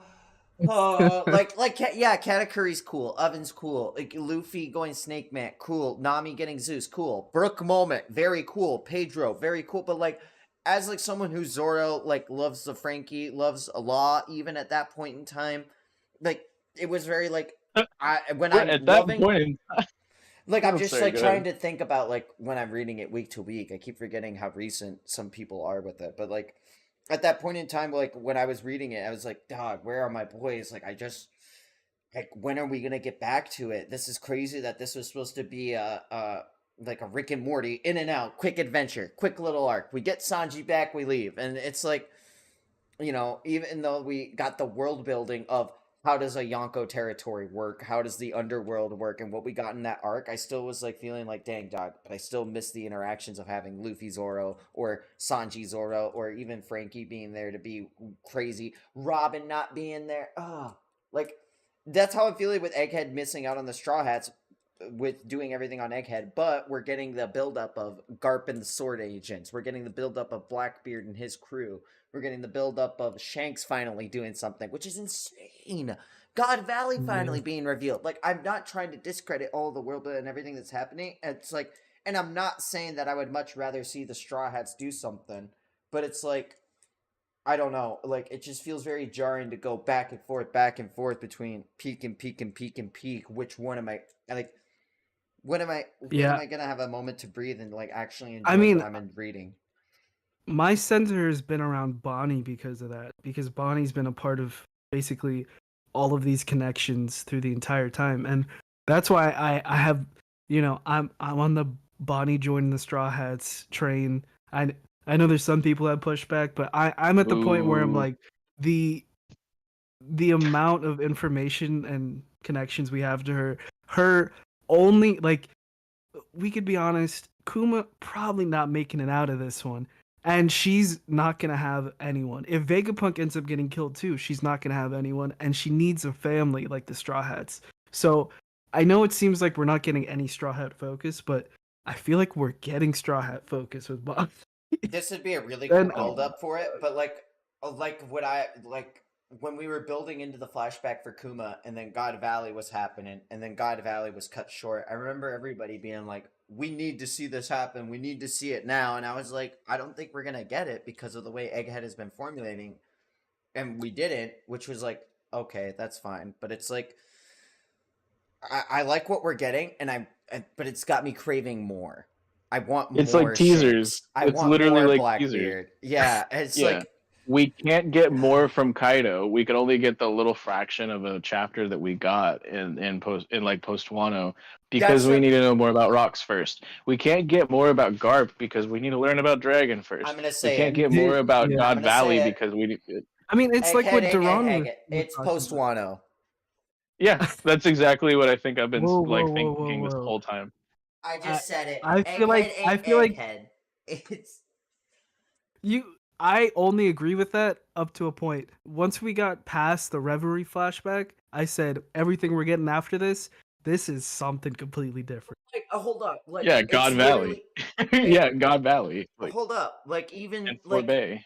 yeah, we got the God Valley sorbet. Like post Wano, we had Blackbeard rolling up on Boa's Island, and then in Egghead, we had Blackbeard rolling up on Law, and then we had like the revelation of like Shanks doing something to Kid. Like it really feels like it's just Egghead is a more expanded post Wano. It feels like post Wano is almost a microcosm of what like Egghead is all about, almost. Yeah, I mean, what I was gonna say about what Duran said about it does feel like Oda should have revealed a lot of this slower rather than all at once. I think that's why it feels so jumpy. That's why it feels just like whoa, whoa, whoa, whoa with every shift. Is because I feel like a lot of this was supposed to be introduced in Wano in ways, but instead he was like, I'm just gonna make this my last contained story, and then rock it out for the final saga. And the way that it can come off like that, but I still think Egghead is peak, even though we haven't gotten we're getting into the fights that everyone was like hyped for and interested in. I feel like Yeah. the beginning of 2024, we're gonna get to see all the stuff that people are complaining about Egghead. I think it gets down to how Oda wants to frame it. And like I don't fully buy into the math piece stuff. If you've checked out Randy Choi's theory on that, and he's like tried to make sure that he like I finds think all it's of a the lot of possible 2020 receipts. vision with that. Like I don't Hindsight's fully buy 2020. into. Yeah, I don't really fully buy into the math piece stuff, but this really, really did seem very evident to the fact that Oda is trying to frame things to line up with certain dates, and like the fact that Kuma hit the red line in the first chapter of last year, and now in the first chapter of this year, finally actually gets to where he has been going for 40 plus chapters now, and like I'm so glad that you brought is that up. I had no idea. I didn't even make that connection. Like, yeah, and so it just feels like Like- very, very evident to me. Maybe I'm reading too much into it. Maybe it's coincidence, but it really does feel a little bit math PC. And I feel like that's why Oda decided that he needed to put more things in between those two occurrences. Like the reason we went back to Reverie is because hey, I can fill like 3 or 4 chapters of this. The reason we went back, we got all that we got from Kuma. Obviously, it serves its own narrative purpose. But beyond that, there's a bigger framing of things, of the biggest picture that we are yet to see all of the details of. And this is Yeah. just I think that this was, if I think of it that way, it's genius, Oda. If I think of it that's why I in think it's another genius, way, though. yeah, if I think That- of it in another way, I don't know if I think of it as the It- best way it could have been portrayed to us, I used to doubt Oda. I'm just saying, in Wano, I started to doubt Oda, and then I was like, okay, I'm never gonna do that again. Like, Yeah, it feels bad, right? I can't doubt him anymore, because although Egghead without all the flashbacks, changes to different perspectives, different people, different fights, it would be like a 6 out of 10. The fact that it's in there, it's like saying, oh, a burger with no beef sucks. It's like it's not a burger then. It's not, like it wouldn't be what it is without those aspects, I think. and I think they're more connected than we're giving them credit for. Is what I wanted to say about that. Yeah, I Yeah. mean, No, I mean, go ahead. oh, Egghead No, go ahead. Go also ahead. has like these unrealistic ideals to live up in my mind too, as well as like I am a lifelong fan of One Piece, and I have been waiting for Dr. Vegapunk to been revealed to explain to me how everything in the One Piece world works, and the fact that it's been a whole year and I still don't have much of a different answer for how shit works is a little annoying. Just I get it, man. It blew my I mind don't when fault you for that. we but you get the know, I've chapter waited where 20 it's like, fucking years, but yeah, when we finally get the chapter where Vegapunk explains devil fruits and then he doesn't, and I'm just like, I think what? I want to have faith that it's still gonna happen, but I feel like it wouldn't matter as much. Like Vegapunk would just be this tool to get us that information, but now Vegapunk is a character. In and my now we opinion. know that other scientists other than Vegapunk have worked with devil fruits in the past too, because Saturn had expressed in 1103, I had worked on seeing if we could get the properties of a devil fruit into a baby without having them ingest it. Like, so we know that other people have been working with devil fruit in other scientific ways. What ways could those properties be put into things? I don't know. It's creepy. I don't like it, but uh it's cool. The cool world building. Y'all there? To speak on what Duran is saying in the chat right now, I totally understand what you mean. Like, we know that we're going to learn everything when we find the One Piece because Oda said so. I get that. But at the same time, like, this already feels like too much and somehow not enough at the same time with what we're getting right now. And this is just teasers. This is like a free sample at the mall in the food court. This isn't even like the actual main course. There is no way that like we're going to. I mean, I don't know. I trust Oda, but when I say no way, I'm being hyperbolic a bit. But I don't see it realistically being where we don't get more and more information compounding up until the point he can't just lore dump every single mystery we've ever wanted to know all in like one climactic like series of chapters. That would not Yeah. feel great to me. I It would mean, not. I feel like we're on the cusp of the thing that is most immediately in front of us, which is seeing Gear 5th Luffy for the first time, for Kuma, for Bonnie to really understand. Because Bonnie comes out of this flashback with all of Kuma's memories, all of his experiences, even Kuma saying in the flashback, oh, this kid's gonna save the world. He reminds me a lot of Nika. And her not even drawing the connection of, oh, wait, I already saw him. Like when they got out of the water, she was like, "What's up with that weird form?" He's like, "This is what I look like when I'm pumped." It's like, no, that's Gear 5th. Like she hasn't drawn because she's a kid. She hasn't drawn the connections of, oh, this is real, and she has so many doubts in her head that we are literally like 2 chapters away from her realizing that, and hopefully Vegapunk will have good exposition on the whole topic there, with like, yo, Yeah. I know I mentioned the Warrior of Liberation, but blah blah blah blah blah. You know, whatever happens with that. I just feel like we're so close to it. Yeah, I think that there has been so much that that the Egghead or Post Wano or like collection of arcs has given us that I'm very appreciative and I really do love and things like that. And honestly, my least favorite thing about this whole conglomeration of chapters that we could call Egghead loosely was actually on Egghead when we got the York reveal. Everything else has been peakest of peaks, like 9s and 10s, and redefining what it means to be a 10 in my mind. But there were other things that I really, really, really expected out of this arc that I have not gotten even a semblance of, or definitely not enough of. And like, I'm Stussy. hoping that we get a lot more. Oh, bro, don't Even mention this Stussy. girl. Nah, it's been since Punk Hazard, since Tashigi and my boy Smoker took those kids to see Dr. Vegapunk to get the fucking drugs worked out of their system. We saw Tashigi, but where is my Mario Judah? Where the F is Smoker? Oh my god. Do you think Smoker's showing up on Egghead? What No. do you think? I just Wait, we got him last chapter. We got that Oh page. my god! Yeah, Stop! he was the Like one no, giving I don't. Luffy food. We got him last. He's the one who gave Luffy. No, Food. He turned into no. smoke and dropped off Honestly, food. after like hearing a ton of people's like crackpot theories and stuff like that, I think the one I'm happiest about is all of the Cypher Pole agents that were being held down below that they fed after they were starving for months and whatnot. They gave Luffy food.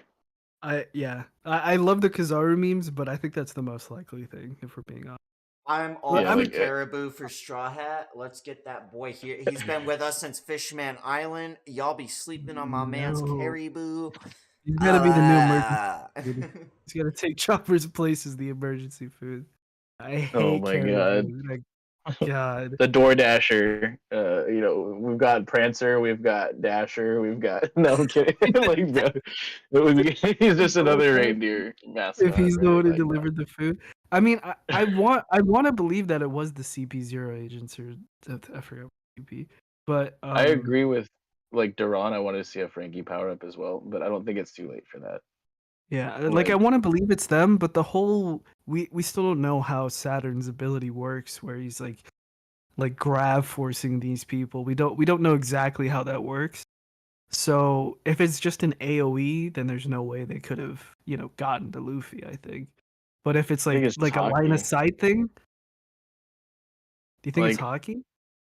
So my original thought was that it's just Conqueror's hockey, and that like I don't know, this is like this is a stretch, like but we know that Cypher Pole agents are trained specifically on like to be able to like be proficient with the six powers and things like that, and I don't think that the six powers inherently means that you have like hockey resistance, but they would be a little bit more aware than some individuals. I don't think that they're gonna have like better, especially like against Conqueror's hockey or something like that. I don't think they'll have the leg up like on like someone like Luffy or Zoro, but we have never seen any kind of like I don't know. I think it makes sense that if they're potentially, but that was my original thought before I like slept on it a bit and heard other people's theories and remembered that the Cypher Pole agents exist. Like I thought it was a robot. Like just straight up the food robot just Yeah, a robot got up and fed Luffy. Like yeah, a because robot definitely could have just done that. No hockey problems there at all because it's not exactly a thing. because what hockey is gonna stop a mechanical like a fully mechanical this or that and like But I don't know. I mean, think I it would will be say that if it was hockey, I feel like Sanji of all people would have been able to see it. I think at least if it was hockey, but I that's sort of a power scaly statement there. What's also So it strange to doesn't- me is that Oda has gone on record to state that Sanji is well versed in observation hockey due to his time spent at the Kamabaka Queendom. And, like, if Sanji is more versed in observation hockey and he can't see what's happening with Saturn, it really makes me beg to differ. What the heck is going on with that power? Like, could Usopp see it? Could Katakuri see it? Or we like, haven't seen I'm just Usopp in a wondering. very long time. I'm Robin. wondering. Yeah. Oh, Where- don't. Not the icky theory. We get a. He's getting the shivers. I need to know what the theory is while he's away, man. Tell me. Here, Oh my goodness. I came up with the icky theory. I had the icky theory before I You had a got the bad theory. thought and put it out into the universe. Yeah, I had a bad thought and I came up with a worse one so that my goat Blackbeard could come back to the story. But I had the thought that maybe Lafitte and Katarina Devon are on the ship on their way to Egghead and that they're going to switch out Robin for Katarina Devon and wait for Luffy to get the last rubbing and then use that moment to swap them out of there, get the rubbing, force Robin to read it, and give Blackbeard like the big bang shebang head start to the One Piece. Ugh, you're right. That is gross. I don't like Thank that. So but my it's other also theory- plausible. My other theory was that I was like, okay, I don't like that theory. Let's think of a different one. Who else is on that ship? Blackbeard. Why? Because Oda's gonna just make Blackbeard walk up and subvert our thoughts, and he's gonna murk the Gorosei, take their power, and that's gonna be his third and final devil fruit, and that's gonna be the news that shocks the world. Dude, I feel like there's enough going on Egghead. I'm not ready for when the Blackbeard pirates like show their faces. I thought there was enough going on at Marineford, and then whoop-de-doo, Shanks shows up. Like, I don't know what could happen. I'm gonna be real with y'all, dog. It's Oda's ball game. We're just living in it. Yeah. Hey, well, if you guys want to talk more about the chapter, do you want to talk about the What's distorted up with that future part? sapphire? What's up with that sapphire's necklace? Like, why a I sapphire think that's like a necklace? homing missile or something for Kuma. I want to believe because he said it's a protective charm. So I think that's But how Yeah, Kuma got I it. feel like no. The thing is like for sure, like it's a little fucked up because like sapphires are like what killed this chick's mom and what ruined her Oh whole yeah. childhood. Yeah, I don't know. I don't know why he chose Sapphire, but I think he's just trying to turn a bad thing. Well, he said the sapphire on her face was her jewels. So Yeah. I think it's he's trying to turn a bad thing into a good thing. You know, It's just I want to believe that. it still hurts. Yeah, yeah, definitely. It does reminisce the sun print from the arch that Kuma was in the middle of the cross where they have the giant sun thing. I was wondering if that was reminiscent of the sun god Nika, and that was I've actually his never crest. heard anybody pronounce church the way that you just did. I'm sorry. Like, My drawl started to come out, and I had to force it back down. So no, it was so funny though. It was like Up north I almost was I almost amazing. said back down when Kuma went down that church. That church. dang old. Kuma's a good religious man. And Kuma, good old same man, he telling daughter man that I'm gonna save you and take the necklace man. Yeah. Boomhauer. It's like here R.I.P. we're sun Boomhauer. god fearing folk here. Like no, I'm joking, bro. Whoa, Oh my goodness. Blackbeard. We're sun god. Hey, I actually live in the South, and I think that's funny. So that's all I got. That's hilarious. I live in the South. Like I could say whatever the fuck I want, but yeah, like there is so much that needs to go down right now, and like I feel like it's just like it's crazy the timelining that Oda has been done. And you brought this up when we were talking the other day, Cody, because we see Reverie, which is a month back. We see like the Amazon Lily stuff, which was over a month back, and stuff like that. And we saw, you know, like stuff that was jumbling all throughout the timeline, like mostly in one direction, but like you know, like through the Kuma flashback and stuff like that. Like, this was 15 years ago. This was 8 years ago. This was 2 years ago. This was we've just been being jerked around in so many different, and then like for him to like bring us back to the present, but then we're back to the past, but then we're back to the present again, and things like that. It's just I feel like he has done so much to try to intentionally subvert what we can predict from a timeline right now so that nobody could like get like there like I'm pretty sure he is like tapped in a little bit to the theory verse, and he's just like, oh, let's just throw them all for a loop right now. Nobody's I gonna think, guess this shit. dude, I like the. I think I'm just a sucker for like, you know, everything all at once type vibes where it's like you can grasp meaning in something where it might seem like just a bunch of nonsense, like just a bunch of beautiful nonsense, and it's like I feel like there's genuinely a connection between all these backstories that is going to be revealed or can be pieced together, like all of these stories going on right now. I don't think it's just like this will make people feel hyped. Let me just go over to this fight, you know? Like it's also a lot of these events are happening at the exact same time as Egghead. So time wise it makes sense. It's just instead of the usual Oda thing where he goes into a flashback like 50 chapters later about what happened, he's showing us right now what's going on everywhere.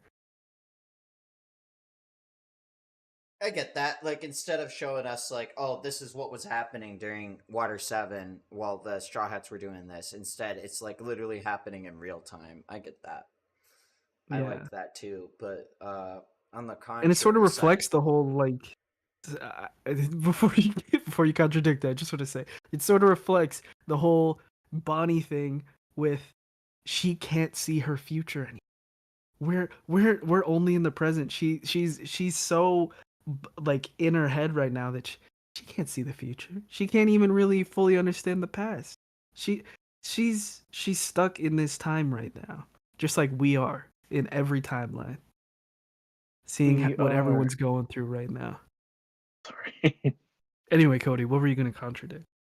I liked almost the same way that like Skypia and Wano are almost microcosms of the One Piece story of itself, and like we get to know that like the world is happening while they're doing their own thing in this secluded lands while like they're untouchable. Like the One Piece world is still happening while the Straw Hats are up in Skypia fighting an L. Like Shanks is still talking to Whitebeard, Buggy's off buggying it up. I love when Buggy said it's One Piece in time, and he pieced all over the place. I would believe that if Oda put that pen to paper, I would believe it. No, but he can literally piece all over the place. Though. Oh, That's so terrible. I am a rapper. So terrible. Anyway, but like it was like after we get out of after we get the crew back right before Whole Cake, what was before, like Dressrosa, and like we're like, okay, everything's happening. But then Zoe happens, and it's like, all right, we got to get Sanji back from Whole Cake, and then we'll have the crew meet back up at Wano. And then when the crew meets back up at Wano, they're secluded from the rest of the world. We don't hear about it, and it's almost like a little treat when we get out of Wano. Like, ooh, what's going on? Ooh, bounties. Ooh, like little treats. I like that. I don't know. But I do like the real time aspect, not to discredit it, but I also do like the like seclusion so that we can focus more on the Straw Hats. Like you were saying, I think that's what we're gonna get in Elbaf, because Elbaf is unaffiliated with the world government. We're gonna get secluded away from the rest of the world once again in a microcosm story of Elbaf, in which I think something's gonna be going down on Elbaf that the Straw Hats are gonna need to do in order to get the last road poneglyph, because I think it'll be there. And in some way, shape, or form, after the events of Elbaf, either A, they need to get to the One Piece, or B, take down the world government so that they can get to the One Piece. Because, and I can't wait for those character moments, man. I can't wait. But I mean, I also feel like we're just at a point now where the only way that he could get us all this information is to do it like this, because there's so much information we're about to like through the end of the final saga that we're gonna have to be uncovering. Yeah. I mean, that. I would much rather breadcrumbs than like being straight like force fed to like a feeding tube, like all of this stuff. You know what I mean? Like, yeah, he's making foie gras out of it. But also, like, I think this is just like the longest like post arc we're gonna have for a while, and I think that once we get to Elbaf, we are going to get more character focus central, because we are going to be cut off from the rest of the world once we get there, because it is unaffiliated with the world government, unless like Dragon or someone like shows up who has that stakes with the outside world is there. But I feel like Elbaf is going to be the time to focus on like interpersonal Straw Hat relationships and what's going to focus next on the story, versus like where we have to have everything all at once. I think Elbaf is going to be where we're going to get that right back to basics, and then that little treat after Elbaf. It's just a hard time to do the way that Oda normally does inter-character moments, because they've been on, they were here for half a day, and it's immediately we're on the escape part of an arc. So usually during the escape part of the arcs, it's you might see 1v1s in all these situations, but all the Straw Hats are together trying to get out of this place. So it's not just like we might not see many of the like individual fights. We might not see like two people alone just walking around having a moment, because that's not the situation they're in right now. They're in the most dangerous place in the world at the moment.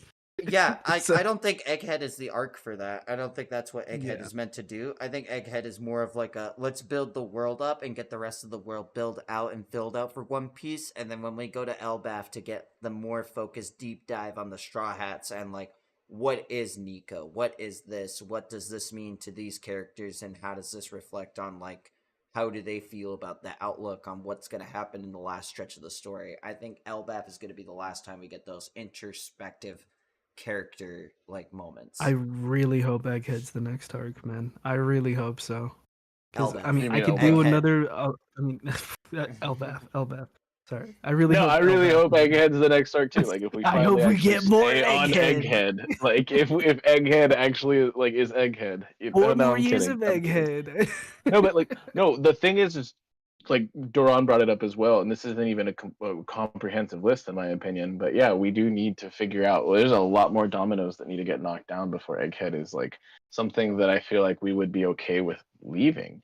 Like if we just up and ditch Egghead right after like a big thing happens, and all of these other threads are just unresolved and don't get tied up in a nice, neat little way, this will feel worse than I think Post Wano, in my opinion. Like I don't know. Yeah. It's set up so well, and I don't think that he would really fumble it like that. Like I I think think that we're at a point we're where gonna he be can't here for a fumble it. while.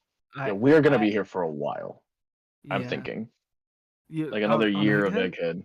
Yeah, No like way. You think honestly, so? Another year? I think we're getting 3 max 20 months. chapters more. 3 months tops. Like there's I no way. Like especially with like the break schedule at the beginning of the year and the holidays and Golden Week and stuff like that. Like we're not gonna be getting consistent chapters for a little while now. I think that this we'll still be an Egghead, but like at least until July. I'm thinking. this is already double Marineford in length, and I feel like it's really winding down to like we are already at the narrative climax of this, and like it's gonna be a very steep like decline of get the fuck out of here. Like Yeah. I think we're at the point where something's going to blow up. Like either we're getting the Luciad or Kuma self-destruct. I think like I there's don't going to think be that's the end of it though. big I agree that I think we are about to get that. I don't think that's the end. Like legitimately, we haven't even seen the Blackbeard presence here, like which we know is a thing. We haven't seen like he was saying sword, which are very close, and if this does connect with the Hachinosu like events and things like that, if that's something we don't get right away, cool. But I don't understand how it's gonna tie in later when it really could tie in now. Um, and like I don't, there's a lot more as well. Like have faith if in Oda, man. Vegapunk I do, but that's the thing is, I think that we are going to be here for a little bit longer. Like, then I don't think obviously we're in a wind up for a big event. I don't think that event will be the actual conclusion. And if it does, I think that it will be big enough that he gives it the time that it deserves. I'm having deja vu of everyone telling me we're gonna see like all of God Valley, and me being like, I don't know, man. I feel like we're just gonna keep going through this flashback. Like, yeah. I really feel When like God this Valley is the showed up, climax, and we're gonna start winding down here in the next couple chapters here for real. Like, yeah. Kuma I'm punching just thinking Saturn about is the my climax. characters I because feel like like, yeah, this entire arc, Oda's just been like these like focus on these characters and their story is basically the only thing that matters this arc. I feel like that's been his like whole thing this entire time. Like on actual Egghead, not like the splits off to like Shanks and all Yeah. these other things. Like actual Egghead, it's just been Bonnie Kuma. So that's why I feel like and Saturn. That's why I feel like it won't I last don't as long think as you would. I don't know. Like But I feel like anything we can need to happen. see more from the Lucci situation and Stussy. I feel like we need to see, especially now that we know that Kuma and Stussy have a bit of a background together. And there's still so much more that Vegapunk needs to tell us in my mind. And I don't think he's going to give us all of these answers, but there are just things that I really do think he will give us, like little bits here and there of this and that, yada yada. Him Yeah. even mentioning like he like Vegapunk's Stella body hasn't even mentioned Dragon, I don't believe, to Luffy.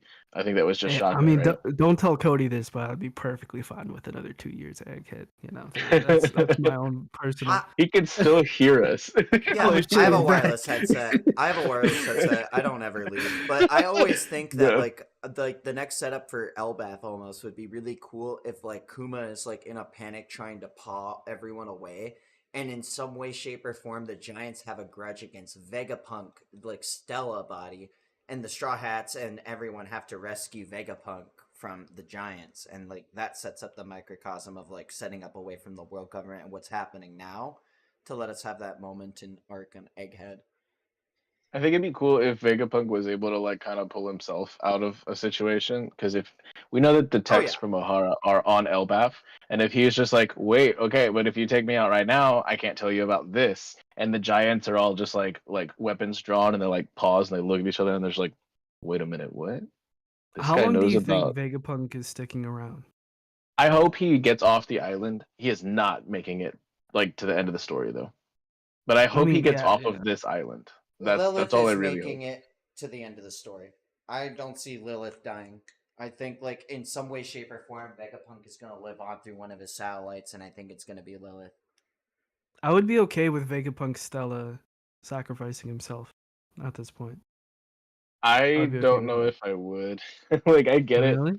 I absolutely get it. I've heard all of the theories. I've cooked on it myself a whole lot, and that was my initial thoughts as well. After seeing the flashback and things like that, I think that, especially with him mentioning that chip and stuff like that, I think that what really is going down with like and Duran literally this perfect timing, he just put it in the chat. I think that the actual Vegapunk is not even the Stella. I think he is inside of Punk Records himself. That'd be Like, cool. does that make sense? That's my honest reaction. That would be cool. I Like, have I one think, question about the chapter though, by the way. yeah, Who do spit. you guys think, okay, when Saturn says your mother being brought to the Holy Land to be wife number 8 is ironic, really. She ended up being part of my drug experiments. What do you think he meant when he said wife number 8? Of who? So I want to wait to really, really cook on that until the officials came out because OP Scans was way different from TCB. I OP obviously go with scans, TCB. those translations were terrible. Bro, Garbage. the when Garbage. Dragon was talking, I was like, what does he mean the instinct fragment? And then reading TCB, I'm like, what the hell is he talking? What are they Yeah, no, talking it about? was worlds apart. And so like that's the thing is like when you get chapters with like that kind of like translation issues and stuff like that, I mean, I I obviously trust trust TCB TCB way scans more. way more. Jinx. But I do still want to wait until we get the official before I really, really, really formulate it. But the way that he said it in TCB, it's either his wife or Emu's wife, and I don't really see it any other way. I'm a strong believer in Emu's wife. You know, one for each century, and he doesn't care. You think Emu would Oh my care god. about about his wives? I think it's like you're like I use you for a little while, and that would be a crazy. This sort of ties back to my Bonnie Straw Hat cope Oh hype my god. want. Cool. It seems like you're against it. It seems like I have a darker theory than that. It it seems like you're against. it seems like you're not rocky with it. Can I make my case for just a Go second? for it. Go for it. I just have one point of contention about the emu wife thing, even though that is what I originally thought as well. But go ahead. All right, I'll be ready to listen to that. It's just with the Bonnie situation, I know I said like, oh, she's gonna need a family sort of situation, and that's sort of like a byproduct. But Bonnie and the Straw Hats just fit so well with all of the, and I wouldn't say this like even like 10 chapters ago, even halfway through the flashback, I wouldn't have said that. But it's just the way that her character could actually connect to the Straw Hats compared to all of the other potential Straw Hats we've gotten in the past. Like Yamato, the same problem has happened for the past 3 contenders. Yamato, Carrot, and a lot of people were saying Law back in the day, but eventually people were like, they gave up on the Law situation. But those 3 characters, they all have, each time that they're asked to join, or not asked, well, Law wasn't asked, but, you know, when people are like, oh, you're going to join the Straw Hats, we'd like you to join the Straw Hats, that sort of information where people are like, we want this to happen. Each time they come and have a responsibility to a place, a person, or a crew, or something like that.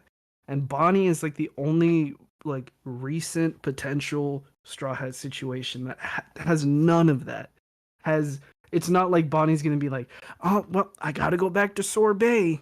Like she doesn't care about Sorbet at all. I He mean, it's does just, have a crew.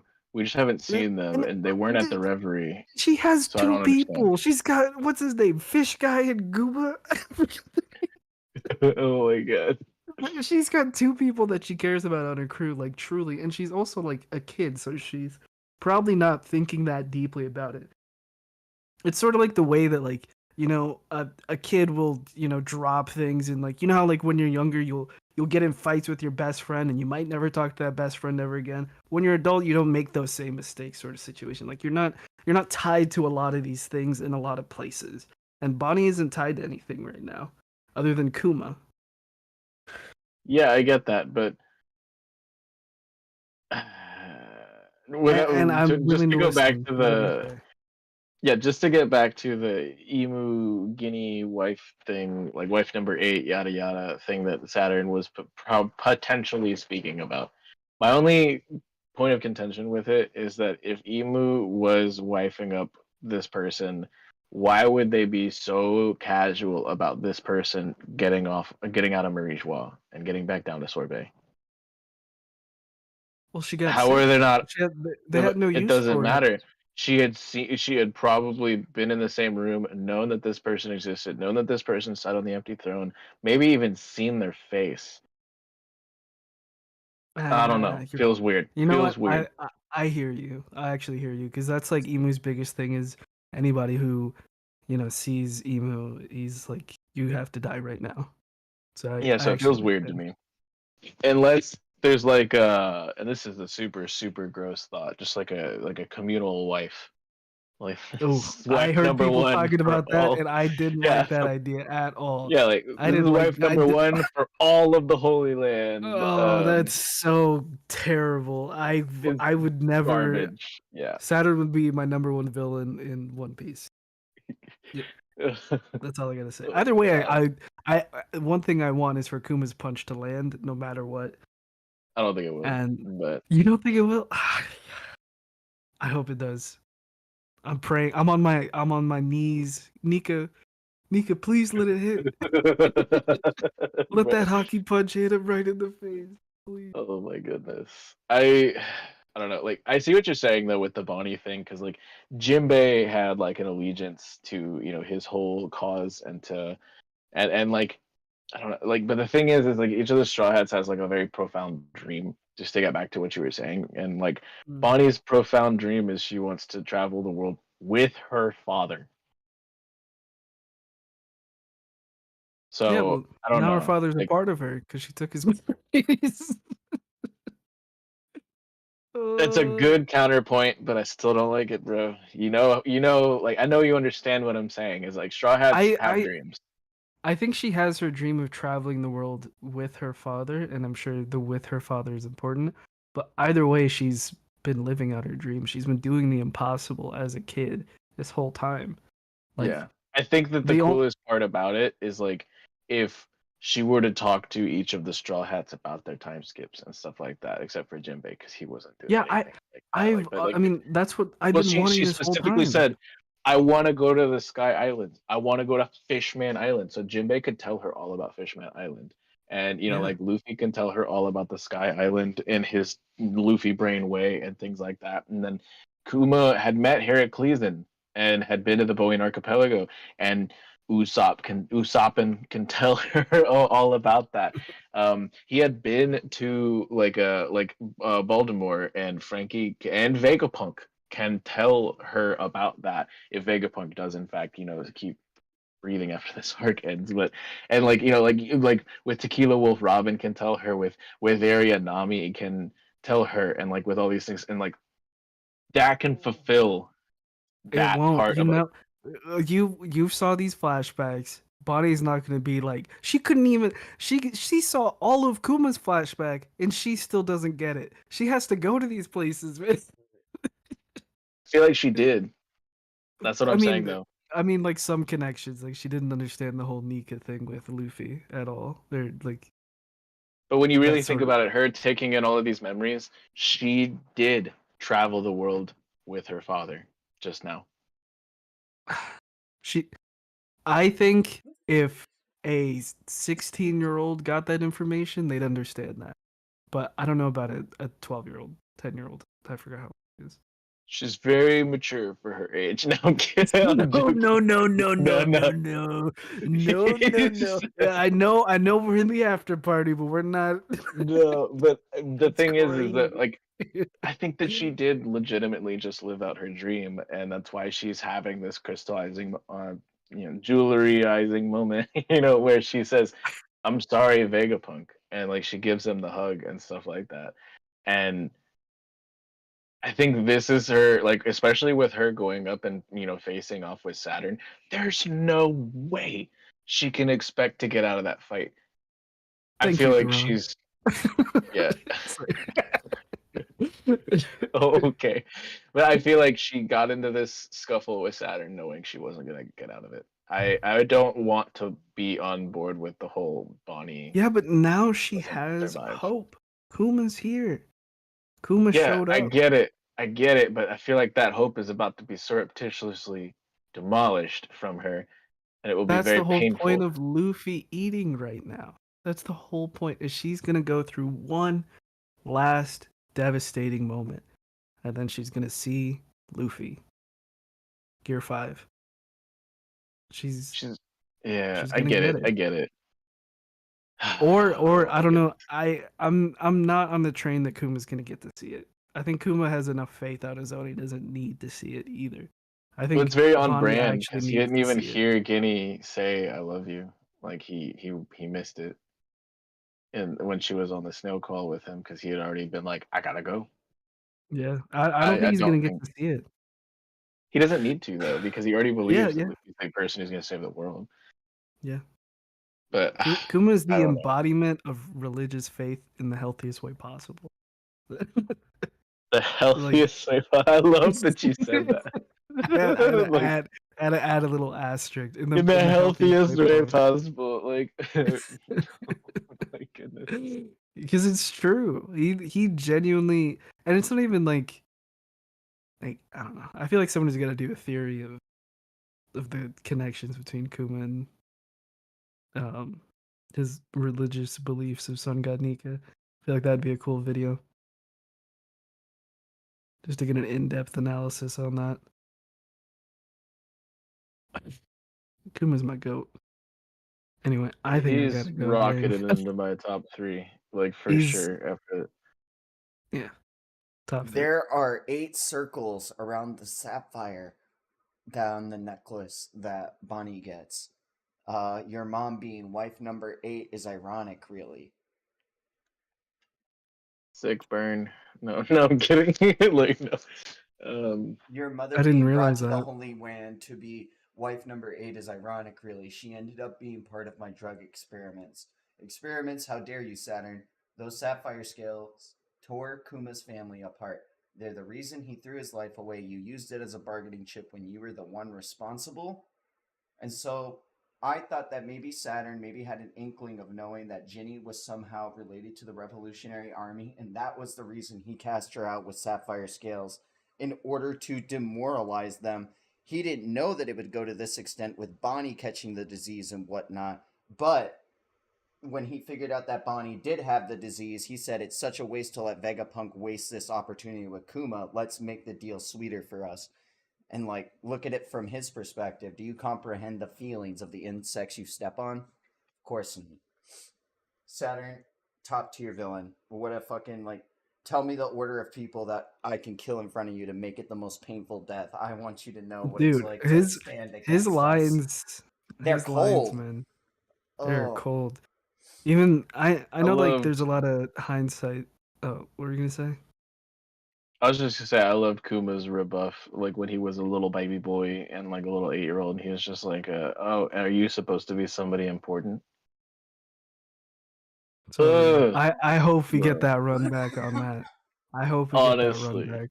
I honestly, hope I he feel punches like him in the Luffy face. Who are you? when Luffy awakens to his fruit, it's gonna bring back Kuma's will because Luffy's thing is all about like being the most free. Like it like Luffy liberating the person who's used his hands of liberation this whole life. It, it's poetic. You think it's gonna be like the way that hypothetically he's powering the ancient weapon giant robot on the island? Because Kuma's mostly robot at this point. I don't think it'll be more like him powering it, more as like him giving him his will back. You know what I mean? Like everyone thought Kuma died that day, and like every trace of his humanity was erased. But as soon as Luffy hits the Gear 5th gritty on Kuma, Kuma's gonna snap back and be all like Bonnie, and he's gonna have that semblance of Kuma again and be able to like have that last moment with his daughter before Saturn activates the chip and blows him up. Yeah. yeah. I mean, It was literally like the first panels we saw of this arc, other than Bonnie getting spit out by the little gyre, was like them like having a beef with the little cyber shark thing, the mechanized sea beast, and it was like Lilith said, "We can't overwrite like free will entirely."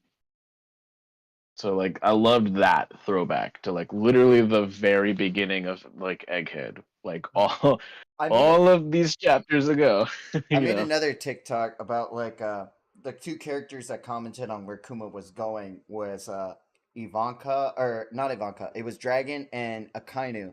And like what really made it like funny to me to read them be all like, where the heck is Kuma going? What could he be doing? What is he after? My brothers in Christ, you have Hibari and Luffy. You both are daddies. Let's get it straight. I'm in the, like You just don't get it. We don't get it. Dragon wouldn't get it. What could possibly make him not want to be at Marijua? And even Ivanka's like, oh, come on, Dragon. We both know Kuma is not the same. And Dragon's like, could he really care about his kid? Maybe. Oh, maybe. Would he really risk it all for his child? That doesn't like, make sense. I thought it Man, was couldn't double be funny me. to see Akainu do it because, like, I'm in the fan camp of like Hibari from Sword is Akainu's daughter because of the same Japanese dialect that they share in the manga. Yeah, I can see that. I'm and on so, that like- train as well. So like, And with her Akainu- placement in the Yeah. world government as well. Yeah. Like, what could Kuma be going after? What's so important that he doesn't want to be here? What do you mean Hibari almost died? I don't give a fuck. Garp? Oh, we gotta get him back! What? You let Garp go? What do you mean Hibari fought a Yonko? It Who doesn't cares? Who cares? A Yonko. this is so funny to me. Like when it's just like Dragon, just like you care about your child. Crazy. Ivanka's basically like, what he said.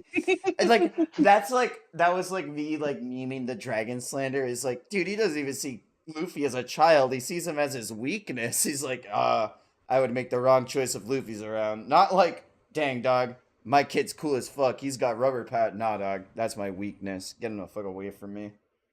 Like, damn dog, When raise him. when Dragon and Eva are having that conversation about where would he go, that's after he returned to get repairs, or after he was saved Yep. from the Yeah. referee. Yeah. Okay. And so like, So he still went to Mary Joie, but then he went to Bonnie after. yeah, and that's like in 1103, Eva was like, well, Dragon, we know Kuma is not the normal person. And it's like, no shit, dog, he's going after Bonnie. What do you mean? You got Luffy in the world, you know what he's after. Was Bonnie Dragon's on the mean island mug. at the time that Vegapunk had called Dragon? Because Yes.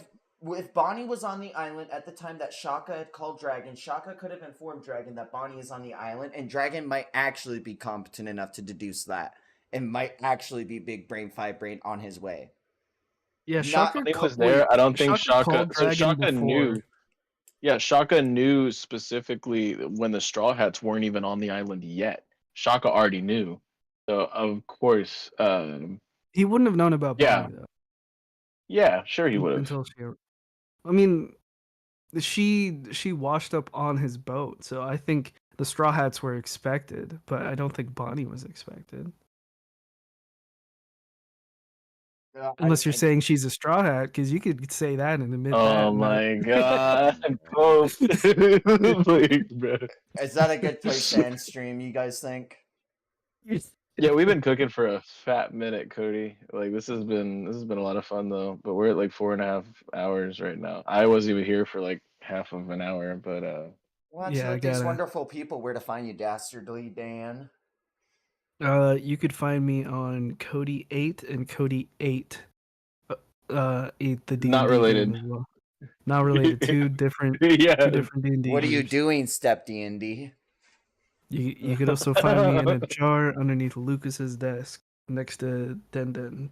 This jar. Being There's a jar there, slowly too. submerged. No, I'm kidding. Wait. The cum fruit. Never mind. I'm no longer in a jar. You could. You could find me in a my very dry goodness. location. vexyz, you want to let the wonderful people know where to find you? What up, y'all? It's your boy vexyz, the Lurking Legend, aka Vex. I got my own channel, vexyz the Lurking Legend. I think the link's in the description. Yes, it is. So you can hit me up there. I do live streams on Tuesdays with my own One Piece D&D group, Group Two, which happens to solo and is also returning this week. We didn't go anywhere, but we're just returning this week. It's a lot of fun. The last arc is my crew on YouTube and TikTok, and we're gonna be hitting it hard in 2024. So keep an eye out on all of the wonderful things there.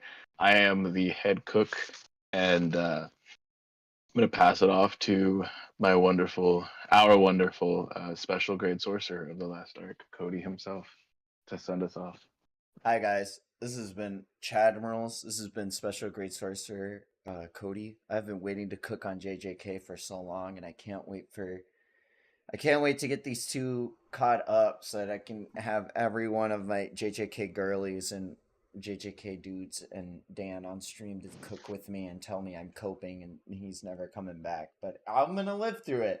If you want to see more of these hot takes, you should go find me on TikTok. I'm 23 followers away from 700. That's pretty cool. If you want to see more of like wonderful personalities like Dan and Vex get tortured by me in my D&D games, come check me out on Twitch at twitch.tv/SSJ8Cody. I also play God of War and Hollow Cure and Vampire Survivors sometimes on there. Be sure to catch me on the last arc when we stream it hard in 2024.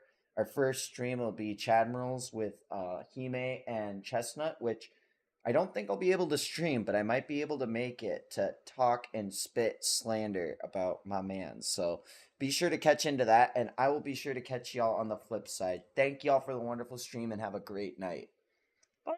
Peace. Bye. If we wait 8 seconds, it'll be like 4.5 hours. So like, I'm just gonna stretch it out a little bit longer. 8 seconds for 8 wives. No. Sorry.